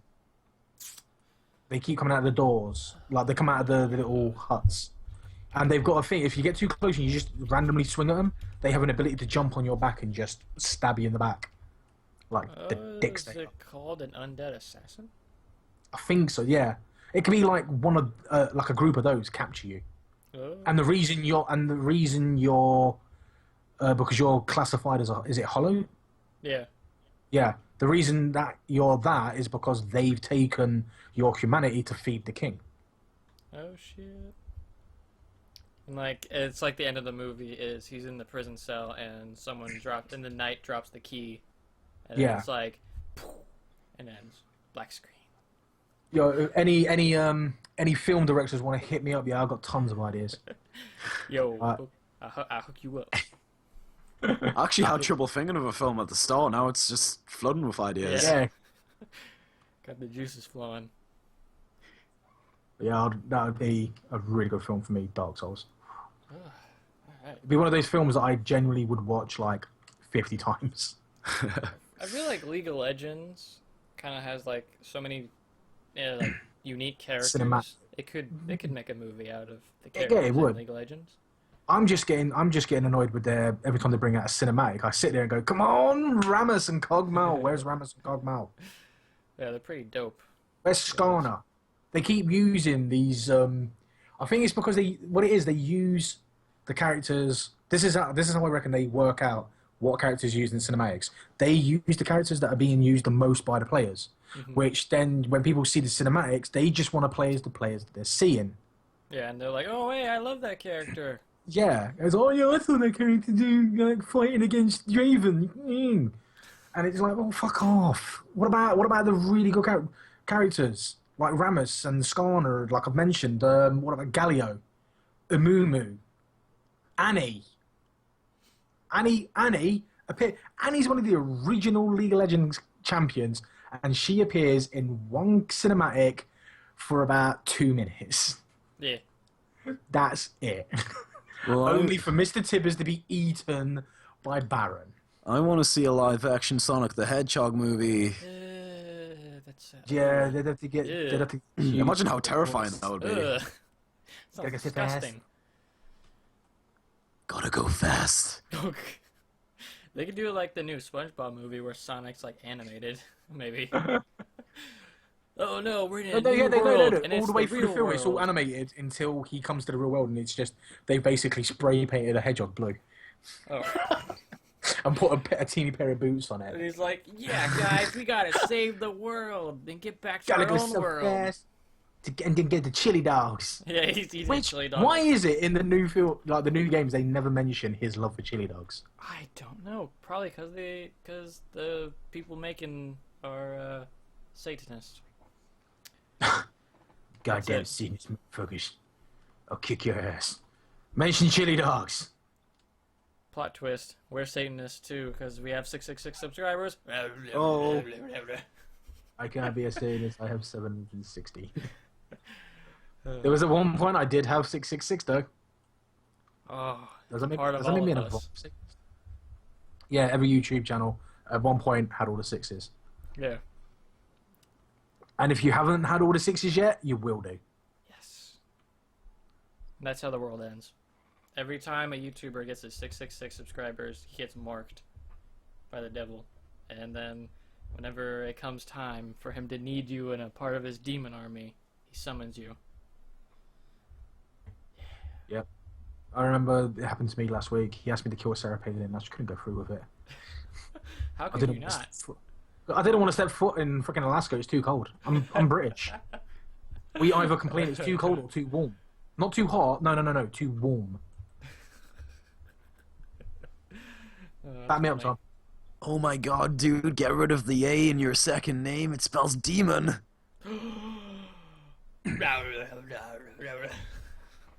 Hey, do you know what? Do you know what Daemon is? Do you know what a Daemon is? The demon is. I don't know. Please look it up quickly now. Google it. What? Alright, What am I fine. looking up? What is Daemon? Just type it. Just type in my last name. Oh, okay. I thought you meant type in demon as in an actual In demon. ancient Greek belief, a divinity or supernatural being of nature between gods and humans. And it's the Second archaic explanation, demon. spelling of demon. Yeah. It's the archaic spelling Now, of demon. now, Google my first name. Oh god. Mind is Kral. about to be blown. What does Kral mean? Kral is the first choice when it comes to measuring anything from low viscous liquids like petrol acids. No. Literally, just type. I see Don't. it. I found All it. right, Don't- okay, wait. It's the Western Slavic word for king. So king is- demon. Great. And here you go. Fun fact to finish off on. My name comes from a game called Sacred 2. The boss's name is Kral of the Winged Demons. Literally translated into King of the Winged Demons. Oh shit. Oh. So so I am many a full slime who is circles also the King of in Winged this. Demons. There's so many full circles in this. It's like you spin me right round, baby, right round. Like geez. Like a record? Yeah, exactly like a record. Well, thank you all for watching. Hope you enjoyed. And yeah, if you would like to be a guest or know anyone who would like to be a guest, let us know and we'll check them out or check you out, hot stuff. I gotta say, this is only our second podcast with our new system of our new schedule, but I think that Kral will have to become our Krendor most likely. I hope Tom gets what I'm saying. He will have to become a Krendor? Is that what He'll you be said? our Krendor. Oh, our Krendor. Of course he will, Kral. Yes. What is that? Is that Oh, good? you'll Is that, see. is Yeah, that You'll good? see, Is it Kral. something- You'll all is it- see. Is it something tasty? Uh, It sounds yeah. it. yeah, it's Metaphorically, pretty it is tasty. tasty. It's pretty tasty, yeah. Awesome. I'd say it is. So we will see you in the next podcast. Nice.